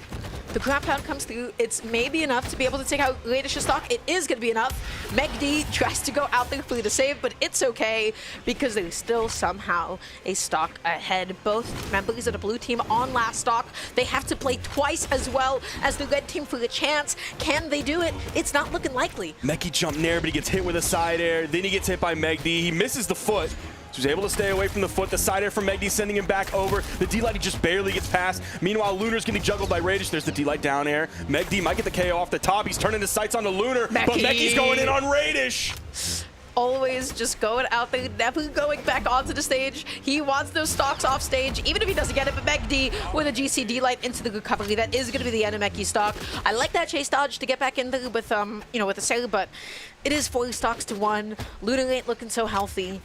I believe we know what's going to happen. Yeah, unfortunately, for all the Lunar and Meki fans who have seen these two players for the first time and fallen in love with their gameplay, this is probably going to be the end of the road for them, and it's going to end up just like that. The GC Inlight from Raidish following up off of Megd, and they wrap it up pretty quickly, but man, what a set from two players who, by all of the statistics, had no business being here, but they persevered all the way through, and they got this far into the elimination bracket. That's huge.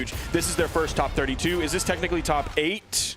I'll have to look at the bracket I think for this this. is the first top 32, I think. Yeah, it's definitely their first top 32. First top 32, so thus it must also be the first top 8 as well. Was this in top 8? I'm pretty sure this was in top 8. Yeah. Okay. So huge work from them. Unbelievable performance from this team. Really, really impressive from them. Putting up some big numbers as well, putting up solid gameplay. So congratulations to the team of Meki and Lunar, but also congratulations to Megd and Raidish, because they're the ones moving on. Those setups were just so good. They kept finding themselves in these excellent positions, and they caught the opponent stacked, and I feel like that just really speaks to, the polarizing nature of doubles. Sometimes it could just be like a lot of one-off hits, and then sometimes you and your teammate get caught in a big combo, and you're both, losing your stocks in like the first 20 seconds. So, yeah, that's tough that happened to the blue team in that last game, but Raidish and Megd, they just looked so consistent. Yep, absolutely. They're going to be moving on in the bracket. They're going to be facing off against Anime and Flower next, who have also given us a very strong performance today. That's going to be a really fun set to watch. But before that, we're going to have Shade and Hybrid versus Markimu and Future Bubble. We already have Hybrid here in the lobby. He is locked in on that Olgrim pick. We'll see if that continues throughout this set. The legends that they were playing before... they were playing the Zariel and Onyx. That was going to be Hybrid. Excuse me, no. Yeah, it was Hybrid on the Zariel, and it was Shade on the Devil Jin. But we see him locked in on this Olgrim right now. He could change, given that the other team is not in the lobby, or he could be going back to the old me. Oh, Shade and Hybrid, they got the double elimination on Glue and Sprite this tournament, which is, that's a pretty good win. It seems to also have gotten the win over Snipes and Mowgli.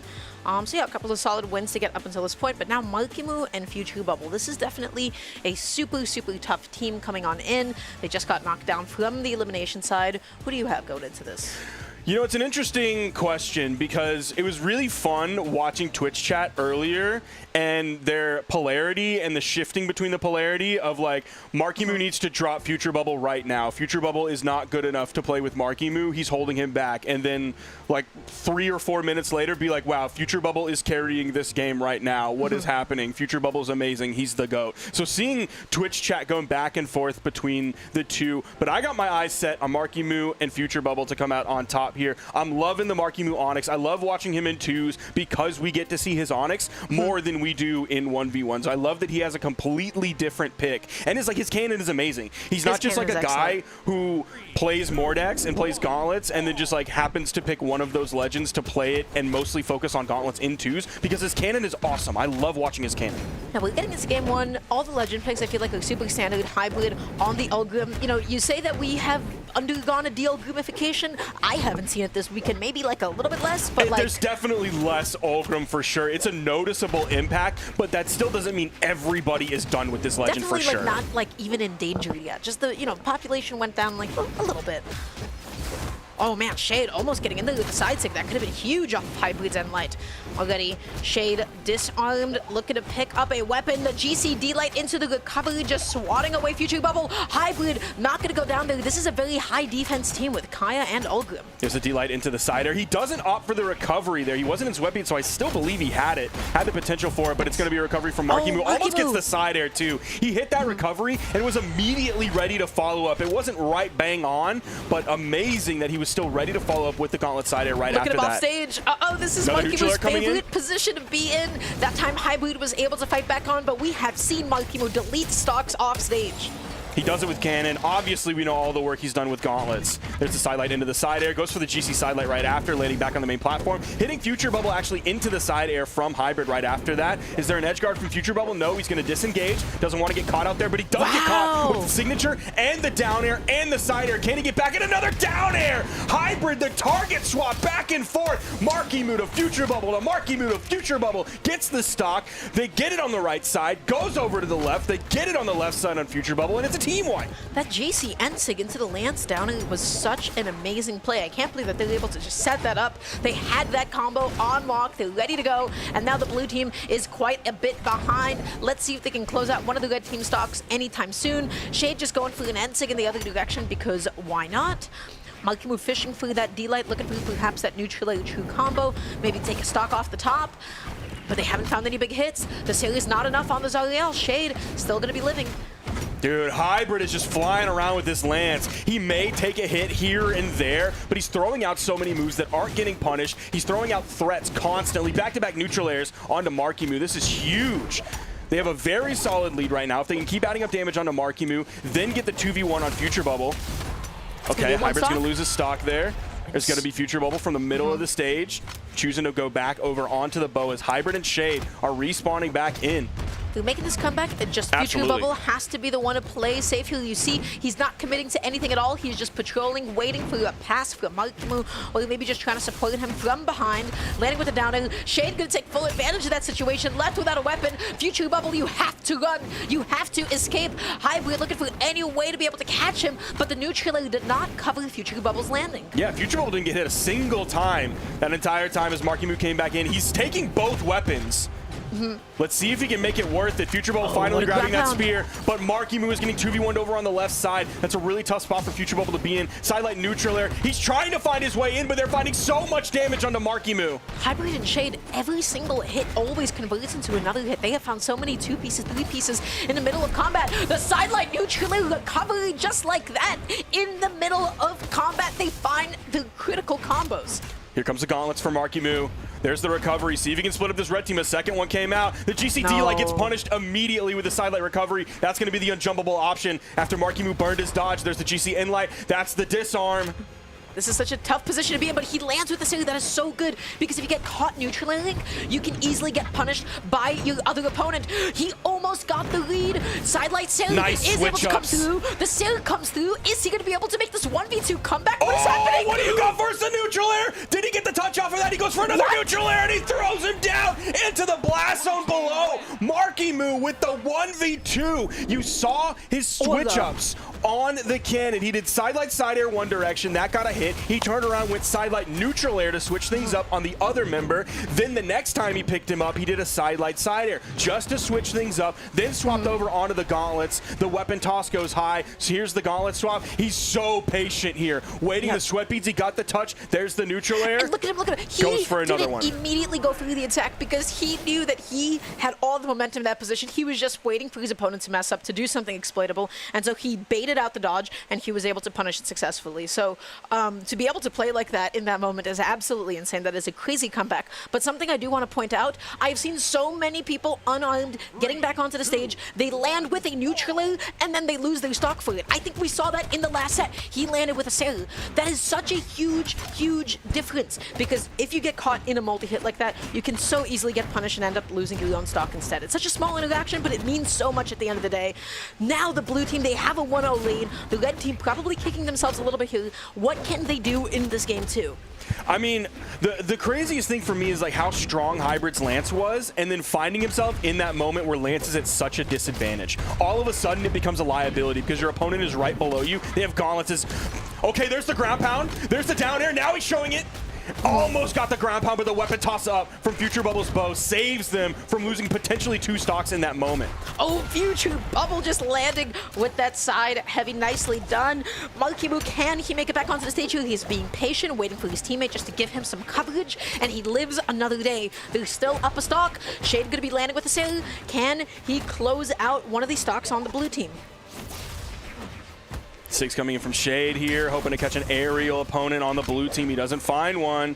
He's going to throw one out here on a Future Bubble. No, there's a GCD like getting back to the main stage. Marku's going to be able to use that Sair to get over even after taking the weapon toss, but that gave red team room to hit that bow recovery onto Future Bubble to send him to the right, turn around over on the left side, get the stock off for Marku. He's respawning in, turn over to the right, get the stock on the Future Bubble. So it's just one side of the stage, split him up. Left side of the stage, split him up. Right side of the stage, split him up. Blue team's got to be looking at Shade, and Future Bubble definitely was looking at his opponent, just going to be closing out that stock with that side sig. Marku landing with the side light, no immediate follow-up. Hybrid putting himself off stage with a sail of his own. Sidelight just landing with the neutral, nicely done. Hybrid just stuck in disadvantage and not able to score any big hits in a while.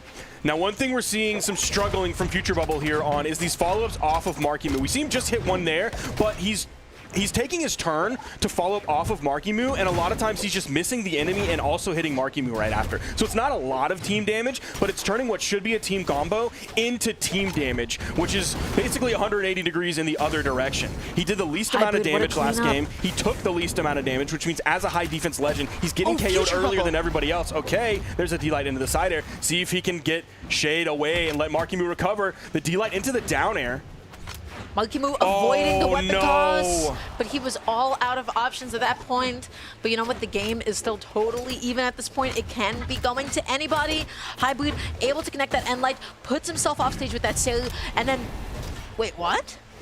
Why? There's a team KO off the top, and that's after that left side edge guard, which I don't know why Future Bubble went in with the D-Light into the down air rather than the D-Light ground pound, because it looked like Marku was down there waiting where he could reach up with a gauntlet neutral air to follow up off of the ground pound, but he went with the down air instead, so it seems like they weren't on the same page, and Marku waiting for the follow-up might have made him lose his stock off of that, and then there's the team KO off the top. So this blue team, at least in the mid game, falling apart for just a second. There's a signature hitting his teammate as well. This time it's Marku on a Future Bubble. There's the ground pound. Let's see if Future Bubble can come back in. The weapon toss goes up. Is it going to get in the way? Oh, the N-Sig, the nasty angle with that stage spike as well.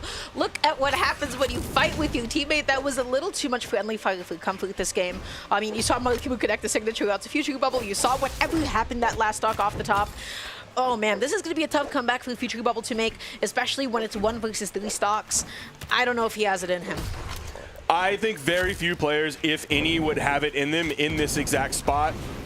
You kind of need a miracle here. You need a lot of good things to happen to you and a lot of bad things to happen to your opponent. As the side air comes in, they have complete stage control, complete weapon control. Future Bubble's disarmed. There's the unarmed recovery. That gets one stock off. See if he can turn this into a 1v1. He won a 1v1 against Raidish earlier. Just occupying that platform. The side light goes out there through the chase dodge. The target switching, Future Bubble staying as ambiguous as possible, but he is left without a weapon, just consistently putting Shade off stage, but he needs to pick up a weapon. He needs it right now, and Shade gonna deny him from doing so, closing out the game with a recovery. And let's see that replay, because why was Marku beating up his teammate like There's that? that recovery that we saw off the top. Let's see here, and then we can talk about damage numbers. That was the double KO. There's the neutral air. Future Bubble goes in. Here's the weapon toss. Marku goes over, touches the wall, but there's the insig. I don't know if we're going to get that team KO off the top. We're not going to get that team KO off the top. We're just going to forget that ever happened. Yeah. But we were talking about how Marku in the first game did 750 damage compared to Future Bubble's 376. We were sort of seeing roles not totally reversed last game, as Future Bubble does 623 and Marku does 442. So there was a lot of work done by Future Bubble last game to make up for the damage that he wasn't able to do in game 1. We'll see what happens now. Hopefully, they're not going to fight with each other anymore, okay? Marku needs a way to be able to make it back onto the stage here, and he always does so. Future Bubble going to try his best to give his teammates some space. Hybrid landing with a downer, tries to go for the delayed option. Future Bubble missing the side light. That's just going to be a big whiff punish for Hybrid. Landing with a downer again. Marku just able to get a one-off hit there. Shade now left off stage without a weapon. Marku going to make it difficult for him to pick one back up. Future Bubble going to be catching that jump. Shade stuck in a bit of disadvantage, but he picks up the N-Sig. Nicely done. Nice falling side air coming in from Future Bubble as he secures the landing. He eats a side air from Hybrid, but again, the last patch is going to take away a lot of the KO power, a lot of the force, a lot of the send of that Lance side air, so it's not going to send him too far. A little bit of team damage coming out from the red team, but there's a nice punish that comes Good after. coverage from below, saving his teammate and getting a stock as well. Good play for Marku. Jumping neutral airs, the zoning there is coming in, that down air as well from Hybrid, but Marku is able to dodge through it. There's another neutral air, but he's able to get inside the second one that comes right after. Neutral light's coming in from Marku. Anti-airs coming in from Marku with the neutral airs. That's the Axe neutral light going to get the KO to take away Future Bubble's first stock. Yeah, a bit of an awkward position there for Marku. I don't think he felt confident that he could get like a counter punish without getting punished himself. Maybe he could have backed up and done like a weapon toss to save his teammate, but that's okay because the stock count is still pretty even. Marku going to be going out there with a downer. Shade trying to find a downer of his own. He is still navigating his way to get back onto the stage. He wasn't able to get a stock, but he was able to get a few hits. Yeah, he found solid damage, but it felt like the pressure from Future Bubble made him pull out of that bow ground pound just a little bit too early because he was worried about getting punished by Future Bubble in that moment and getting sent off stage even further. Double sidelight into the recovery. Hybrid's not able to interrupt. He gets picked up by the neutral air from Marku, and then the bone air coming out from Future Bubble. So great juggle coming in. They're beginning to find the footing again for the blue team. But Shade, nice catch! What a neutral air. Such an amazing save, saving your teammate from getting sent super far off stage in exchange for just a little bit of damage. That's that good friendly fire. Yeah, and that's basically the weapon toss shutdown that Marku was doing earlier to save Future Bubble. This time, Future Bubble didn't have a weapon. All he had was the unarmed kit, so he chose the best option right there to shut that down. The reverse slow, oh my gosh! Hold on, he has to chill out. Shade with the immediate wake-up recovery. Going to be punishing Marku for his insolence. Hybrid does make it back onto the stage. Of course, you know that Lance can just charge it up. There's the sidelight into the side air. Doesn't even need like the dodge read right after that. I'm guessing Hybrid's dodge was down. Otherwise, we would have seen potentially a dodge coming out from that. I'm not sure. I didn't happen to see him right before to notice that dodge was down. That's Shade out of the game. That's Marku and Future Bubble in a good spot. It's a winnable 1v2, but Marku and Future Bubble, oh, he drops that just a little bit. That neutral air basically dropped Hybrid stacked right on top of Future Bubble, and Spear doesn't really have that stacked option. Yeah, we've been seeing a couple of dropped follow-ups, I think, for the blue now team he's ready consistently. For it. But this time, side air, and nice. The neutral signature gets the KO off the top. Great work. Now, when he's able to actually prepare, knowing that he's not all the way on the right side corner of the stage where he has nowhere to go, like maybe you dip off stage and go for the GC in light, that's not really an option that he had right there. So that wasn't really a drop follow-up. That was a situation where like the follow-up, it just isn't an option for him. Nice job to the blue team. I do think they started to get a little bit more comfortable. When I'm thinking about game 2, they were not on the same page. Yeah. They were hitting each other, they were dropping some combos. However, they got a couple of really pivotal 2v1s. Even when it didn't necessarily result in a KO, they were able to lap the red team when it came to the damage. Also, they really separated the red team. It didn't feel like they gave the red team a chance to play cohesively.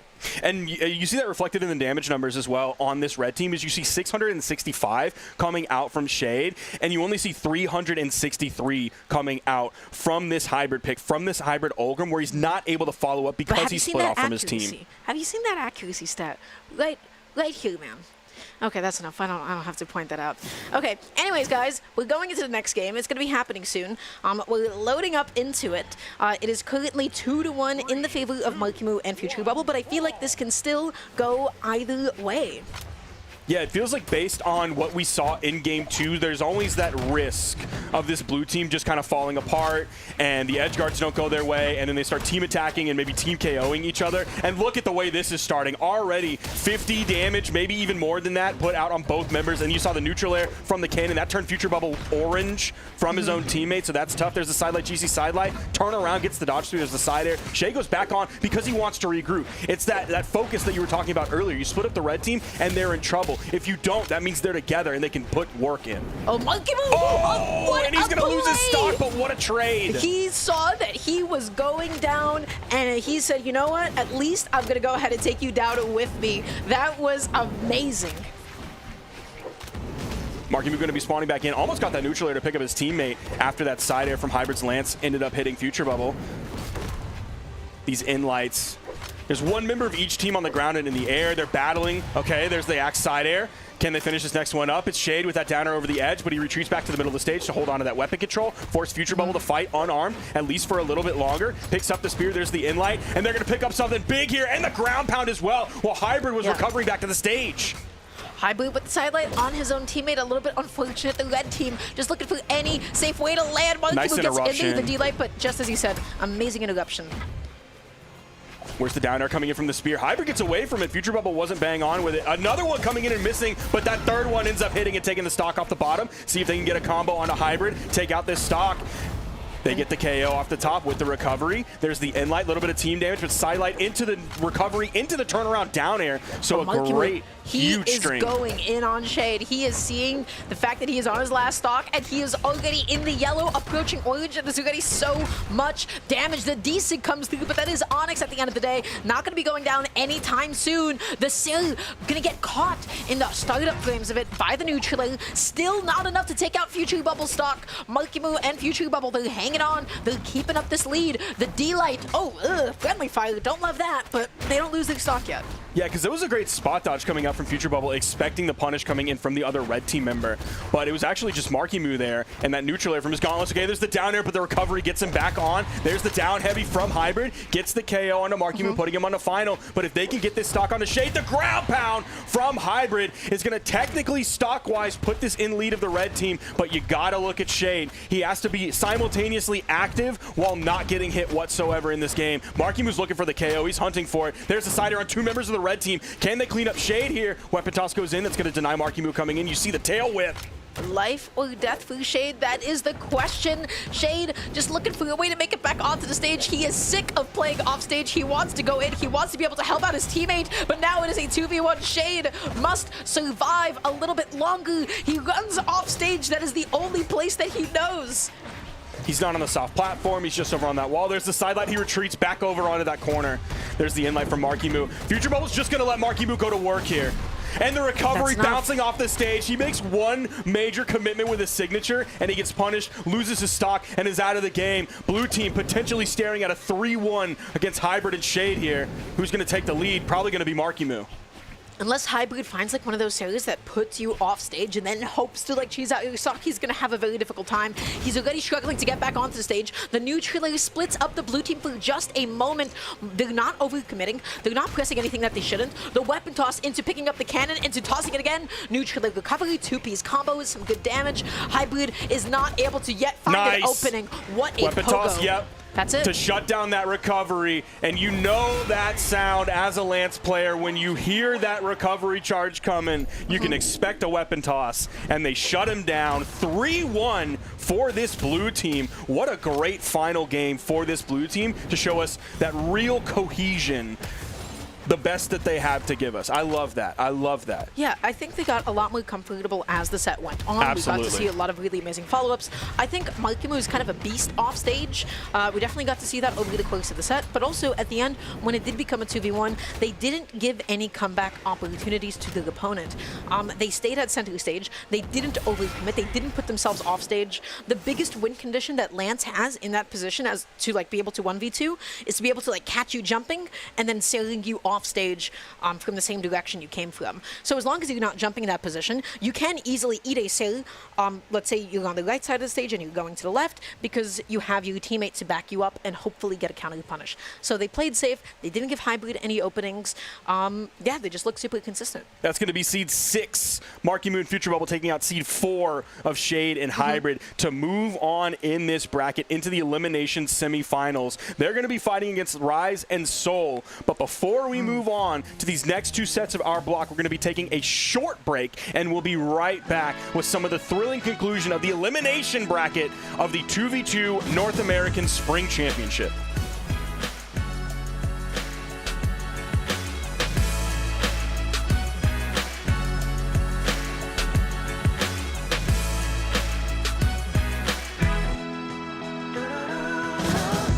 I'm rising up from the ground. Keep climbing till I reach the clouds.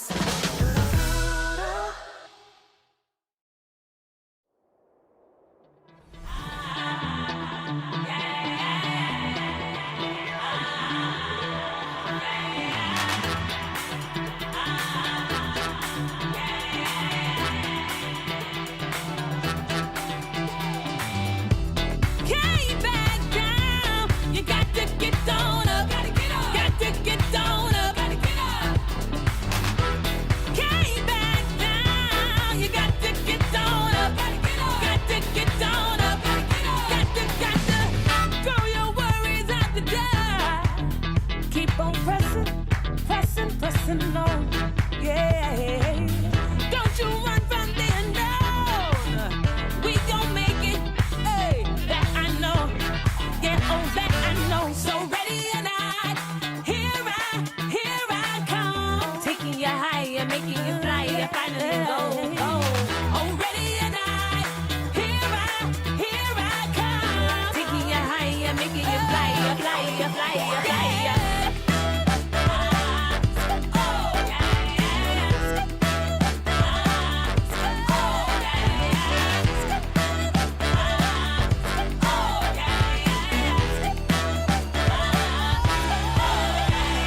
Can't nobody stop me now. I'm running fast as lightning now. I'm doing what I want.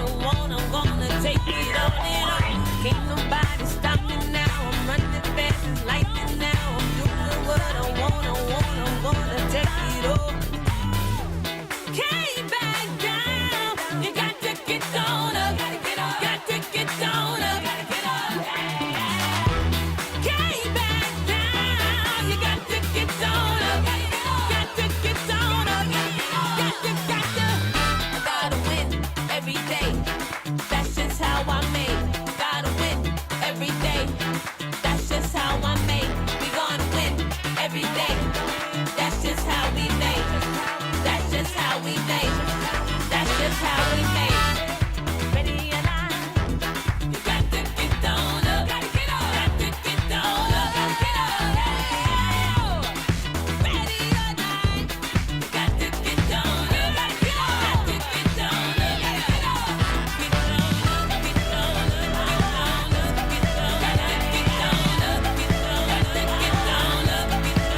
everybody to the Spring 2v2 Championships for North America. We have 2 more sets of our block as we secure everybody into the top 4.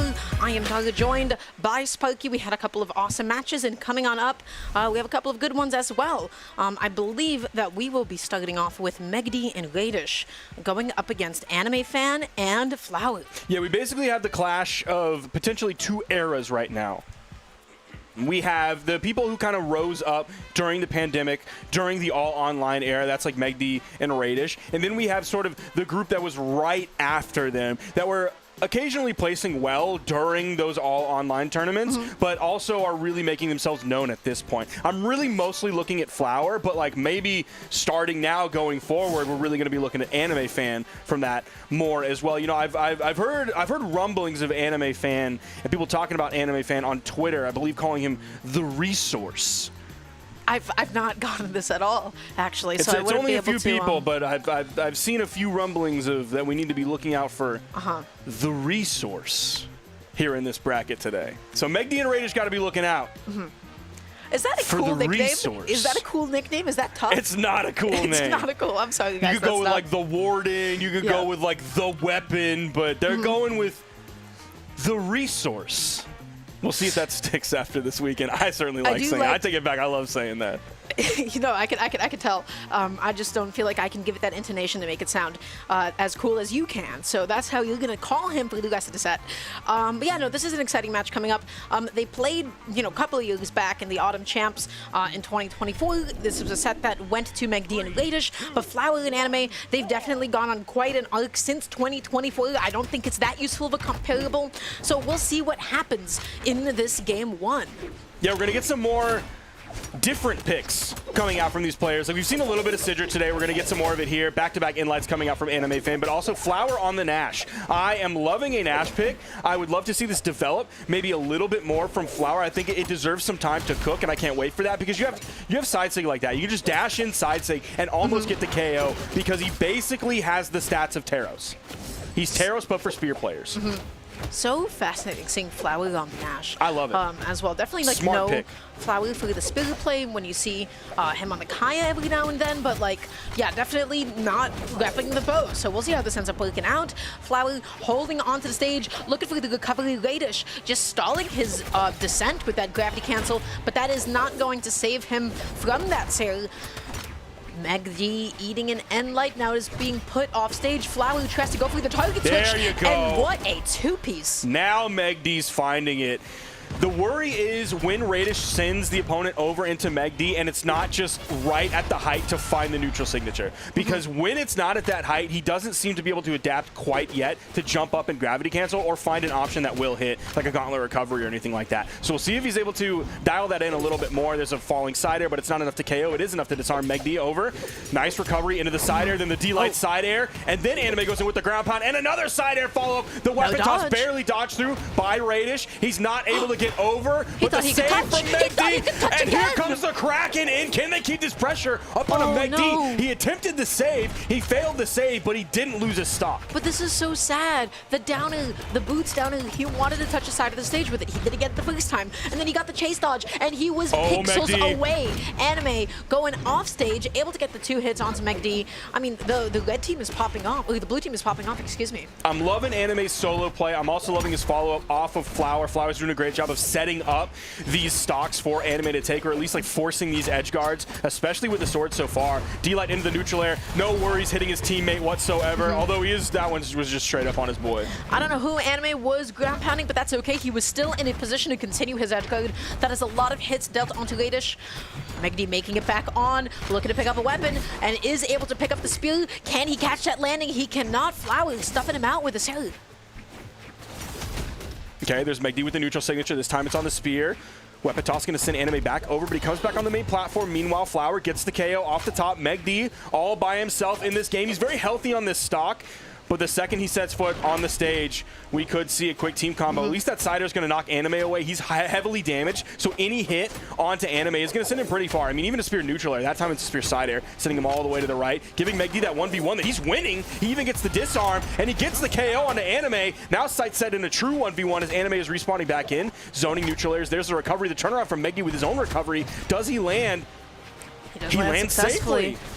Flower able to get the side light, catches Megd now without a dodge for just a second. Anime couldn't get the landing with the end light, but I don't know how Megd is gonna do this. He catches Anime without a dodge, but he can only find the 2 hits. Now, Megdy's doing a phenomenal job in this 1v2, but they are getting damage. This definitely isn't a damageless 2v1 for the blue team. They're adding it up. That side air sent him off screen. That weapon toss is going to knock him back just a little bit more. We're going to see the anchor. No, he's going to play it smart here. Just playing so patiently for both teams. Megd looking for any opening. The Ensig just puts him off stage, and an Anime fan going to take full advantage of that position that his opponent granted him. Just able to occupy the stage with the signature, catching him, jumping back on. Nice job to Flower and Anime. I have to say the biggest thing that's going on for them is they're finding a lot of consistent combos in the middle of combat. I'm thinking about the recovery into the cell that Flower is able to set up for Anime. I'm thinking about that situation a couple more times. They were able to consistently put Raidish and Megd off stage. Yeah, and if you're talking about occupation, it really feels like Raidish, no disrespect, did very little but kind of occupy space that game. He did 210 damage. Megd put out over 3x the damage that Raidish put out. Raidish is in defense stance, and he's taking almost the least damage in the entire game. So he's getting knocked out earlier than he probably should be. He's not doing damage while he's there. So he just really wasn't very active last game whatsoever. There was a lot of solo work coming out from Megd. So we'll see if he can dial that back in. They're starting this off so great. Wait a second, what happened? How That's did Megd poor get spacing interrupted? from Megd. He was too close, so he got hit by the signature from Raidish, so he couldn't follow up afterwards. From that distance? From that distance. That one's on Megd. What? I can't believe that hit from that distance. Okay. Well, either way, damage is damage. They still got quite a bit of it. It could have gone a little bit further. Anime hitting Raidish off stage. Raidish dodging past the ground pound. Flower just opting to go ahead and help out his teammate. Landing with the neutral, the end light on his own teammate. A little bit of spaghetti here. And Megd is able to take the stock off the top. Flower, how does he make it back onto the stage? You see Megd trying to fake him out. Is he going to set it up? Yes, he does. Picking it up with a side sig. Raidish, amazing job making that happen. Yeah, that was Flower getting a little bit lost in the sauce. You saw back-to-back side sigs on the middle of the stage. I don't even know if that would have KO'd Raidish at that point. He was the more damaged of the red team members, but it definitely wasn't going to KO Megd. He threw one out right after that, got punished, lost his stock because of it. So he can't get too cheesy with those signatures. He's just approaching and just waiting for his opponent to whiff something beneath him. He is stepping up. Look at him. He's just jumping up and above, waiting for a whiff. Anime that time was able to catch his landing, and he got a stock. Anime not able to find his way in with these neutral airs. He's hoping his opponent falls into them. Okay. Top side of that sig. Oh, Flower almost took fatal damage, and he is going to. You saw the sweat beads, and Megd was happy to go in with that ground pound to secure that KO, clean that one up. The blue team is falling apart this game. The way that he was moving, I don't think he just meant to fast fall to the bottom of the stage. I think he definitely meant to touch the side of the stage. But maybe we'll just have to watch that one back. This is looking like all Megd and Raidish. I mean, they open off with such an aggressive combo. It is now 4 stocks to 2. It's not looking that good for the blue team. It was a nice D-light into the weapon toss, pick up neutral air from Flower, but it's 4 stocks to 2. Raidish is still relatively healthy, and they're just going to pick up 2 again. And they're doing it back-to-back with signatures. There's a side stick from Megd. On his teammate. Oh, it's okay, they can risk that. Can they? Because look at Flower just making this landing as difficult as possible. Raidish with the gravity cancel down heavy. Not enough, but he ends up actually losing his stock on the landing. And there he's ready again. The spear, the neutral signature. There's the side air follow-up from Raidish off of Megd. The big fist gets the dodge, and Megd's not there to punish when Flower lands back he caught on. them both. Wait a second, can he get the stock? No, he cannot catch Raidish's landing. Now I think this should be it for Flower. He is left without a weapon. He cannot make it back onto the stage, especially against that orb down air. Megd and Raidish, their damage output was looking phenomenal. They got so many big follow-ups, and they opened off hot in this game too. Just with that, combo catching the opponent stacked. And this time, Flower was the one who really didn't get to play too much of the video game, especially as an Ashe player. You have a heavy weapon in Hammer for sure. You have like a quote-unquote mid-sized weapon in the Spear. You have high strength. He's opting into the strength stance, and he's only doing 295 damage that game. He's throwing out 5 signatures, but only hitting 1 of them. So that was just a really tough game. But he threw out 47 did something light disgusting attacks. at the end of that game. The way that he landed, he caught his opponent without a dodge, and then landed and got the D-Light caught both of them with it. That was nasty. He almost clipped them. I mean, he honestly didn't even deserve to get that. That was a failure from Megd in that moment. He had the free punish, the free potentially fatal. I believe it was a guaranteed fatal punish from Megd onto Flower, and that was just straight up Megd dropping it. Okay. A little downplay, but that's okay. That's fine. We're going into this game now. It is 1-1. Let's see what they've got for us. Flower trying to catch this landing for Megd, but he's being so patient, so floaty. See if he can get the neutral air. No, he didn't get low enough on that wall. Anime just going to side air into the wall, bounce off. These neutral airs are coming in, but Megd was staying grounded. I wonder if Anime meant to be on the ground and throw out that neutral light instead. There's the side air sending both members. Flower was looking to wake up with the GC in light. There's the save, but it's right into Anime. Pinballed, and they cleaned up the second stock as well. This is what we want to see from this blue team. How did he know? He was so ready for it. He just positioned himself up and above, waiting for the save, and then he was just able to get the ground pound, getting that stock. Anime's popping off. Insane string on the cannon. Getting that turnaround with the side air as well. I believe that was a nice 4-piece for Anime. Anime's big in the West right now. Let's see. Megd gets that end light. It's not enough to take out the stock, but hopefully they can get a 2v1 onto Flower at this point. Tries to land him with a downer. Megd picking it up with an end light here. Anime not going to be able to get the gravity cancel signature and ends up losing his stock. Yeah, Megd felt safe going in for the side light recovery for that unjumpable option after Anime burned his dodge on the gravity cancel. Sider going in. There's Megd with the pickup, and he gets the recovery right after. It was a neutral light into the recovery, so a 2-piece. D-Light into the recovery. Flower was there to follow up just in case it was a D-Light side air. So no matter what, the red team was going to get picked up off of that. I love that. There's a recovery, and they get the KO off of that too. Wow. Off of the neutral, just punishing that whiffed end sig. I don't think that Raidish was ready to lose his stock for whiffing that. At that position in the stage. Nice follow-up thing. Flower with the side light. You see him backing off. He's waiting for maybe a dodge in or a dodge down. He wasn't able to find it. End light picking up another end light that is so much damage that the blue team is dealing. Flower is still hanging on to his second stock. The weapon toss hopefully going to be able to keep him safe. Raidish missing the follow-up. And again, the blue team, they keep finding these consistent 2-pieces. That was Flower staying off stage, and the red team in that moment recognizing that he was just over on the wall. No follow-up from Raidish. He's going to play that very safely. Doesn't want to commit. Put himself into whiff lag. There's the in-light. Raidish is now ready, and there is the side sig from Megd to pick that one up and get the KO. His timing's good on that. Then with the neutral Anime that time, he was a little bit too late to find the recovery. They almost caught them stacked. That was a dangerous position for the blue team. Flower taking a lot of damage, making his way back on. Yeah, Megd is putting on some damage. He just put out like 7 hits onto Flower. Even got a little bit of help from Anime as he threw the sword inlight, knocking Flower back into Megd. Now his sights are set on Anime, and he's putting out almost just as many hits. So much damage so quickly. There's the side air. And they turn it into the combo. Great interruption, and the signature from Raidish gets punished as well. So it was a great turnaround from the blue team after a great pickup from the red. Such good awareness for Flower that Megd would end up stepping up like that. Also, what a weapon toss for the interruption there. The game is looking super even. Megd a little bit more healthy than either member of the blue team. Anime not able to get the neutral, and that is Flower losing his stock off the top. Anime can he make it back onto the stage? He's got the cannon. The weapon toss hitting Megd. Anime not going to be able to catch the landing. Looking for the side light, looking for the neutral. The red team, they're not actually in that good of a position. Anime can make this comeback, but then he whiffs the D-Sig in his opponent's face. He was expecting the stacked initiation coming in from Raidish, hoping he could use those Kraken tentacles on that down signature to cover right below him, move himself up for that grounded initiation to get the hit and send and at least get 1 KO off of that. But Raidish played back just enough. He was playing defensively. He even had the spot dodge just in case there was a little bit of splash from the hitbox or if there was a little bit of forward movement that comes out of Anime Fan in that moment. So great awareness from Raidish with that spot dodge, holding on to that. The thing that I'm really worried about if I'm the blue team right now is looking at how quickly Raidish and Megd can pick up an in-light into an in-light. And then all of a sudden, maybe if they just get that, like, okay, that's 25, 30 damage in that moment, but oftentimes they find something after that. Maybe it's 1 hit, maybe it's 2 hits, but their ability to just in-light from one person, in-light on the other,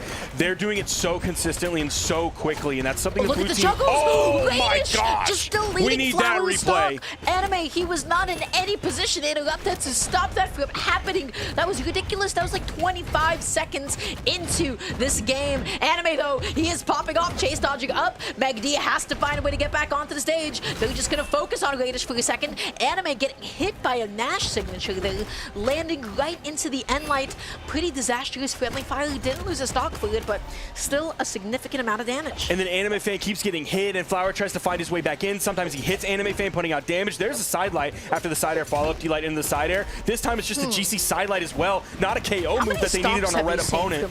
Not very many whatsoever. He has not been stomp focused hardly at all. Yeah, maybe a little too honest. I don't know. I feel like that is such a big option for Hammer. I'm seeing him go with like a lot of side lights as like a follow-up from Anime, which is like good damage, but can it be something else is my question. I think he's just worried about focusing on the 2-hit. That's going to put him into a lot of active frames where the other member of the red team that's not getting hit by the D-light can then come in and interrupt. And if all you get is a D-light, like I'd rather go for a side light, I'd rather go for a side, I'd rather go for a neutral air. I'd basically rather go for any other Hammer movement or any other Hammer attack. Landing with the silly, that's just good damage. Raidish jumping with the downer, catching a Flower on the ground. Anime with a neutral, beginning the juggles. Flower chase dodging and then opting just to go for a few more jumps. Oh no, the ground pound not gonna find the connection. The Sari doesn't find it. He just loses his stock out of nowhere. Flower, not like this. You have to wake up. This isn't impossible for the blue team, but you don't want to go down like this. He went down there, I think, expecting Megd to chase more quickly than he did, and then all of a sudden he was stuck down there with very little left to his name and resources, and Megd wasn't anywhere near for him to find the hit. He was just so reliant on the chase dodge. He wanted the Sari, he whiffed the Sari. You know, the neutral would have connected in that position, but like the neutral also would have popped up the opponent in not a favorable angle. Anyways, what can they make happen with the stock? Anime has already taken so much damage. The D-line to the neutral comes through. What a 3-piece, still not enough to take out Megd's stock. Megd runs off stage, disarming Anime, whiffing the GC D-light. What a follow-up, still not enough. D-light ground pound, the bounce off the stage into the orb recovery coming out from Raidish, amazing. Even Megd's looking for the side sig there. Or sorry, that was a neutral signature after a side air. They can hit the side air. Let's see if they can get the juggle here as Flower is potentially looking at a 1-3 loss against this red team going for the side light. He gets punished immediately and they're ready to go. Whiffs the side light into the down air, into the side air, and then the finish right off of that. And it's going to be a 3-1 just like that for the red team. Tough game for Flower and Anime Fan. The resource. Okay, man. I just wanted to say it one more time. I don't know if that's a thing. Is it a thing? I wanted to say it one more time. Is this a I'm thing? sorry, guys. Is that what I we're wanted to say calling it him? one more time. Okay. God forbid I have a little fun up Does here. Anime like that? Have we discussed that as a possibility? I don't know if he likes that. If I was Anime, I wouldn't like that. But I can't speak for him. Anyways, Raidish and Megd played excellent. Combos, fantastic. The follow-up potential, I think, from the blue team, you see them get consistent 2 pieces, you see them get consistent 3 pieces, but I don't know how I feel about Flower on the Hammer. I think his aerial options, so good. The way that he was setting up with recovery and down air, I think his spacing on those was super tight. But whenever Anime would like pass to him, he would only get like a side light. I didn't really see him go for a lot of D lights. I didn't see him go for like a lot of N lights. I enjoyed his spear a lot more than the Hammer, at least on the Nash pick. I don't know. I wasn't really feeling it this set. I think it was definitely hit or miss, and it felt like more miss. Maybe that's just some more time needs to cook on this legend pick so we can get a little bit more comfortable with that hammer, how to play Nash's hammer compared to how he plays Yumiko's hammer, because you don't have access to the wisps. Does that make that big I think there is, given you bring in the wisps, which are like an important part of that legend in 1v1. So maybe it just needs a little bit more time to cook in 2v2, or maybe you swap back over to that legend, but Yumiko's kind of weird to play with in 2v2s. But we got to move on into our next set, into our final set here for our little block, and that is going to be Rise and Soul versus Marku and Future Bubble. That's right. This is going to be an exciting one. Marku and Future Bubble, I feel like they opened off okay, but then they definitely got so much more comfortable as the set went on. Marku, he is a demon when it comes to the offstage gameplay, and Future Bubble does an amazing job of supporting his teammate. Sometimes they step on each other's toes, and that's what happens. I don't want to see them fight against each other like we saw in the last set. We didn't get a replay on that, but we don't have to think about it. We don't have to think about that anymore. Rise and Soul, though, what a tough customer. What a tough opponent.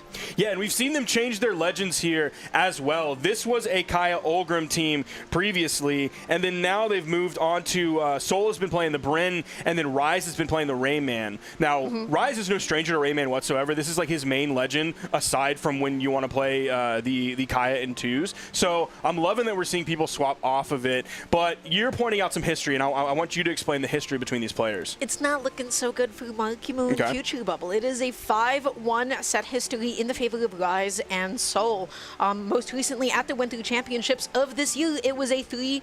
Oh no, I'm sorry, they didn't play at the Winter Championships. They played at a community tournament, a couple of community tournaments, and then at the Summer Championships, it was a 3-1 in the favor of Rise and Soul. Rise and Soul's placements in 2s have also just been generally better than Marku and Future Bubble. This is definitely the favored team going into this matchup.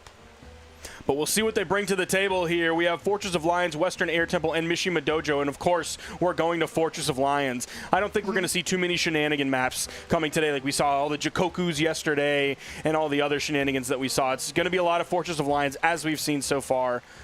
This is what? Sorry. All right, that's fine. Don't respond to me. That's cool. Whatever, man. I'll produce it. Oh, this is not a valid game because I believe Rise accidentally chose Super Stance. So this doesn't count. Hopefully they'll figure this out quickly. Yes, and they do. Yeah, get out. So this is a scratch. So we're scratching this game. As, of course, everybody out there knows that super stances are in the video game, but they are not legal for this tournament. That would have been too much chaos. We can't be doing that to y'all just yet. But for mid-season. I am so excited for the first event that is going to have super stances legal. I can't wait to see what disgusting things people cook up, especially like on deck stance, on deck super stance. It's going to change the game. It's going to change the game, but not yet. A little bit too hasty. Too hasty. Good catch to production or the TOs or whoever saw that, because I certainly did not see it in the moment. I was more focused on going back to Fortress of Lions yet again. Okay, I'm excited to get into it. You were talking about the picks before. It's interesting. We're seeing the Bryn come out from Seoul. I think Bryn is such an excellent pick right now. The Zariel from Rise, I mean, just always staying in the meta even after the changes. Yeah, these are just all pretty much meta picks. Bryn somehow being the least of the meta picks, but Bryn is still just, you know, such a good legend. Played Rayman earlier, moving those gauntlets onto the Devil Jin that he also played earlier. So we'll see what Rise and Soul have against Marku and Future.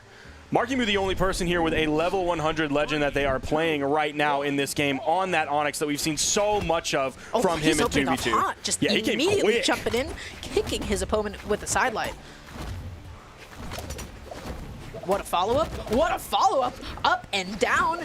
Just taking so much damage. Marku and Future Bubble already positioning so well. Yeah, they're pressing the speed really hard this game. There's a D-Light into the downer and the turnaround from Future Bubble, but he gets disarmed again. A very early disarm. Future Bubble's been disarmed quite a bit on this Kaya so far, given those dex changes. There's the side light and the turnaround neutral light and another neutral light, but this time it's on the Soul. A little bit of team damage coming out from Rise's bow. In-lights coming out. The bow players are loving those in-lights, and that's going to be a KO. And no interruption from Future Bubble. He was too afraid. That actually wasn't a KO. I'm blown away it wasn't a KO. It's that Onyx defense. It's that Onyx defense. Always living a little bit longer than you think. Soul coming back on with the gravity cancel signature. I mean, already Soul and Rise demonstrating so much synergy, demonstrating so much lethality, and you already know the combo capacity here. Future Bubble doing everything in his toolkit to delay his landing as he waits for his teammate.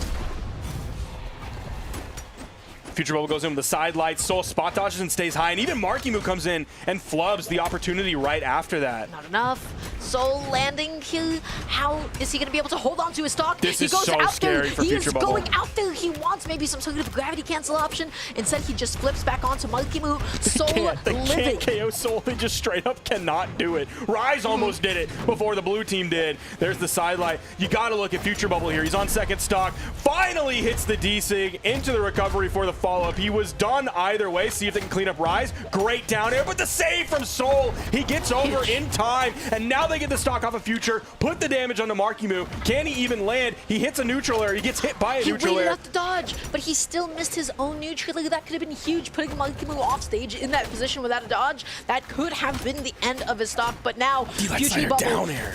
He's whoa, Marku calling out the GC Ensig with a ground pound. That was crazy. They're trying to make up for lost time here. Now Marku has hit 4 stocks. He's taken 4 of them on this second stock after that ground pound. You saw that he was dominating on the right side with the gauntlet KO, and then over on the left side off of the setup from Future Bubble's down air with his cannon ground pound. Trying to make up for that lost time. There's the D-Sig and another D-Sig coming in. One vertical, one more horizontal. The coverage was insane from the red team. I'm surprised that blue team did not get more blown up in that position. Future Bubble landing with the pogo, ends up hitting his own teammate. Oh no, how is he going to be able to avoid the red team? They're going in on him, and they find that sidelight. That was so early too. That was like maybe the first stage of red, and on a higher defense legend, you can't be risking that. He went in to that Marku respawn time in the later stages of orange. I think he wins the. Ooh, I do not. I don't think that. Well, let's That's the find diversity of thought here on the esports broadcast desk. Oh gosh, the ground pound the coverage was ridiculous. Marku now has the gauntlets in hand. He's waiting for them to overextend, and then he throws away his weapon. Now he is left without a weapon. Okay. The red team is going off stage. That is still not enough to take out Onyx's stock off the top. The down air to be able to touch the side of the stage. How does he make it back? No punish? What? There's been a lot of team damage coming out from Ryzen Soul as they both have been a little bit too eager a small handful of different times. They do wrap it up, but man, Soul went to work. 676 damage that game. I don't think you can ever count out Marku in a comeback scenario. In a 1v2 setting, I have seen him make so many comebacks. That's not just recency bias because of the set that we got to see today. That is just me reflecting on all the sets. So Ryzen Soul, good job cleaning up. At the end, I started getting very scared for the red team. They put themselves off stage. They started hitting each other. Marku, I don't know why he went for the down heavy instead of just picking up the cannon. You know, he just wanted to mix things up. He ended up losing, but he wanted to mix things up. So a little bit of the red team stepping on each other's toes, even though they came out victorious in the end there. There was a little bit of stepping on each other's toes. They hit each other with weapon tosses. They hit each other with moves as well, as it seemed like they both wanted to be the one to put the KO shot onto Marku in that moment. So that could be something we worry about going forward. Oh, he's going to get this. Yes! Oh my gosh! He got the reads. He extended it off stage. The GC sidelight, he kept it going. He saw that Soul or Rise was going into the air so he could keep going up. Didn't have to worry about a down air. And he got the KO with the side air off screen. Wow, that's a huge early knockout. Oh, just immediately switching up onto Future Bubble instead of continuing the edge guard. That is going to be Marku taking out Soul's first stock, the blue team with a gentle lead. Even the side air back on stage puts Marku back on stage, but he dashes in to that down sig and that gets the KO off the top. Even though they had that early knockout, the blue team isn't too far ahead of the red at this moment. They can get this stock off of Future Bubble, who's at the weapon disadvantage, but they're going to focus on a Marku putting so much damage out onto him. 50 so quick. Does he get another one? No, he doesn't. The GC sidelight. Soul had enough drift to move to the left to get away from it. Guy's just consistently punching down. His accuracy on the down angles was so good up until those last few. Marku just able to spot dodge, punish through it. Waiting, lands with the sail. Soul is off stage. That's going to let the blue team focus on to Rise. But Marku needs a way to be able to help out his teammate. They have been split up for a few seconds now. Eating the pogo. How does he make it back onto the stage? You see that he is respecting Rise. He goes for the D-Light, and then no immediate follow-up for the D-Light. Yeah, that's the unfortunate thing about where Marku was in that moment, is if he goes for the follow-up, he might lose his stock and then be put on a final. He ends up losing it anyway, but he had to go for the D-Light into the chase dodge so that he didn't get hit right after that. So he has a KO option on the opponent that he can't use in that moment. Soul still hanging onto his stock after eating the recovery, but I don't know if he makes it back from this pogo. He does, because the blue team focuses onto Rise instead. Chase dodge over the corner. The down air is going to interrupt. Disarm Future Bubble. Can he get the weapon? He does. Oh, Marku fighting for his life to get back on. Hold on, what a follow-up. The ground pound. Neutral air. Oh, Rise turns it around. No way. He came in with the ground pound. He was above Marku, so Marku couldn't throw out the nair in time, and out came the ground pound from Rise to get the turnaround, and it's Future Bubble. He has 2 stocks, so it's a winnable 1v2, but I think Rise is going to play in the back. They're going to let Soul take the lead here, put out the pressure. Sidelight goes for the GC side sig.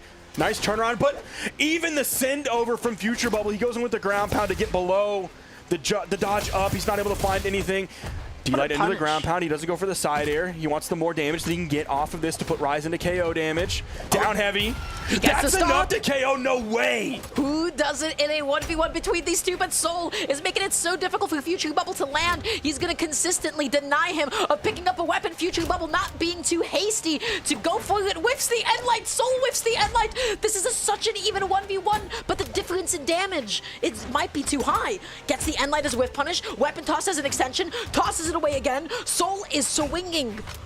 Soul, what are you doing? Even What is jumped over the happening? end light, picks up the bow. He's going to look for these turnarounds. He runs to one side of the stage, looks for the turnaround. The end light on a grounded Soul, and the unarmed Kit. That recovery is going to get the KO off the top, but they potentially almost lost that, and it's sort of for the exact same reasons that we pointed out in the previous game. Is a little bit of that slop there in the 2v1, in those moments where they're hitting each other, where they're not on the same page, and they need to have like well-defined roles in those moments rather than both being the lead, both looking for the KO, then they hit each other. Something I would like to see, though, I know nice job to Soul closing out that game, but the amount of end lights that he was whiffing in front of Future Bubble, I started getting a little bit scared for the red team. He tried to make it as close as possible. Nice job to Future Bubble, but at the end, we need to talk about what happened with Marku. Future Bubble hit an amazing ground pound. They had this amazing combo. Marku, he thought maybe he could just finish it off with one more ground pound, but did he even need to go for that? Was that a guaranteed KO off of the bow ground pound at that point? Was that an unnecessary commitment? It might have been too much of a risk, and that's off of Marku getting the early read, getting the KO on the right side with his cannon. I don't think you can really hold on to him getting that again this game, and he's already been disarmed. The complete focus onto Marku. There's the down air and the ground pound. Dude, his offstage Marku's looking for more. And Yeah. Soul might be in the same position as Future Bubble goes off stage. Now Ryzen is going to go off stage too. They're all still alive still. They're all still hanging on to their stock. Soul tries to go up high. Rise with an amazing signature. They're able to catch Marku. And now this look is at this huge. combo. But then Soul goes for the full combo. He wasn't recognizing his teammate. They're ready to follow up off of the D-Light. Again, that little bit of overlap that they do upon each other. Soul with the double down air, looking for another one. There's the axe recovery, but Future Bubble picks up the D-Light into the ground pound, avoiding the recovery and getting the KO. We have a very even game, but Marku's damage, you gotta be a little bit scared. Goes in with the downer, but barely misses that. There's the side light. Marku looking for a reset. Side light into the sider, gets dodged through. Meanwhile, Future Bubble loses the stock on the right side. Guy's putting himself off stage against Marku, just taking that opportunity to get back on instead, hitting the other opponent. Landing with the D-Light, chase dodging back down as a reset, knowing that he probably didn't have any good counter Marku. punishes. He didn't have any good options in that position. It's back-to-back neutral signatures. The first one, Marku just had to watch his boy get hit. Then he goes in to try and find something after, gets hit by the neutral signature. This time he side airs away, and we see the team damage and the Marku follow-up. He just served him up a free KO on his teammate.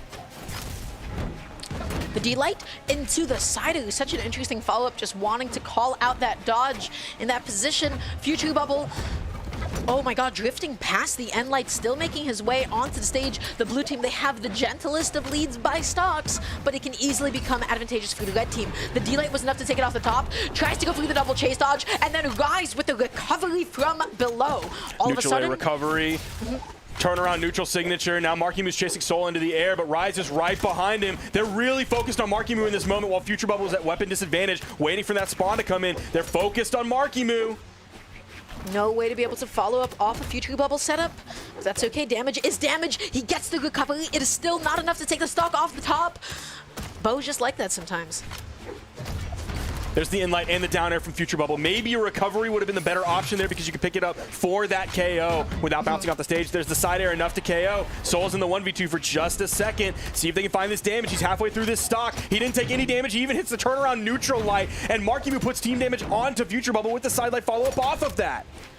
Oh, Marku with a GC, and like, what an amazing delayed option. Soul going off stage, Marku going off stage as well. They're both out for blood, but the Sailor is going to be able to close out Soul's last stock. Rise with a GC and Sig, hoping to catch Marku going off stage, but I don't think he's going to overcommit like that in this position. Playing it as safe as possible. Oh, he's looking for the target swap between the two. Marku's taking the lead. Let's see if he can start it off in Future Bubble. Okay, great side air from Future Bubble. D-Light sideline into the recovery, and that's the KO. Denying the 3-0. We're going to push to a game 4. What a close game. That was just down to the wire at the end. That's like, I don't want to call it slot because of I feel like people are going to take that term the wrong way, but it's just like this little bit of play. Everything's not as tight as it should be, and we're seeing moves like that. We're seeing signatures where we're hitting our teammate, and the opponent is there ready to not spaghetti. only... The FGC term is spaghetti. We call that a little bit of spaghetti. It happens, okay, from time to time, and it's okay because, you know what, we're all prone to being... We're all capable of doing that in the heat of battle. I mean, yeah, like Marky Moo and Future Bubble, we were talking about that not that long ago, you and I. Spaghetti slop. That's all I'm thinking in my head now. Okay, we're going into game 4. Let's see what they've got for us. I want to see less of that. I want to see... I mean, we had so many good ideas coming in from the last game. So much aggression. Already Future Bubble trying to set up with a juggle here, but Marky Moo's off stage without a weapon against Rise. He's able to touch the side of the stage with the down air, and now they both make it back on, but Marky Moo still needs a weapon. He's looking for it. There is a weapon spawn on the field, but Rise is playing around it. There's the recovery right away. That's going to disarm Soul. He's going to be looking for the next weapon spawn. Here comes the axe for him. The recovery from Rise's gauntlets and the neutral air from Future Bubble's bow onto Soul. There's the inlight. No follow-up right after that. Marky Moo was too worried about hitting his teammate in that moment, but the down heavy is going to get the first KO on the right side. See if they can clean up this stock on a Rise, although he has a little bit more room to go unless he whiffs that signature right in front, but it's just an inlight from Future Bubble. Yeah, Marky Moo tried to follow up with the sailor, but I can't believe that it wasn't plus enough on hit to combo from that position. So just such a tight window. Oh my goodness, what is happening? Marky Moo able to get in there with the sailor, closing out that stock. Soul desperately looking for a way to land. Future Bubble, good coverage with the recovery. There's a falling side air, but then Marky Moo just kind of steamrolls past Future Bubble off of that rather than letting him continue his string onto Rise. They still haven't taken away these first stocks from this blue team. I mean, they're pressing hard. Another unarmed recovery from Marky Moo, and he gets the down heavy in the middle of the stage. Yeah, his opponent's Soul was just not ready for that at all. He thought that he had a clean KO onto Future Bubble, and he wasn't so lucky. This is now a massive lead for the blue team. It's continuing to grow. Guys, I mean, he's just going to lose his stock at any point. Oh, the D-Sig just happened to be the wrong way. Future Bubble guessed that Soul was going to dash past him. There's the sidelight. He's going to wait. He immediately continues into that next sidelight rather than waiting for like a neutral air into the recovery juggle opportunity. There's the side air. It's going to get one KO. Now they're focused on the Soul. He's in the red. Almost gets the KO off the top. He's going to float as high as he can. And Marky Moo chases, hits the recovery, and the red team knows it's done there as Rise runs off the edge, and we're going to push it into a game 5. The red team was done with that. They looked so lethal. I mean, Marky Moo, he was just taking out so many stocks, and I think Future Bubble's coverage was exactly where he wanted it to be.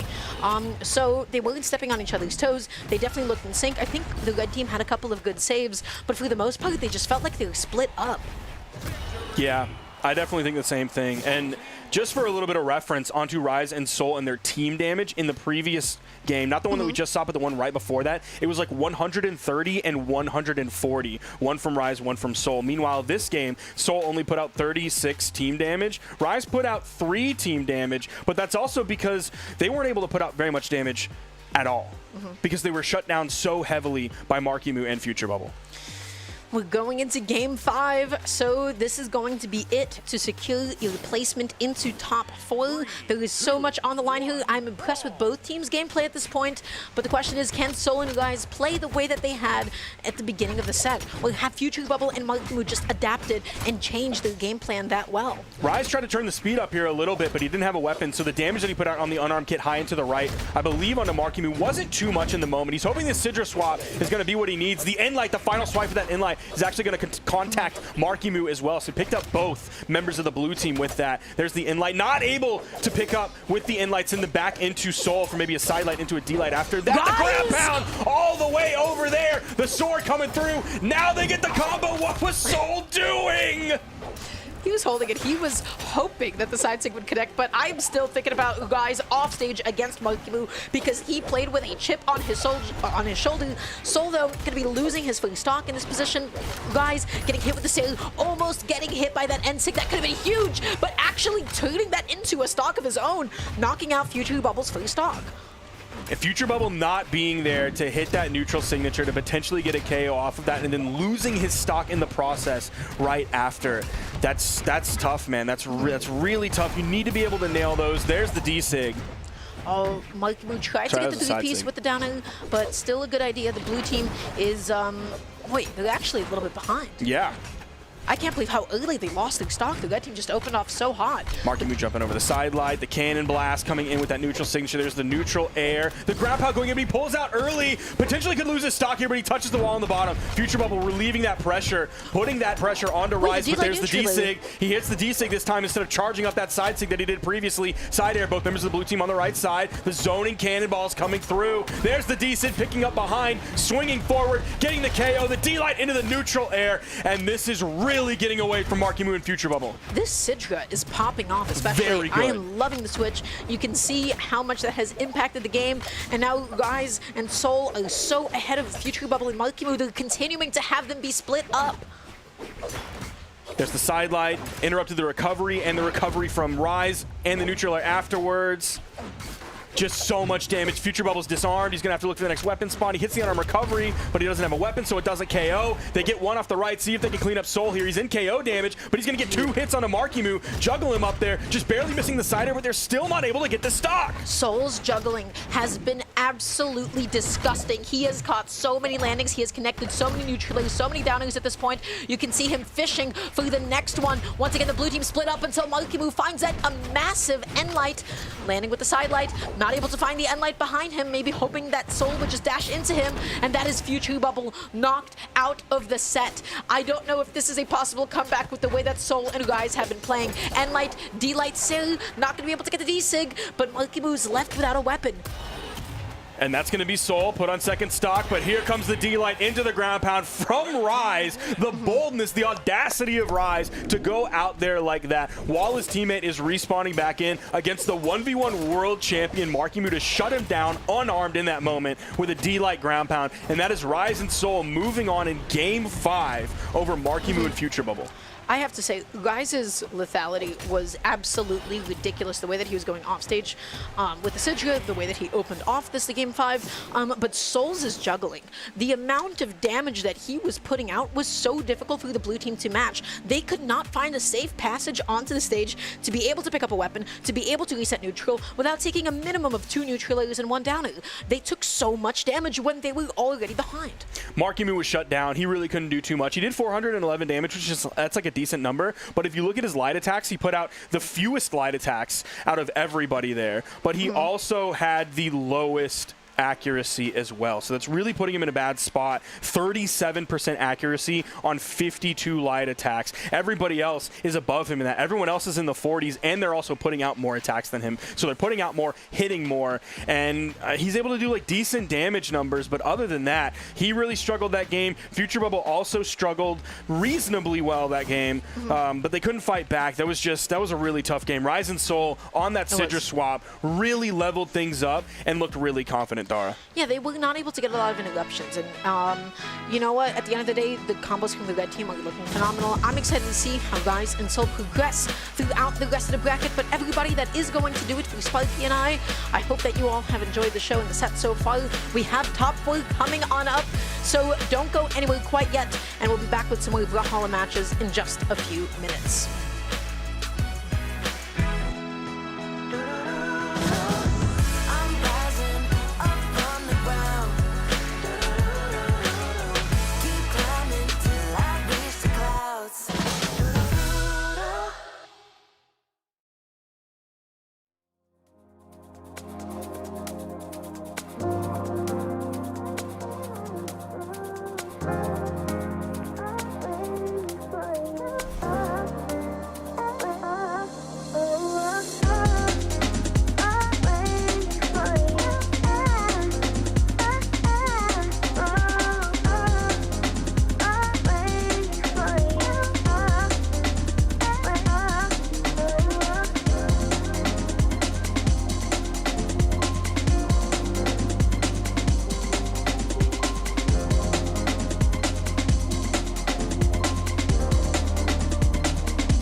No smoke without a fire.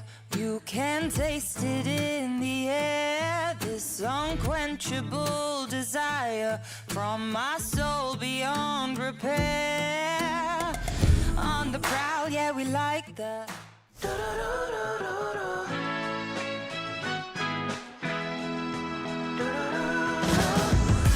rising up from the ground. Keep climbing till I reach the clouds. It's about to get good as we are here in the Spring Championship, the top 4 for North American doubles. I'm Duke, and joined with me is none other than Jill, PJ. I've had a problem, like in the back, I kept thinking to myself, Megara Degara, and then I would just like play that in my head a bunch of times. Okay. That carried over into this moment right now, but we'll get to Megd later, as we've got Zen and Hideway versus Balloon Boy and Mooney for our first match of this top 4 winner side. Very excited to see this one, Zen and Hideway, Balloon Boy, Mooney. I feel like when you ask anybody who could have won this tournament, who do you expect to win, you're going to see one of these two teams at the top of the of everyone's list. The World Champions versus the Winter Champions. Zen and Hideway come off of a BCX win going into Winters, getting 3rd place at that event, underperforming, which is crazy because some people have never seen a podium. For them, a 3rd place is underperforming by the largest of margins. On the other side of it, Balloon Boy and Mooney get it done for the first place, for the first time goal for both of those players. So that's very, very exciting for both of them. We're going to be seeing how this one plays out. I believe they played last time at Vanguard, which was a community event. That's March 14th, and that was a 3-1 in the favor of Zen and Hideway. However, they did not play at the Winter Championship that Balloon Boy and Mooney won. Okay, maybe they're saying that Balloon Boy and Mooney only won because Zen and Hideway weren't there, but we'll see how things shake out as we get into this one. No surprise picks so far, Sidra's and the Devil Jin and Aang. So we got Gauntlet and Sidra. That's the new meta. Yeah, a lot of Sidra play, and I know a lot of people are saying, can Mooney really get it done on the Sidra? But seeing it, I think Mooney, Sidra, one of the best, and the same can be said about Hideway, who's going to be returning to a cannon pick here.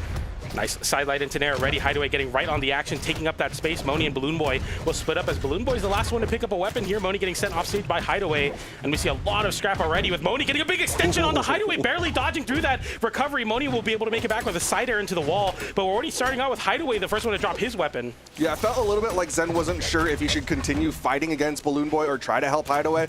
Looks like the call this time, try to help out Hideway, who went down, went for the down air.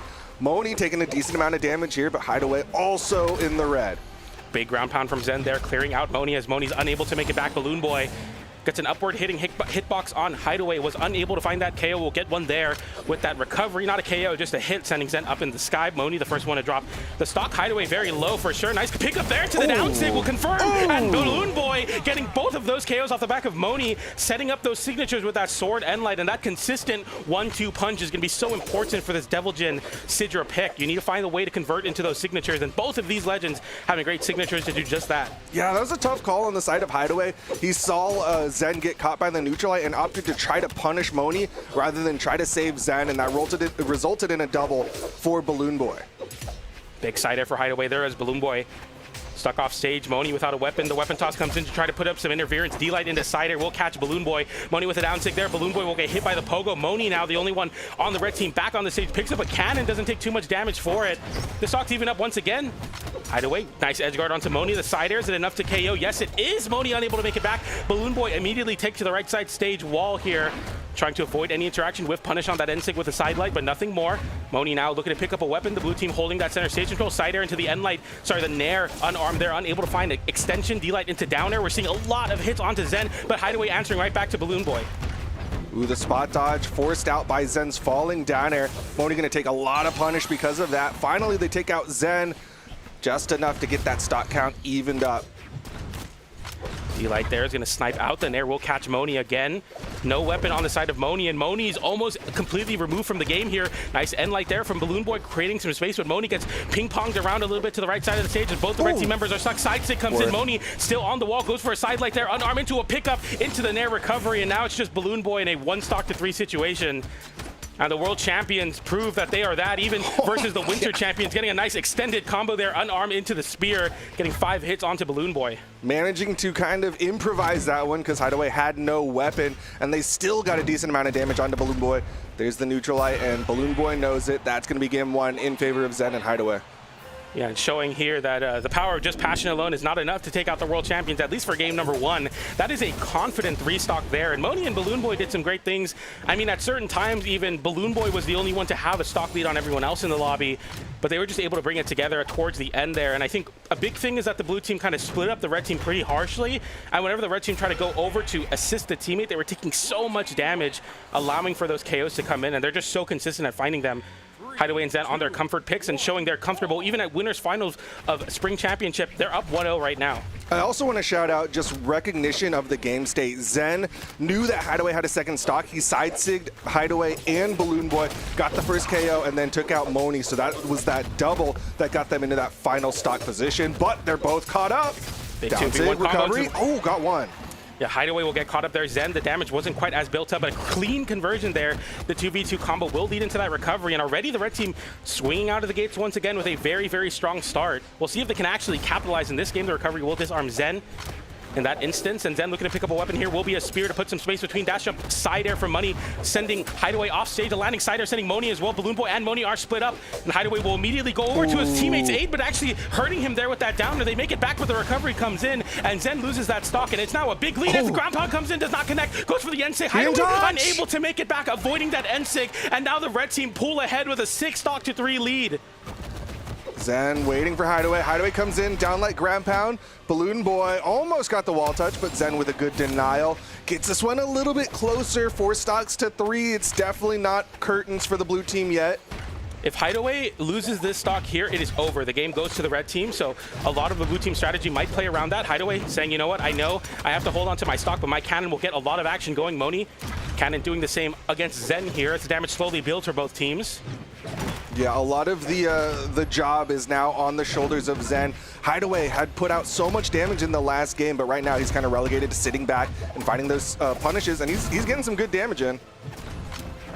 Side air there, a D-Light from Hideway trying to whiff punish. That recovery will hit both blue team members. D-Light into downer will hit Mooney. Mooney will going for a nair there. Zen trying to edge guard Balloon Boy, but the cannon from so long ago actually comes into effect, but still lives even with Sweat Beat. Side light comes in there, going for a big scramble in the center of the stage with that GC, doesn't find it there. Mooney getting hit by the nair, and still a side stick does meet Balloon Boy, and the side air comes in as Zen picks up his trusty spear, and he's looking for these pogos, but both red team members make it back, but Mooney gets hit with the weapon toss into the down air, and now the stock's even up, and that's going to be Balloon Boy forfeiting the stock as well. So the blue team having a slight lead here. It's technically a lead, but a fragile one at that, because right now it's even, and Hideway is 1 hit away from getting KO'd. Yeah, I mean, it's not too different of a position, just smaller stock count. Hideway still that big target for the red team. He has to be in the back right now. Eats that last of the neutral air and almost got launched off screen. Avoiding as much as possible with Hideway right now, and you see Zen trying to make something happen here, trying to find something to get Hideway back in this game without potentially getting KO'd immediately. Recovery comes in, heading Zen into an N-Light for Mooney.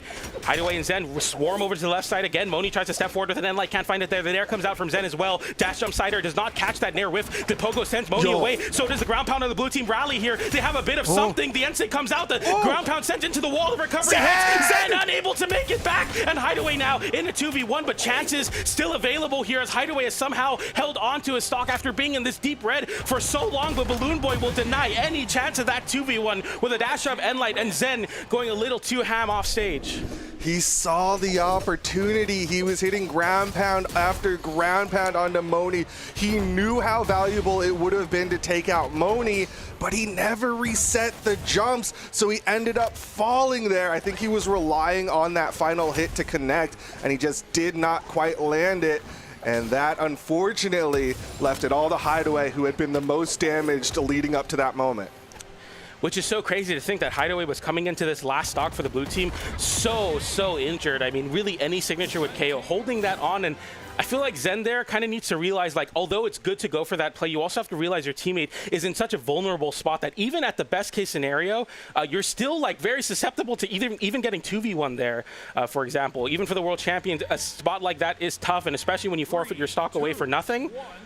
You'll see a 1-1 set count here as we go to game number 3 back on Small Fortress of Lions, and both the red and blue team will win their appropriate exchanges to grab their other team's weapon spawn.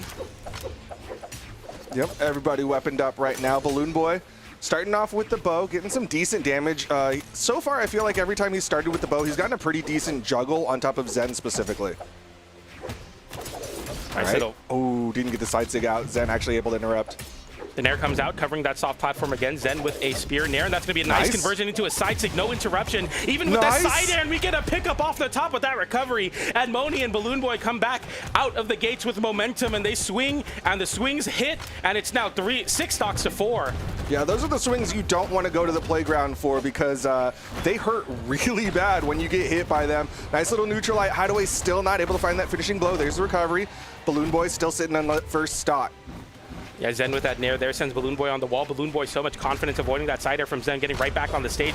Mooney with the same amount of confidence just going into the blue team, trying to find that weapon pickup. Doesn't get the read there. The down sig will catch both, and the damage build now and the extra credit as Balloon Boy still holds on to the stock. The Nair will finally put an end to that one. And now the 2v1 combo. The power play D-Light into side sig. Into side sig, and that will send Mooney off on his second stock. Balloon Boy making magic happen with the down air though, as Mooney tries to go for a breakdance. The side air does beat it out, so we don't see any trade outs of the stocks there, and Mooney on his last. That 2v1 combo propelled the blue team into the lead. It was so valuable for them to get it, and they absolutely got it. Mooney gonna try to take the stock off of Zen. Hideway's coming over. Balloon Boy's in position, and he ends up taking out Hideway instead.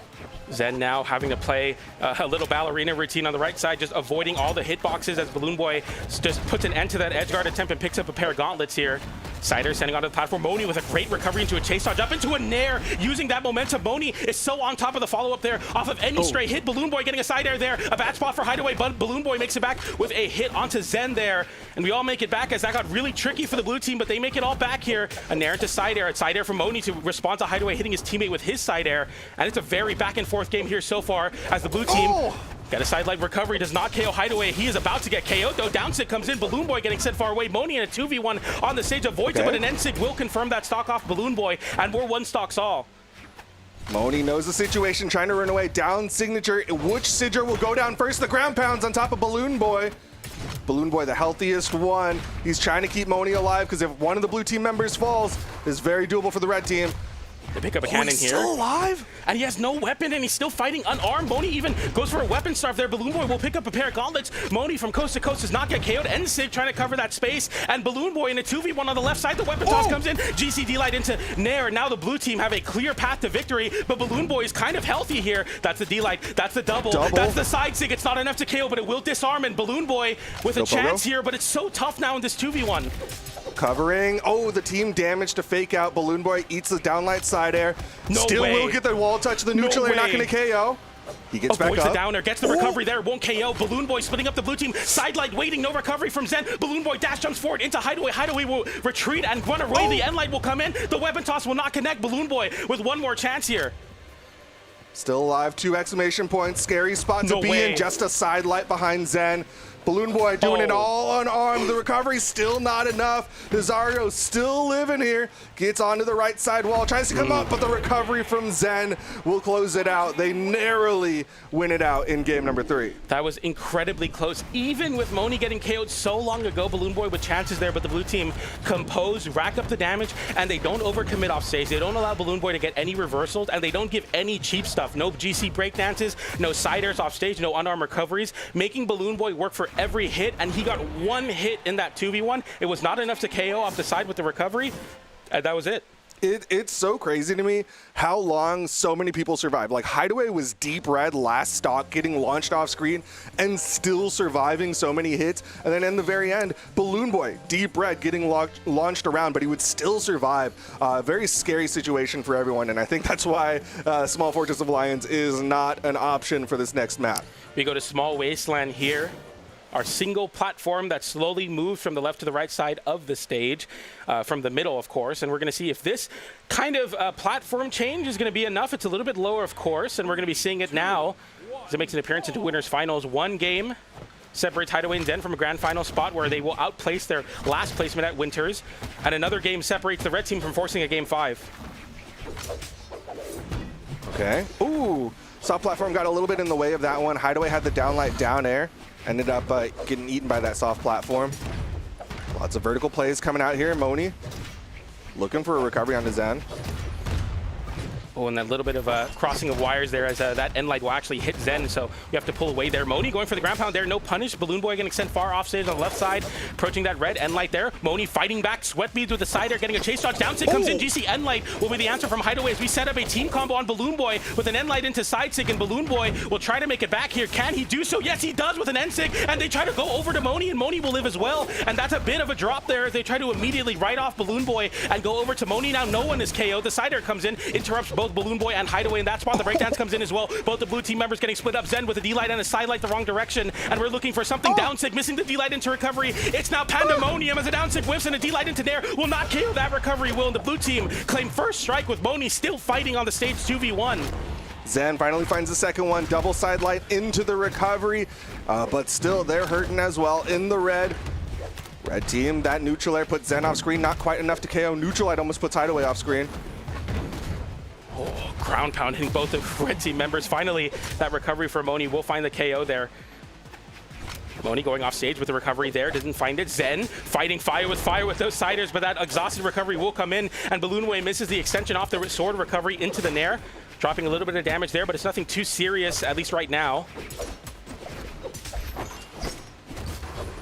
Ground pound from Balloon Boy trying to read a blue team dodge in place, potentially a dodge down there. Not going to find any luck. That down air is going to whiff on Balloon Boy, but Mooney will get sent off stage. The side stick comes in, D-light into side air, and the red team are all on their last stocks, potentially their last winner side stocks of this entire event. They need to hold on somehow. They're 4 stocks to 2. Zen and Hideway just really playing this map intelligently. Very short walls means that those side signatures that cover that corner are so stinking strong, and Zen and Hideway got multiple KOs because of that. D-light there and lights from Balloon Boy trying to create some space between at that 45-degree angle. Sider will hit Zen there. Zen will break the mold with a weapon toss. Mooney will answer back with an end light. A side stick comes in to KO Hideway. Hideway now forced on his last stock. Zen soon to follow with that Sider. Not enough. That weapon toss will burn a dodge, but can Mooney capitalize? Not quite. Zen fighting back. Chase dodges off the unarmed side light. And somehow still holding on. Hideway in a bad spot there with that downer. Zen getting involved though. End light into the end sig. That will almost KO Mooney. And getting an end light into a sider. Mooney will reversal Zen, but Zen having one more stock, and there comes in. Mooney saves Balloon Boy from the ground pound and saves himself with that chase dodge. So there's chances for the red team there with some tricky offstage play, but that's the conversion to end it. A side sig into an end sig, and the world champions will retain their chance at grand finals here. They're outplacing their previous best already, but they're in grand finals winner side now. Yeah, incredible performance coming out from Zen and Hideway. Just absolute domination, winning that one out very handedly and healthily. Just knew exactly what to do and where to put everything. Every single hitbox, they knew exactly where to put it. That is a match. I think it lived up to kind of what we expected. I think I obviously wanted to see a game 5, of course, especially with these two teams that are so close and neck, but we finally see Zen and Hideway versus Balloon Boy Mooney. We didn't see it at Winters, we see it at an official, and the scoreline holds true from what Vanguard looked like, whereas a 3-1 for Zen and Hideway. They move forward into grand finals through the winner side, where they get to kind of sit back and watch to see who will be their challengers in the grand finals, as we go over to the elimination side of the bracket, where we have a twos team of the past in Megd and Raidish versus the twos team of now with Ryzen Soul. Megd, Raidish, Rise, and Soul. I'm incredibly excited for this one. How are you feeling about it, Duke? I'm just laughing to myself because I feel like every single set that Megd, Raidish play against anyone, it's going to be like, okay, who let Grandpa play against the kids? Because there's such old heads as far as Brawlhalla commentary goes. But I'm really excited for this one, partly because I was a big fan of Megd, Raidish coming into this weekend, and you were a big fan of Ryzen Soul coming into this weekend. So we're kind of in opposition as of right now. Oh, yeah, what? We're looking at the viewer votes where that is Come on, y'all can't 3% Raidish Megd. 10, okay, 12%. At one point, it was 3% there. I'm not going to speak because last time I did that, 18% of chat got really mad at me. So you know what? You're right. Believe in Ryzen Soul, whatever. To get here, Ryzen Soul just recently beat Balloon Boy and Marku here. So taking out one friendship duo into another one. The classic Megd and Raidish team comp. We'll see if their friendship can pull through here for them. Ryzen Soul. Rise, of course. Not going to be picking the classic Kaya Ogram pick that they were so good at doing. Now it's going to be the Bryn on Soul. And the Sidra coming out of Rise sidelight into Nair there into the recovery. Hitting his own teammate, though, is Raidish. And Megd also notably on the Sidra right now. Oh my goodness, what is this team combo? Oh my, just back and forth, can't stop it. Here comes the side stick too. Old man combo still works. Stand still and hit neutral light 5 times in a row. It still was hitting the blue team, and that got the health even. That was crazy, and that damage is going to bleed into the blue team. Somehow still getting the first strike there with Soul finding that KO. The recovery does not connect. That end light, kind of a tricky situation as Raidish gets sent off stage, but not into Soul. All right, nice spot dodge, nice neutral light. Megd not able to react in time. Could have been a Soul stock if he had been able to follow up. Both blue team members getting knocked around a little bit. Recovery going to take out Rise. Soul manages to land down, and it looks like Megd going to take that point position because he's a little bit healthier.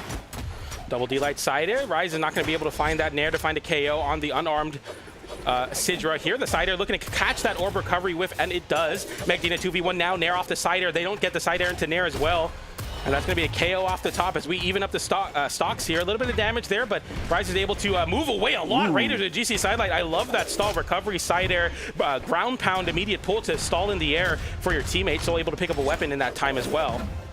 Yeah, I like the attempt there on Raidish's side to go for that gravity cancel sidelight, just trying to chase down Rise. Didn't quite connect, but I like that he went to do more than just hope he can find a recovery. Big sidelight there. Rise wishful thinking with that side air, unable to find any anti-air. Downstick comes in. The end gets interrupted by the recovery or something. I'm not too sure. The Nair will catch the recovery on the side of Raidish's orb here. Sidelight into side air and Megd disarming Rise in the process. The downer not hitting Raidish was crazy. It definitely looked like a little team damage was called for there. D-Light into recovery will find Raidish. The ground pound coming out. Megd fighting in the 2v1 now with that N-Sig. The D-Light as well. The whiffs are not getting punished, and instead he punishes the low recovery from Rise with that downer and the landing side air as well as Megd gets the dominating call on this Sidra pick, and we're 3 stocks to 2. Yeah, got some great pickups there on the side of Megd. Raidish, though, a little bit in the blender. Good job on Megd, splitting that one up. Raidish now going to have to survive this 1v2 for a brief moment. Megd going to come down in a second, but the weapon gets denied by Rise. Okay, recovery. A Nair from Megd to respond to Rise as well. That's a little bit of team damage there, and we get another sidelight into N-Lights. Megd with the N-Lights right now. The recovery comes in. Rise getting sent quite high in the sky, and the red team now are looking a little bit scary because you're taking so much damage, the blue team. Side air comes in. Raidish with sweat beads. Another side air. The big opportunity. Down air comes in. No chance. A down stick comes in. And Megd gets called out. The ground pound comes in. It disarms Megd. And an end light into the stage. Tries to be the end of the edge. Cannot find it. Somehow both of the red team members make it back. A side air and a chase dodge from Rise there. Megd unable to make it back. No, he does. And somehow the blue team do not find any KOs there. The Nair coming in. D-Light into Nair will punish the end light on the side of Raidish, and Megd in a terrible spot once again, but a 2v1 and a breakdance. We evened it out into a 1v1. Megd versus Soul now. The format will swap. It's a Spear versus Megd. Unarmed Soul knowing that doesn't want to throw the weapon away. Megd now dashing back and forth. Tries to pick up a weapon. Sidelight whiffs there. Whiff punishing the side air. And now Megd with a great tool to find it. The D-Light into there. Missing the D-Light there. The end light is going to be the answer. And Megd clutches the 2v1. Narrow clutch on the side of Megd. So many people deep red. That would have been so much easier if Megd didn't try to save Raidish because he took so much damage in this edge guard when he got unarmed or disarmed, excuse me, and then he just took so much damage that could have been a lot easier. But I can't fault him for wanting to save the boy. Like, come on, that's your teammate, that's your friend. You want to keep him alive. Either way, Megd clutches up. That's gonna be game. That's game 1.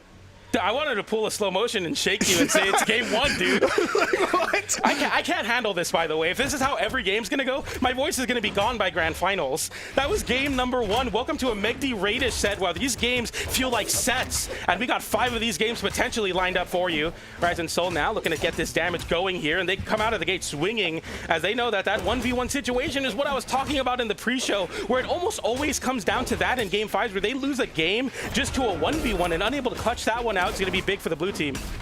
Ooh, nice pickup there. Raidish going to get KO'd pretty quickly. Megd just going to try to survive, sits on that left side wall, but man, I'm looking at Soul's health because he is incredibly healthy right now. Oh, misplay on Megd's part, sidelights his teammate. A lot of dash jumps from the blue team. Rise holding over to the right side, trying to hold on to that stock. Won't find too much reprieve from the pressure, though. D-Light and Decider will catch, and that's going to be a sidelight attempt to go for a turnaround. I don't even know where Megd went, but here's a little bit of a team combo. N-Sig and Decider, and it'll KO Raidish. Oh my goodness, that KO'd so early. Watch it again. Oh, okay, Raidish got in there. Rise still swinging there, tried to go for a recovery. Raidish, he needs this KO, and then he's going to need a couple more because he is very down behind everyone else. Soul getting sent so far away. Now the 2v1 going over the side of Rise. A down sig comes in. Megd will cash that one in. That might be the first Sidra down sig I've seen hit all weekend long. And of course, it's going over to the side of Megd and Raidish. The blue team having a bit of a lead here nonetheless. Side air off the sidelight. Raidish with the, where are we going? Rise going for the ground pump, but the end light from Soul catches both the red team members. And Rise with a run off GC down sig Mind Game Deluxe. I don't even know what just happened, but somehow Megd loses his stock in the process. I think Deluxe is right on the mark because Megd had no right losing his stock there. Rise he was just playing some good old let me get back to the wall Brawlhalla, and he manages to get a stock out of Megd for it. Final stocks here for Megd and Raidish. This is looking like a tied set soon. Yeah, this is a 4-stock-to-1. Megd made a miracle happen in the last game, but their Rise with the pogo into the GC sidelight downer will be enough to close out that one. Dude, it looked like his controller disconnected, and then he turned around GC down tick, and then Megd lost all his jumps. I don't even know how that happens. I saw the gravity cancel anchor coming out, and I was like, okay, now we're like, once that happens. Bro, he had all his jumps. He let go of the wall, went for a side air, and just said goodbye to that stock. Whew. Sorry about the cough there, Chad. I know if that was a little loud. That's just, I don't even know what to say. We go right into that. Welcome to a Megd Raidish Rise Soul set, where Game 1 is a cinematic masterpiece and Game 2 is the sequel no one asked for. That's how trilogies always go, but I'm always excited for the third one, and we're going to see what happens here in our Game 3, as looks like a little bit more standard start so far. They brought back the original actors for this one. Man, I hope so, because that one was a weird way for the red team to lose that. Nice side air from Raidish there, and then air into the end sig. The big fist comes in.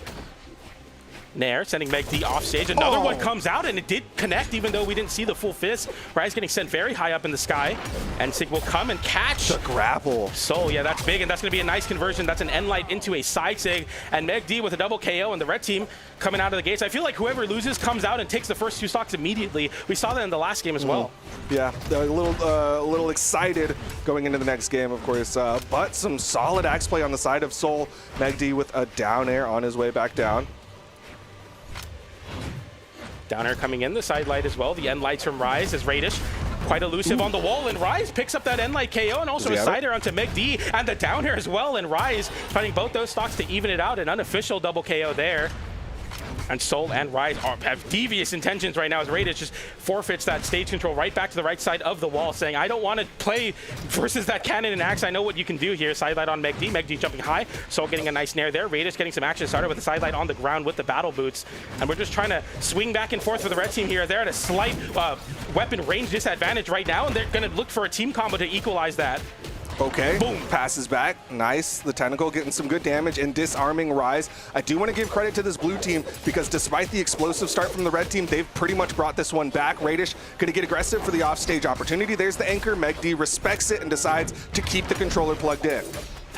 That N-Sig is a crazy grapple hitbox. Megd getting scooped up there, and a GC breakdance calls out Raidish as that end light comes in. Megd giving some space for himself with that nair. Soul looking for that end light KO. A nice easy option, unable to find it there. Raidish and Megd split up once again. The blue team have found a lot of success when they're in between the red team members, but an end light will split it up for the blue team. Sidelight into side air will cash that one in. Megd in a bad spot though as a GC turnaround end light does not connect. No weapon for the side of Rise now. Megd looking for something. The recovery will find a KO onto Megd, and both the red team members on their last stock now. Man, the blue team really holding on to these second stocks. They got onto them so fast, but since then, we already saw it dominating. There was 3 stocks on one of them, as well as, of course, a 4th one. This blue team has been on these stocks for so long. Running away the best they can. The nair comes in there. Raidish getting called out there. We see another weapon spawn. That's the lack of activity in terms of the weapons getting swatted away. Finally, Rise will lose that stock and an end light as well, and that's a double KO going over the side of Raidish. And the blue team don't have the biggest of leads. I mean, one team combo could easily bring this one back for the red team. They get a side air into a nair. The end light does drop. That's not quite what we want. Maybe Raidish looking for a nair, but couldn't get off the platform in time. End light into the down air. Can't get the down air. End light sending Soul off stage once again. Rise with a recovery to create some space. Nair from Soul. And we split up the red team. The red team swarm over to the left side of the stage, though, as they're looking to get something set up between the two of them. And Light down air from his own teammate, getting him out of that team combo just for a moment there. Soul was looking for that neutral. You saw him go for the turnaround, but Raidish actually stopping that momentum a little bit, keeping Megd from the combo. That side air is going to disarm Megd, and the ground pound comes out as well. Megd will avoid sidelight into nothing. D-Light into the NSIG comes in, and now the blue team with a power play on Megd. It's a 2v1, and can he make it happen again? Just one KO onto Ryzen can change the format once again to his favor. So with an if there's NSIG enough damage, though. Goes for the side sig, and that's the stock. That was the last ditch, like best case scenario. Like hopefully he dashes back into the side sig. Didn't happen, and just a clean way to close it out. But Megd, 577 damage there and 580 on the side of Soul. And I kind of wanted to go to a 1v1 to get the redemption of Soul there, but they don't even need it there. They're just able to close out that 2v1 for the blue team.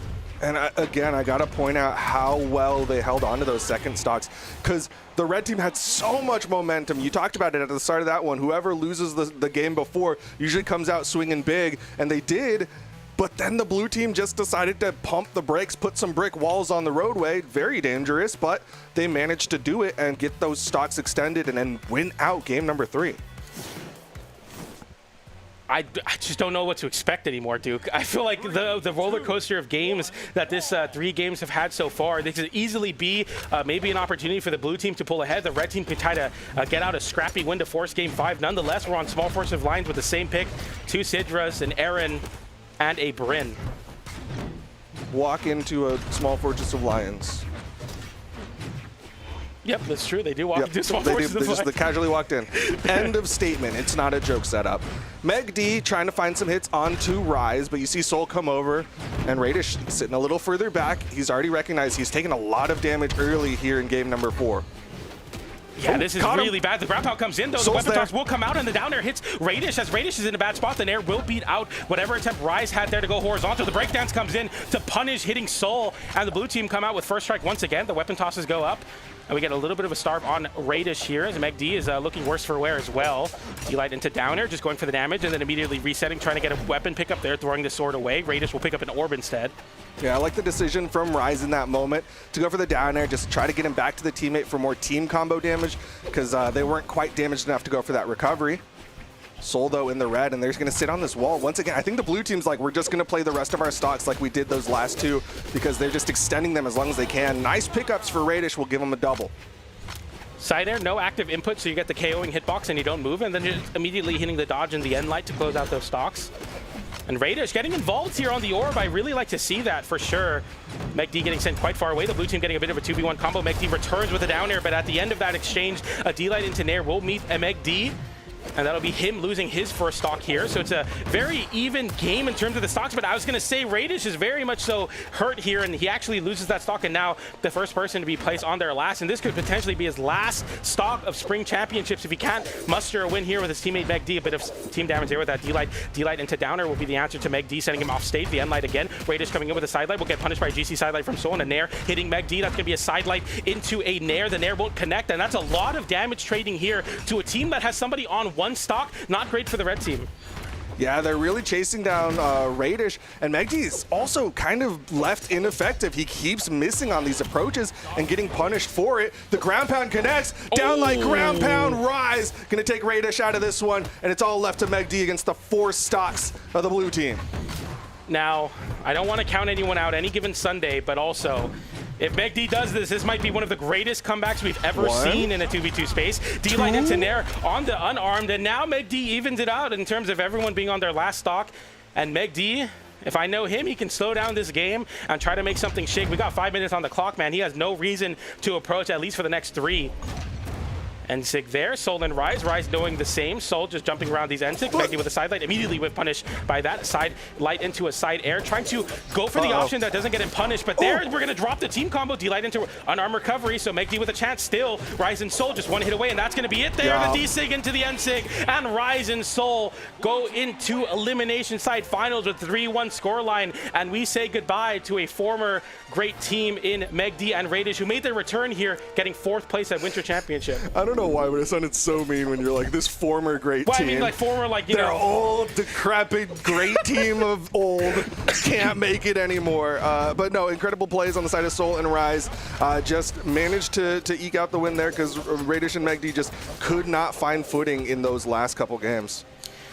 A great showing there from Ryzen Soul, and I really felt like the red team had like chances there in that game, at least early on, but I think Raidish getting put on his last and then a D-light into ground pound, and it's just like, dang, man, that sucked. I was former great team, not former great team, but former active team, I should say, because they just kind of came back here, and their reunion ended up being a 4th place finish. So welcome back to the States for Raidish, and welcome back to the top 4 of things for Megd in the 2v2 space, as we see Ryzen Soul, as they're going to be ready to play Mooney and Balloon Boy. Yep, they are still in the hot seat. They are going from one set into the next.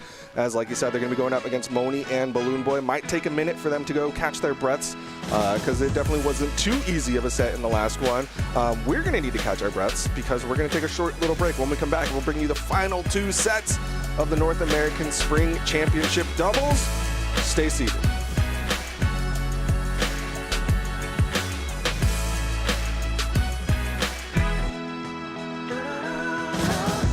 I'm rising up from the ground. Keep climbing till I reach the clouds.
Can anybody hear me? Tell me, am I on my own? Feeling like I'm falling deeper I go. All the things that we said, wishing I could turn back time, living in my own head. Oh, I'm slipping away everything we had. Hard to let go, but we both know we can't go back. Oh, do you see what I see? It's time to break free. Ashes to dust, all that remains. What's left of us and all our mistakes. Oh, do you see? Oh,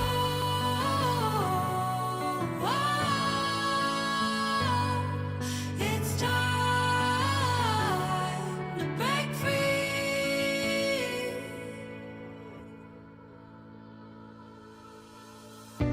We're burning out, getting so tired. Every word feeds a flame, dancing on the edge of a life. Why love's not a game. We got the rules all wrong. Said we put each other first. Now it's all said and done, and we're left with the hurt. Slipping away everything we had. Hard to let go, but we both know we can't go back.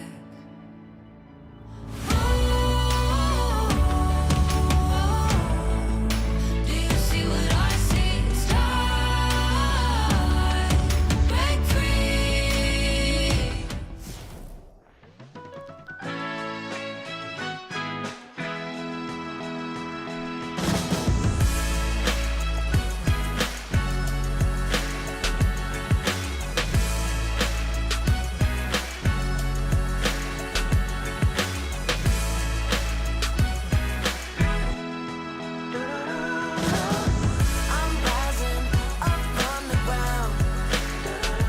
Welcome back, everybody. Spring Double Championships. We're here in the North American top 3 of things. And, of course, that legend was Sidra. And if I know anything from this tournament or Slow Motion's ranked matches, there's going to be a lot of Sidra players, and that will hold true as we have 3 Sidras in the top 3 of things. Every single team in the top 3 is represented by a Sidra, as we see Balloon Boy and Mooney versus Ryzen. Soul, Duke, how you feeling? Something about the Brawlhalla 2 space makes it so that one legend just ends up on everyone's teams. It used to be Olgrim, it used to be Onyx. Now it seems like the meta has shifted to everybody has a Sidra on their team. Most of those teams also include gauntlets, except for the team of Ryzen Soul, who's been running the Bryn.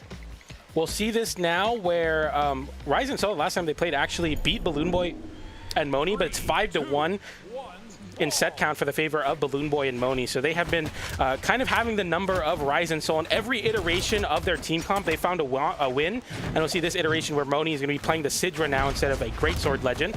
And already starting off with the action here. Can't even really catch my breath getting into this game as we got a lot of action already. A 3-piece on Mooney getting that pogo off of that end light from the side of Ryze's sword. And we got a lot of damage here. Balloon Boy is stuck on the wall, and that's going to be a disarm already onto Mooney. Also got to point out that this is an opportunity for a double jeopardy. Balloon Boy, Mooney, and Soul Rise fought earlier in the winners semis, and it was Balloon Boy and Mooney who ended up being the victors. They're going to try to do it again, but right now Mooney the most damaged. Oh, the end light gets interrupted by Balloon Boy's side light hitting his own teammate and interrupting that end light. Very crucial, and Mooney just a slight dash back to avoid that, and another dodge. And I was going to say Mooney's been pretty elusive, but Balloon Boy getting caught by that jump scare signature. The side light into cider will close out those stocks, and Ryzen Soul pull ahead early here with a 6-stock-to-4 lead. Okay, Mooney wants to make that a little bit closer, goes in unarmed for double recovery. Rise going to go back to the wall, wait out a little bit. He's healthy enough that he could take some damage, might still stay as the point man if he can, and like the target swap there. Got the downlight on Balloon Boy, went over to Mooney.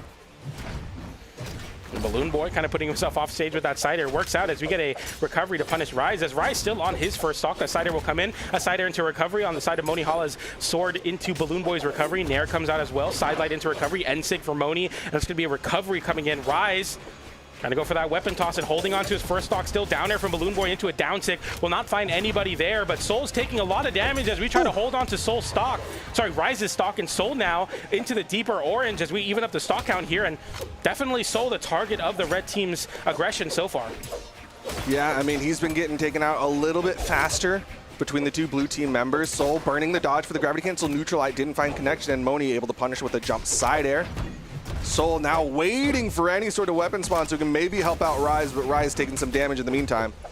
Dash jump side air trying to interrupt Balloon Boy chasing down Soul. The side air comes in and the recovery as well as Balloon Boy's bow comes into effect once again, sending Rise at that upper 45 but unable to find a KO. D-Light there getting a little bit of a cross wires from Balloon Boy with that Nair, but getting the recovery and doing it himself anyway. Side air coming in for Mooney, and the down air sent straight down as that horizontal hitbox sends right into the geometry to send right straight down, and the red team regain a lead here. 4 stocks at 2 now for them.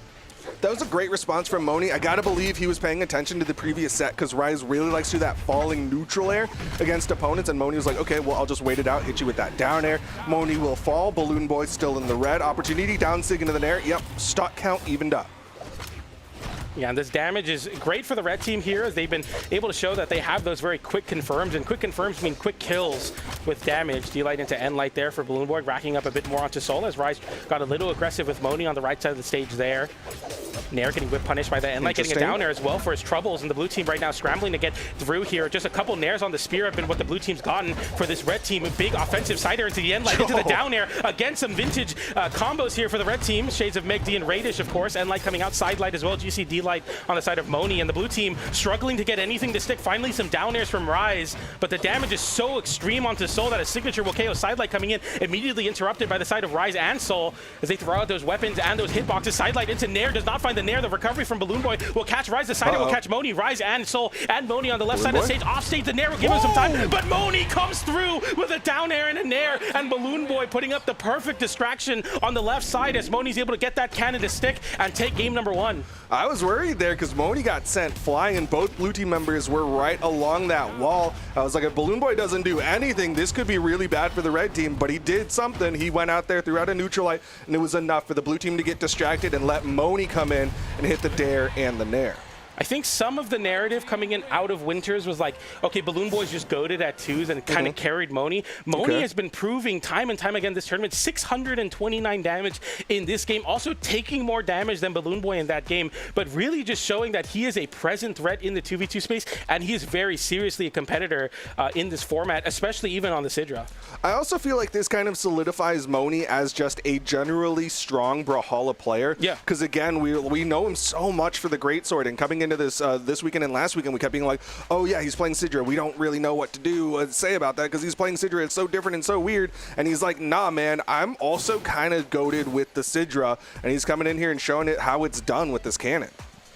We'll see the red team there with a start that they're definitely happy with as they are up 1-0. We go to Small Wasteland as we get a tour of Valhalla here on a different map pick, but a map pick that is slowly getting welcomed into the North American 2v2 space, a region that tends to be very rigid in their map picks. We see a lot of the same ones. We'll see a Small Wasteland appearance here. Blue team trying to make something happen. Well, a lot of movement so far on the left side using this soft platform, a lot of dash landing off of it. Recovery comes out there, sidelight, Balloon Boy landing back down with the side air. The end stick goes a little bit too high for Soul. Sidelight into downlight, downlight doesn't connect. Balloon Boy tries to reversal with an air. Another sidelight into an air doesn't come through. A down stick for Mooney on the left side as Rise gets back to the stage and immediately swaps spots with Soul to get some pressure onto Balloon Boy. Sidelight into dodge, waiting for Balloon Boy's recovery, doesn't get it there. A nice pickup on that sidelight on Rise from Soul, and that's going to be a big disarm onto Mooney as well. And there's a lot of scrambles right now, but the blue team remain with this damage lead as Soul gets caught by that down sig.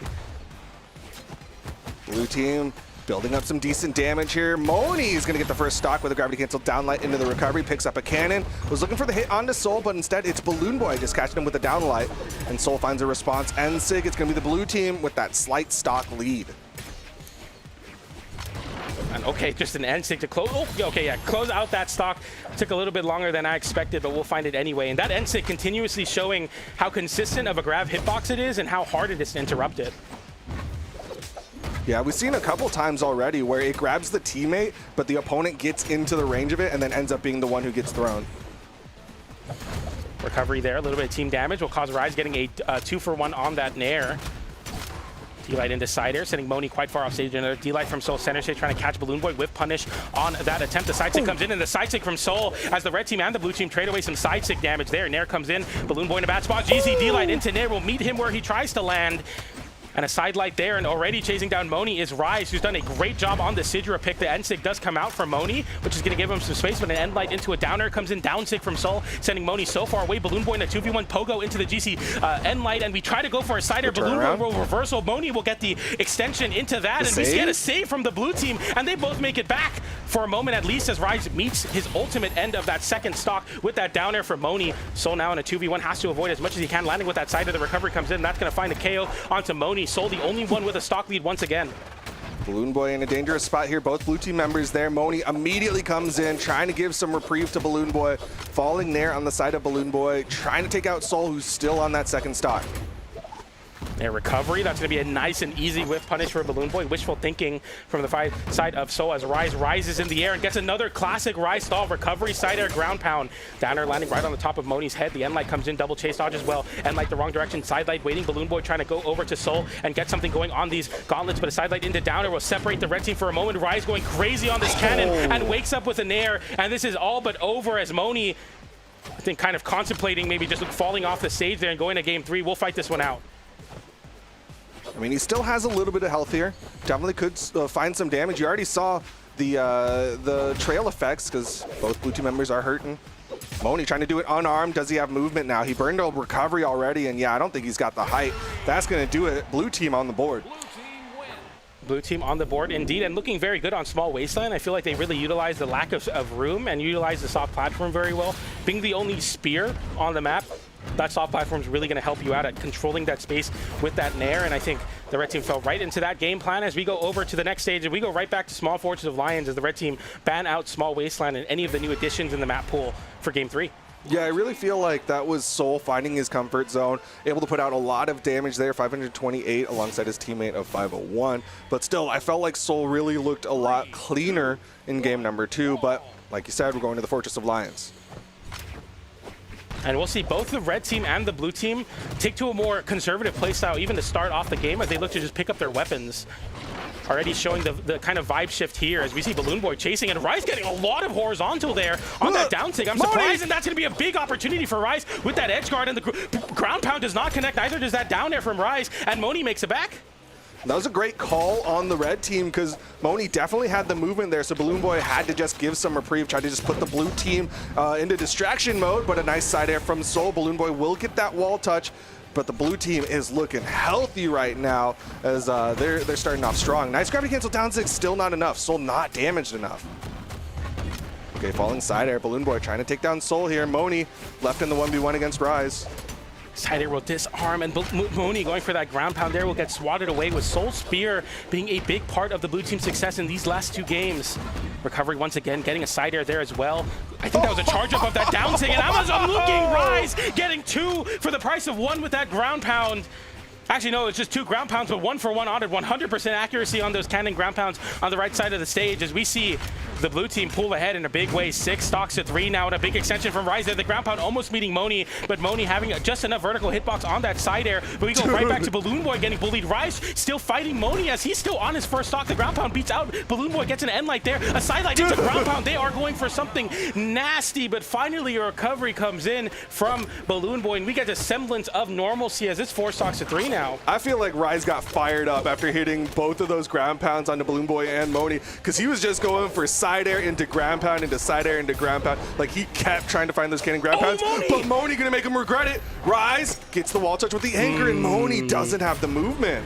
The gamble was there, and he tried to find that, but now a 2v1 combo as we drop the down light there, so a little bit of a questionable interaction. Ground pound comes in, and Balloon Boy realizes, I'm not going to be able to do this one, as the blue team take a 1 game lead here, moving into game number 4. Yep, 1 game away of finding a rebuttal and beating the team that knocked him down here into the elimination side and earning their spot in the top 2 to go into the grand finals. This is going to be a little bit tough. I feel like Balloon Boy and Mooney kind of got handled in that last one. Ryze and Soul have only gotten 2 results in their lifetime, a 4th or a 2nd. They did not get eliminated at 4th. They're now in position, and if I'm them, I'm thinking I've never gotten 3rd. Today's not the day. I'm going to get myself into grand finals and maybe get a 1st place for the first time. We see this from Mooney and Balloon Boy, though. They stay on the same legend picks, no attempt to swap, and we go right back to Small Fortress of Lions in game 4 and hope something different happens. We'll see if they can do it. They know that slight misplay getting caught by Ryze's ground pounds might have been the difference maker. I also feel like, okay, I've been thinking this as this set has progressed. Balloon Boy's not really doing signatures, and that's something that like Sariel's used to do a lot. It's like find places where they can throw in the side signatures and the neutral signatures, and I feel like I've seen maybe 2 signatures from Balloon Boy. I feel like that was one of the defining factors of Balloon Boy, the Balloon Boy signature usage, where it's like he would throw them out so much, and as he matured, he's gotten a lot more precise with them, but still, you miss 100% of the shots you don't take, same with signatures. Okay, that was a crazy NSYNC hitting his own teammate, but getting an end light into a side air anyway. Ryze with a deep side air as well. Avoiding the ground pound is Balloon Boy, landing right back down, getting a D-light into side air, and Mooney will clean up his stock, and Balloon Boy will do the same. No, Ryze making it back. He thought he had it with that weapon toss, but Ryze had just enough movement after that one, was able to come up safely. Recovery not going to quite take him out just yet. End light there, and looking for an end light as well. We're going to see an NSYNC come out for Mooney, and Ryze getting an NSYNC there as the ground pound comes in. GC end light, that's going to find the stock on Mooney. Mooney will lose that stock and fast fall downwards, trying to give some reprieve to his teammate as Nair comes in there, and Balloon Boy looking for an edge guard here. No signature again, as you were saying, just getting a recovery to close out that first stock. That was a very interesting edge guard on Balloon Boy's part, and I think it was because Soul was there, because he didn't throw out a Nair or a ground pound in a situation where most Gauntlet players would. Ends up getting taken out there, everybody on second stocks. Sidelight down air into the ground pound the same way Mooney lost his second stock in that game number 3. And right now that down air meets Mooney, and Mooney in a bad spot. GC and gets Balloon Boy in the process, but both the blue team members flip the situation as they end up lower than the red team, and they all make it back there. But a lot of damage on the side of Mooney here, and we got to be very careful. D-Light into N-Light will hit both Rise and Mooney as Mooney gets the better of it with a Cider disarming Rise. D-Light will hit his own teammate, avoiding that N-Sig, and N-Sig comes in and hits Balloon Boy. Side Sig comes in, weapon toss into an air into the stage. Rise trying to finish up Balloon Boy with the down air. He does just that, and Mooney now the only one on the red team with an extra stock, and it goes there with a downer, avoiding that weapon toss up. Balloon Boy trying to make something happen in this 2v1 will just get an unarmed recovery, pick up a pair of gauntlets, and try their best to force game 5. Sidelight recovery will force Soul on his last stock. They need to take down Rise. This is their opportunity. Rise with sweat beating Balloon Boy, just gets a neutralite, and it doesn't even finish as it's Soul who comes in, hits him with that down air. The recovery will do it. Final stocks, but the red team needs these stocks to be a W. A recovery comes in there. Mooney with the recovery and the Nair getting a bit more damage. Downer on the soft platform. Balloon Boy getting hit, pieced up a lot there. Gets a nice little extension there with a down air into a side air. Recovery comes in, hitting Balloon Boy. Mooney going for a sidelight there, trying to disrupt this blue team as Balloon Boy and Mooney find themselves on the left side with an N-Light trying to meet them where they are.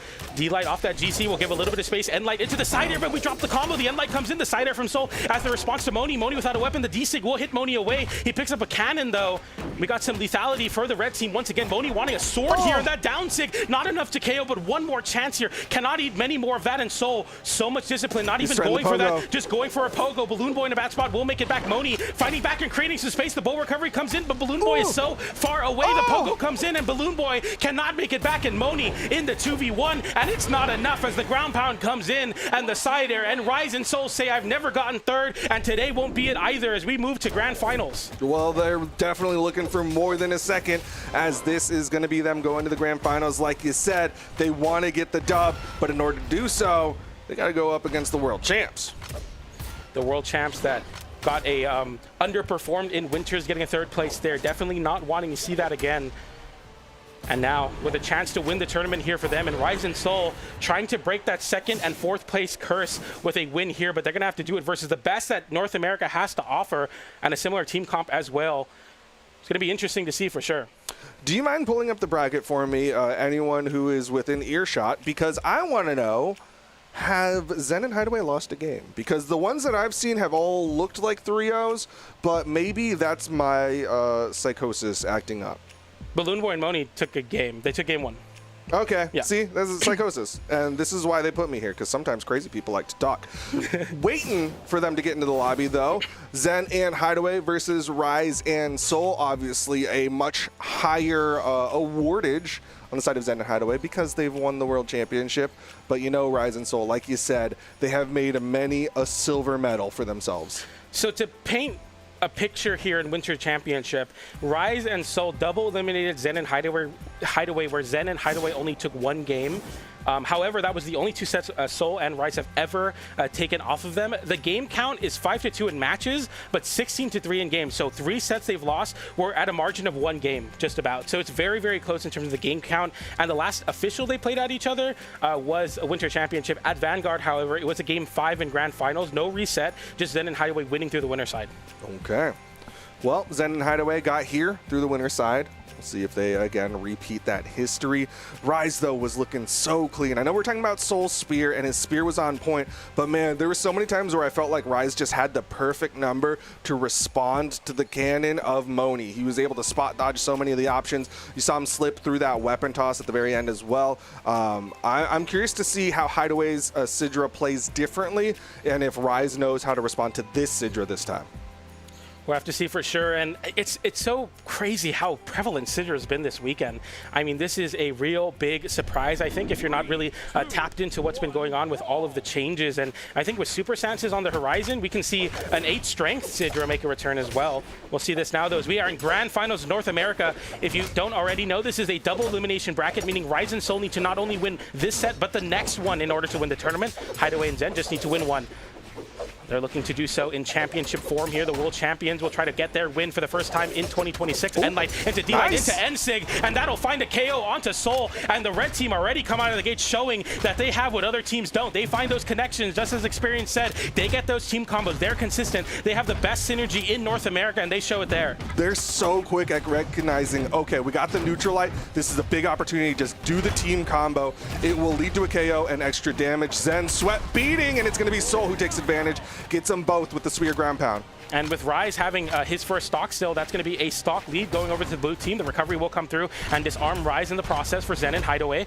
A sidelight comes in, double sidelight, kind of forcing Soul off stage, and then crossing Rise over to the left side. Zen then capitalizes with a side air to find the KO onto Rise.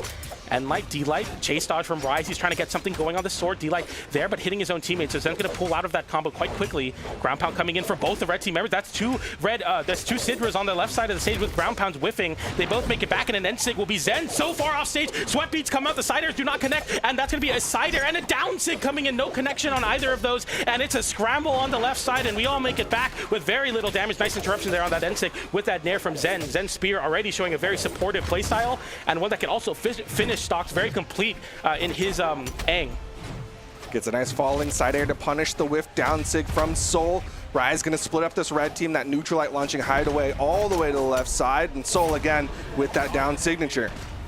Recovery looking for that nair. That's going to be recovery from Rise. And Rise and Soul through the elimination side carry that momentum and have a nice little lead here. The red team, no strangers to getting those easy KOs. That's going to be recovery to close out one. Rise kind of stalling in the air. And we're not going to see a Sandstorm Boomy strategy where we see Rise run off. They're going to hold on to the stock lead sidelight there. And that's a dodge from Zen that he wanted. Nair to side air as well. Hideway trying to go for the down sig on Rise. Rise will avoid it. D-Light gets whiffed and Enlight there, but an interruption from Soul with two of the sidelights. That ground pound will get punished, but won't KO. No weapon for Rise, and that recovery will meet him there. The side air beats out the recovery. Soul in a bad spot in this 2v1. Enlight hitting his own teammate. So the red team do not capitalize on that power play. All they get is an Enlight there.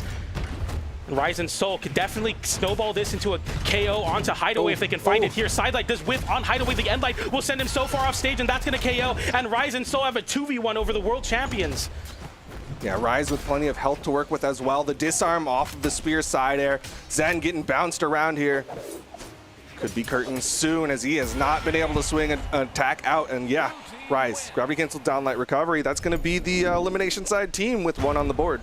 A classic story we've seen so many times where the team with momentum, the team that's hot and just won 2 sets in a row through the elimination side, who's been making a run through the elimination side of top 8, is coming out of the gate swinging in grand finals.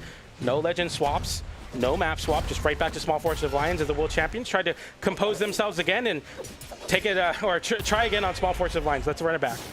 Yeah, I think they obviously, as world champions, have a lot of experience in the 2 space, and a lot of times we'll just go, okay, we know exactly what adjustments we need to go do. We know where we kind of misplayed in certain spots and what to do to make this next one feel more like a dub.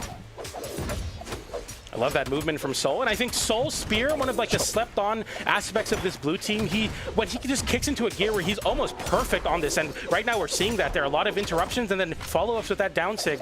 Going to see Hideway losing his first weapon there, and the blue team going to rely on this spear if they're going to find this win here. The Nair will send Hideway off stage, and again, Soul just causing problems. The Ensig will send Zen off stage without a weapon. Hideway now going over to his teammate to try to give him some landing room, but that recovery will catch Zen. Hideway getting a side air onto Soul, disarming him. A D-line whiffs on that down sig. A side air will send Zen away as Hideway and Zen both have to make a recovery. The side air from Zen hitting his own teammate. They're both on the left side. The recovery comes through and finds the KO, and Hideway with a chase shot down into the stage, wants to stay grounded, jumps up to meet Soul in the air with a side air, and Hideway will not get capitalized on in the 2v1 and actually get a D-Light into recovery to take that stock off of Soul. Yeah, slipped around there. Here's an easy team combo to take the stock off of Rise. Ooh, side sig, actually. Okay, yeah. I was like, he almost didn't do it. The Hideway, dropping the neutral light there, that could have been really big for this red team if they were able to get that neutral light. Extensions for the red team right now, as they're getting just 1 or 2 more extra hits that the blue team just cannot find, and that's the nature of this team comp for the red team. They are so together here. That's what they want. The landing side air will find the KO, and that gets what Rise wants with that landing side air KO onto the side of Hideway. Zen and Hideway side light off that side signature coming out, but getting interrupted immediately, and Soul on his signature spear pick that has been causing big problems for the red team. The end light will disrupt, but getting caught by the down air into the side air, and that finds a KO into a conversion into the D D-Sig into the N-Sig, and the red team have a 4-stock-to-2 lead in a blink of an eye. Yeah, talking about those conversions, they start to find more handoffs as a team, which just adds up that damage so much faster. Ryze is looking for a way to take a stock off of Hideway, launches him with that side air, but Hideway still holding on. And light into a side light again, just a nice little conversion for the red team. Down air, sending Zen off stage. Another down air, but he does refresh his situation. Resources, I should say. The down airs come out as well. The recovery will not KO off the top, barely holding on. A down air comes in. Soul in a bad spot. The down air from Hideway a little bit too early, and Hideway will make it back with an unarmed recovery. Zen fighting Ryze on the stage. The side air sends Ryze in a bad spot. The down air comes in into the ground pound. It looks like he kind of either went for a big read or wanted to forfeit his stock to land back on the stage with his teammate here. Regardless, that's going to be the blue team, even if the stocks to everyone one stock here in game number 2. Okay, goes for the N-Sig. Team combo for the blue team. Wow, that's big Air. damage. Yeah, that's really nice for the blue team now. A lot more doable as the N-Sig from Soul snipes out Zen from the sky. It's all left to Hideway.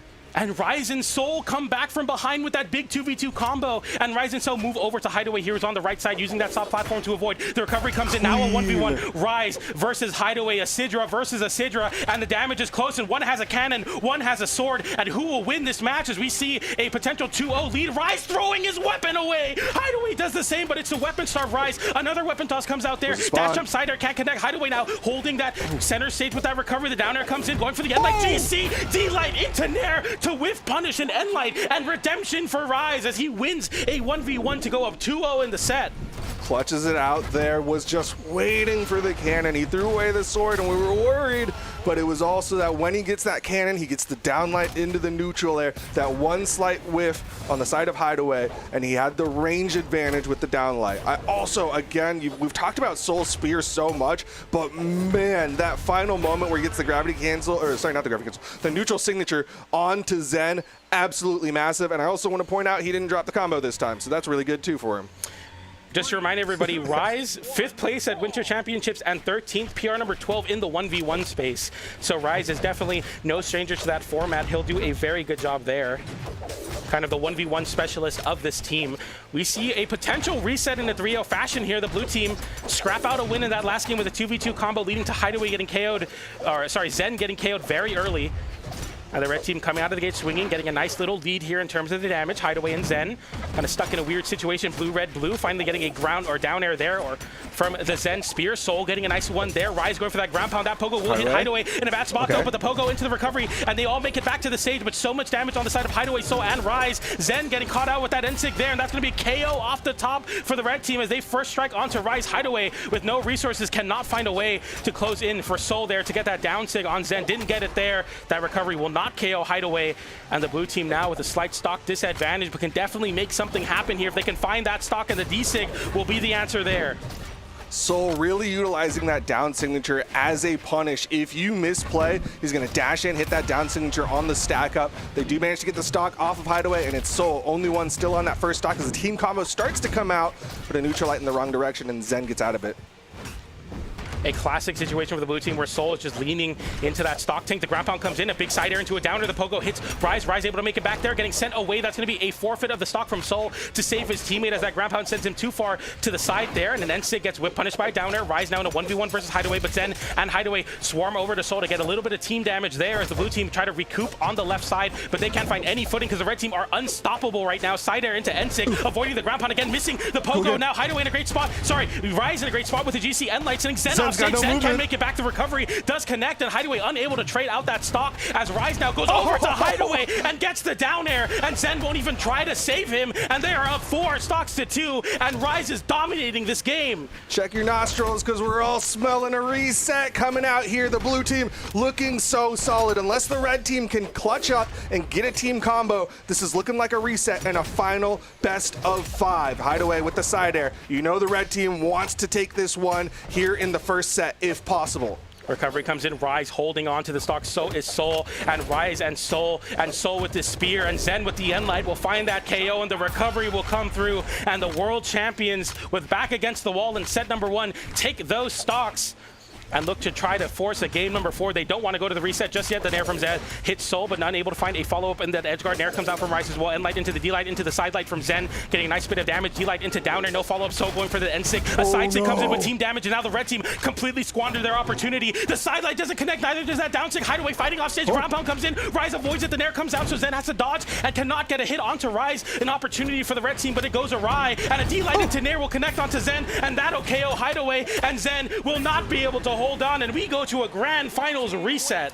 5 letters no person in the winner's side wants to hear. R-E-S-E-T. It's a reset as we go into our final best of 5, and the momentum that you were talking about from Ryzen Soul has just gotten so much more, bigger, higher, louder, faster, stronger, better? Everything. Just the entire All Daft Punk song, they have all of it. An opportunity for Ryze and Soul to get their first win, but they've been here so many times in the past, resetting brackets, coming down to heartbreaking 1v1s where Soul will throw a weapon away or Ryze will throw a lance away. But we look past that. We're no longer on that team comp. We're on new legends. It's a new meta. It's a new dexterity stat, and we're going to look to see if they can do it here and get their first win. A team that everyone overlooks when they think about the 2v2 landscape. And again, consistency, getting a second place here, a guaranteed second place, but I know they want this win so bad. Zen and Hideway, the world champions with so much championship poise, knows what it takes to win in this grand finals position. It's going to be very, very close. I expect a game 5. I expect a banger of a set here as we go to grand finals reset. This is where Ryze and Soul find out if their history is a blessing or a curse. Will they be relegated to a second place again, or will they rise above? Right now, Hideway just a little bit more damage than anybody else. Side light there, Ryze getting right back onto it, and whenever I see Ryze on the cannon, Soul on the spear, good things tend to happen for the blue team as the red team. Of course, both of them off stage. A nice down sig, finally finding connection. Soul really far off stage. The weapon toss goes, and that weapon toss hits as well, but avoids the ground pound. Goes for the D-light, but Ryze coming in with a D-light, trying to save his teammate, but that could have been a tap-in potential there. But the blue team will just take that as an N-sig comes in, but a nice interruption from Zen's spear to hold on. Side light there, N-light into the side, out into another N-light from Hideway. And a side sig whiffs. The N-sig will connect, won't KO. D-light into Nair won't KO either, but the blue team regain control of the grounded space. N-light on your own teammate, D-light onto his own teammate. Kind of pandemonium here, but a D-light into side air will not KO. And we are getting to the point where any KO means so much, and it'll be Hideway who gets a double KO. D-light into Nair, side light into side air, and we go to 6 stocks to 4. When Zen got caught, I looked at the health, and Ryze was so incredibly healthy, but the red team still hold on to the first stocks. Down sig from Soul. He's looking for the pogo. Instead, goes for a gravity cancel down light, and it's going to be Ryze who gets the stock. It's all evened out here, and man, there's just, you know, in the eye of the hurricane, there's silence, you know, just for a moment, as they say. And I feel like there, it's just like everyone's respawning and everyone takes a breath, but it's only for such a small moment. As we get right back into the action, the recovery comes in again. A deep recovery catches Hideway there. The N-sig from Ryze answers back to the damage on the side of Hideway. Side light there, ground pound coming in. Zen misses the sider. The weapon toss comes out. Sweat beads. Side light there from Soul. But we all make it back to the stage, and we're just happy to take the damage. And these offstage interactions that don't go into the favor of the team with gauntlets, it's just so much more important. And look, somehow an N-light hitting his own teammate and a down sig as well. The recovery does find Hideway with no weapon. Zen picks up a spear there, but the blue team once again regaining control. Down sig comes out. The weapon toss a little bit too low to interrupt that D-light side air. But a breakdance sends Hideway away, even unarmed. The blue team finding options here to get these knockbacks. And air comes out as well. The pogo onto the platform. D-light coming out into a GC side sig, gets punished by side air from Hideway. Recovery comes in. Soul sending Zen so high in the sky, but not enough to KO. The recovery comes in, and we hold on. Playing every stock like it's their last. They want these extensions as much as possible. Hideway able to find the recovery onto Ryze. Can they get... Ryze! The spot dodge. Okay, the trade out from Hideway. The tiniest advantage in favor of the red team. Hideway one hit away, side air off the stage, trying to go for a down air is Soul there. Hideway with an N-light, not even trying to go off stage as he goes over to his teammate. And that N-sig will find that stock and confirm it, as we're 1 stock all here. And Ryze and Soul bring this all the way back down. It was a very fragile stock lead at that, and it gets evaporated immediately. Okay, Zen able to interrupt, got that neutral air onto Soul. Don't let the blue team do too much onto Hideway right now. Ryze chasing him down. Zen's trying to find some hits. Hideway slips past that ground pound. Opportunity here as Ryze trying to come back to the stage, but he's threatening Hideway. A big whip punish from Ryzen Soul there as they get a nice extension. The recovery comes in. Ryze will use his recovery to escape. Down air coming in, a side air as well. Sword and spear. That's going to be a big side stick, but Hideway interrupts with a D-Light into air. That'll disarm. Not disarm Ryze, but send him so far away. And not enough to KO, and it's a 2v1 now for Soul. Soul will try to make it happen. Landing side, Zen dodges it. Hideway does an end-light into the N-Sig, and the red team respond in big fashion as that's their first game win in this Grand Finals. But that's all that matters because we're in Grand Finals reset, and they go up 1-0 in the set count. A nail biter for what results in a game 1. Zen and Hideway versus Ryzen Soul. You know, both teams really want this one, and they're both playing their hearts out. Just some incredible saves at the very end there, and it just very barely ends up with Zen and Hideway maintaining like a 10 damage lead over the blue team. 8 damage separated them there. I was close. Yeah, I know, you were really close. 8 Just damage, vibes. single-digit damage separated that win, and that is the story of Ryzen Soul. A single digit of games separates them in the set count, in the game count between these two. Single-digit placements only for Ryzen Soul as well, and man, this is close here, and the red team come out of the gate swinging as Ryze gets disarmed in the N-Sig off the top platform from Zen. No recovery, going for the Nair instead, and a juggle save for the red team here as the blue team are looking to find some sort of control, but right now the red team look to blow the doors open in this match. The N-Sig comes in, and they have no chance to respond. Ryze in a bad spot here with the sword online, maybe a GC D-Sig. No, just swapping over to Soul immediately. Soul will get a little bit of space, but take a lot of damage for it. Hideway getting caught by the D-Light into down air as well. Recovery comes through, down sig from Ryze. The blue team swinging for the fences, but nothing sticking. D-Light into side air. Hideway getting disarmed. Nice. N-Sig into the side air, drops the unarmed recovery from Hideway. Will send Ryze high, but no KOs. The weapon toss coming in there and saving him. The N-Sig gets interrupted by a sidelight from Zen, and Nair comes out as well, and the red team hold on to this stock lead. Like I said in the last one, holding on to every stock, playing them like it's their last. Ryze gonna fall. Soul on this second stock already, finally finds one of the red teams, finds another of the red team. It'll even things up, but man, Soul's gotta slow down the bleed. 2 stocks apiece, Soul. I mean, he's been usually the stock tank for the blue team whenever they win the game, just because he has his first stock a little bit longer and he gets something going on the spear here. Ryze getting some cannon damage. Chase dodge coming in, side sig. Soul getting sent so far away. The Nairs are putting up so much of a interference for Soul to make it back to the stage. Recovery will be all Ryze takes for that double Nair to get Soul right back into the action.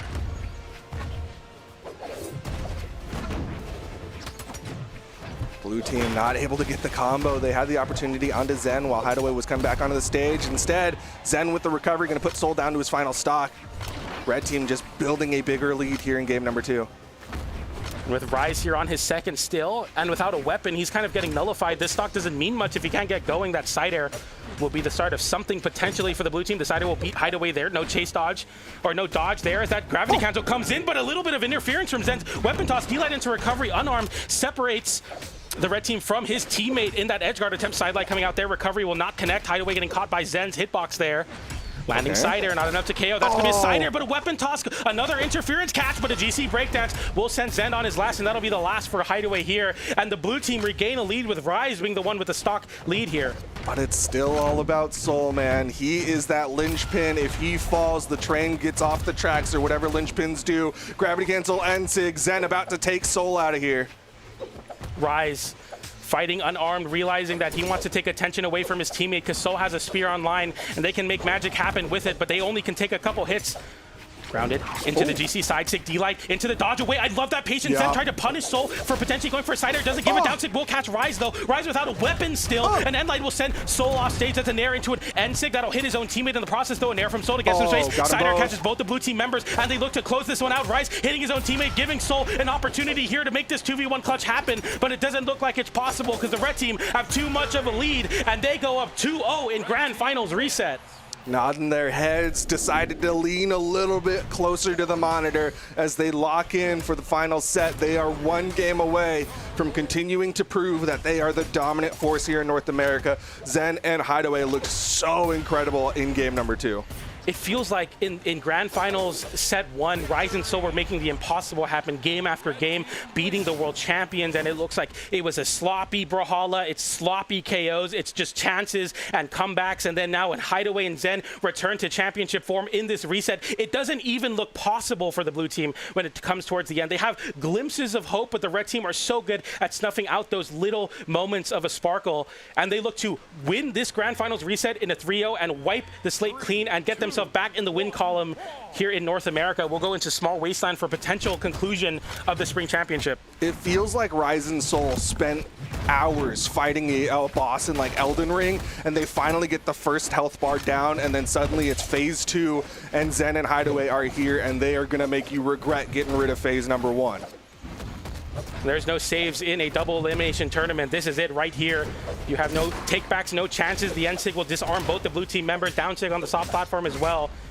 Soul landing right back down. I love that attempt from Ryze going for the GC D-Light to recover, or to go for a reversal, but cannot find it there. D-Light into recovery comes in, and both the red team members find their appropriate recoveries, and they are 4 stocks away, 2 on each player from taking this tournament and getting back to the wins in North America. I think a little bit more importantly is the fact that they're so healthy. Look at Zen. He's barely into the orange. He's like a crayon that just started drawing on some paper. He's so healthy, and the side stick connects. Hideway able to convert into potentially another kill on his soul, and it will. Oh, Zen with the weapon so toss into the down air, and they make it back, and they might just 6-stock Ryze and Soul, and it looks like the second place curse will remain true. It's not over yet for the blue team as they fight with their hardest. The NSIG will come in and find the first stock, so no 6-stock there. Zen will avoid that NSIG, get its side stick to hit both of the blue team members. Going for the NSIG, avoiding it is Zen. Ryze in a bad spot now. The side air into the wall, cannot find it there. The nair from Hideway, even without a weapon, has so much confidence to fight from this blue team, and the downsig comes in from Soul, and it's so much, and they're doing so much to hold on, but I'm not sure if it's enough, and the red team don't want it to be enough either. Okay, the recovery, they're trying everything they can. Soul getting hurt, the NSIG. Ryze running out of room to play with. He's sweat beating as he comes back down in the air from Zen. And Zen and Hideway are your Spring North America 2v2 champions. They take out Ryze and Soul on the Cinderella run and deny them a win as the world champions arrive in North America and get it done. Clock struck midnight, and unfortunately the dream ended for Cinderella. She had to run home and lose some shoes in the process. Ryze and Soul gonna have to find some new shoes now as Zen and Hideway, man, they're stinking good at this video game. I hope they go to mid-season. If they don't, like, what are y'all doing?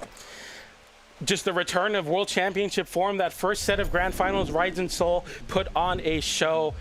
But it was scrappy Brawlhalla. It was the underdog, you know, the Rebels taking on the Empire. It was everything you want out of an underdog team, but the world champions just come through and dominate in the Grand Finals reset. A 3-0, and every game it got farther and farther away from the blue team, and they didn't even give them the courtesy of losing a game. They gave them a courtesy of giving them a close game even. It just got worse and worse until it was over for them, as Zen and Hideway are your world champions and Spring North America champions. They beat their placement of 3rd place, and underperformance it was, because here they proved they're the best in North America. Yeah, it really felt like, I don't know how much you watch like speedrunners, but when like the bar is like really red, and like, oh, their time is getting really bad, yeah. And then suddenly they start getting some golds, and all of a sudden it's the exact opposite. Like that, it was Zen and Hideway deciding, oh yeah, I remember how to do the specific skip that I'm trying to do. I remember how to do TDK. But either way, man, congratulations, Zen and Hideway, such good Brawlhalla players. That was a great showing there for Zen and Hideway, and congratulations to them. The world champions reclaim their throne within region, and that's going to be a great showing and a great end to our weekend here. Zen and Hideway, your last champions, but also congratulations to all the other winners. I believe it was Taya and Ahmet in EU, and in South America it was, do you remember? Wes and Vem. Wes and Vem getting the win there in South America, and that will conclude our weekend coverage here at the Spring Doubles Championship. If you're like, man, I didn't hit my Twitch drops, we're actually going to be doing a post show tomorrow, so make sure to tune into that. But for now, that'll do it for us here on the desk. Duke, anything you want to say before we head out? Thank you all for watching. Have a wonderful rest of your night, and we'll catch y'all at the mid-season championship. See you then. To keep things closer. Oh, that's what I'm talking about. Megd gets in there.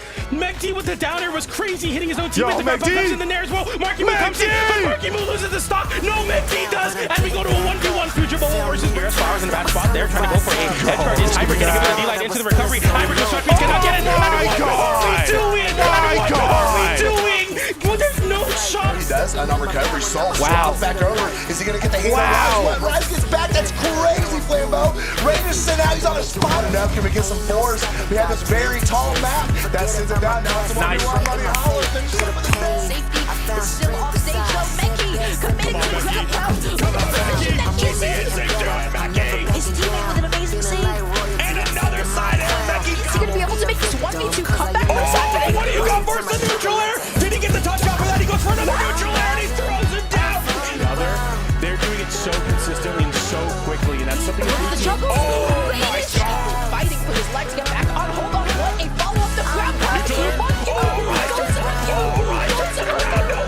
Hideway still holds on to the stock, and Arrow finally put an end to that one. And now the 2v1 combo, the power play, D-line into side stick, into side stick, and that will send the side air. The big opportunity, downer comes in, no check, and down stick comes in, and Megd gets pulled out, the dropout comes in, it disarms Megd, and an end line into the stage pick that has been causing big problems for the red team. The end line will disrupt, but getting caught by the down air into the side air, and that finds a KO into a conversion, into the D. And the side stick connects. Hideway able to convert into potentially another kill on his solo. The And it ground pound. will. Oh, Zen with the weapon So toss into the good. down air, and they make it back. Hurt the end sig. Rise running out of room to play with. He's sweat beating as he comes No back way. down in the air No way, from Zen.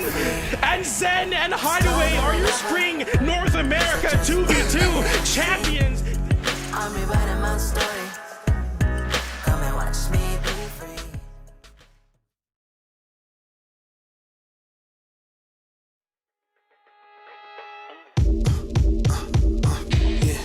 Let go your pains and the fear. Don't let anything interfere. And some say that life ain't fair, but when you need me, I'm right here. I'll be back later to call my dear. I'm locked in with all I care. Let me hear you say, oh yeah, cause we doing this all year. Focus, dedicated, peacefully locked in. Getting to the top, there ain't no other option. If I gotta fight the fight, then I'ma box him. Integrity mixed with the glow, you know I got some. I'm from the place with bright lights that never sleep. Watch yourself when you talk in the way they creep. I caught a vibe on the I-95, make my way out of town, yeah, I'm running the streets. These long days gon' pay, that's what mama would say.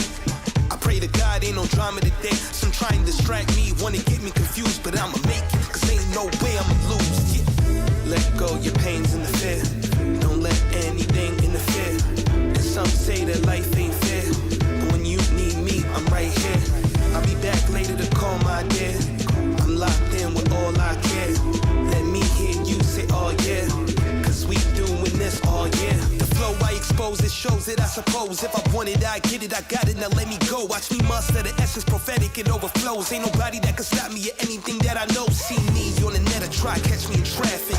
I got glass, how I'm making these classics. The soul I exude, how I gotta be the dude. Probably in the hypocrisy of those that are rude. Feel a burn when they crash out, trying to provide. Any reason in the season, think they matching the drive. I'm so high, your life is a love I must protect from those tainted who I don't trust. Can't come close or get too near. This is prime time. Let me make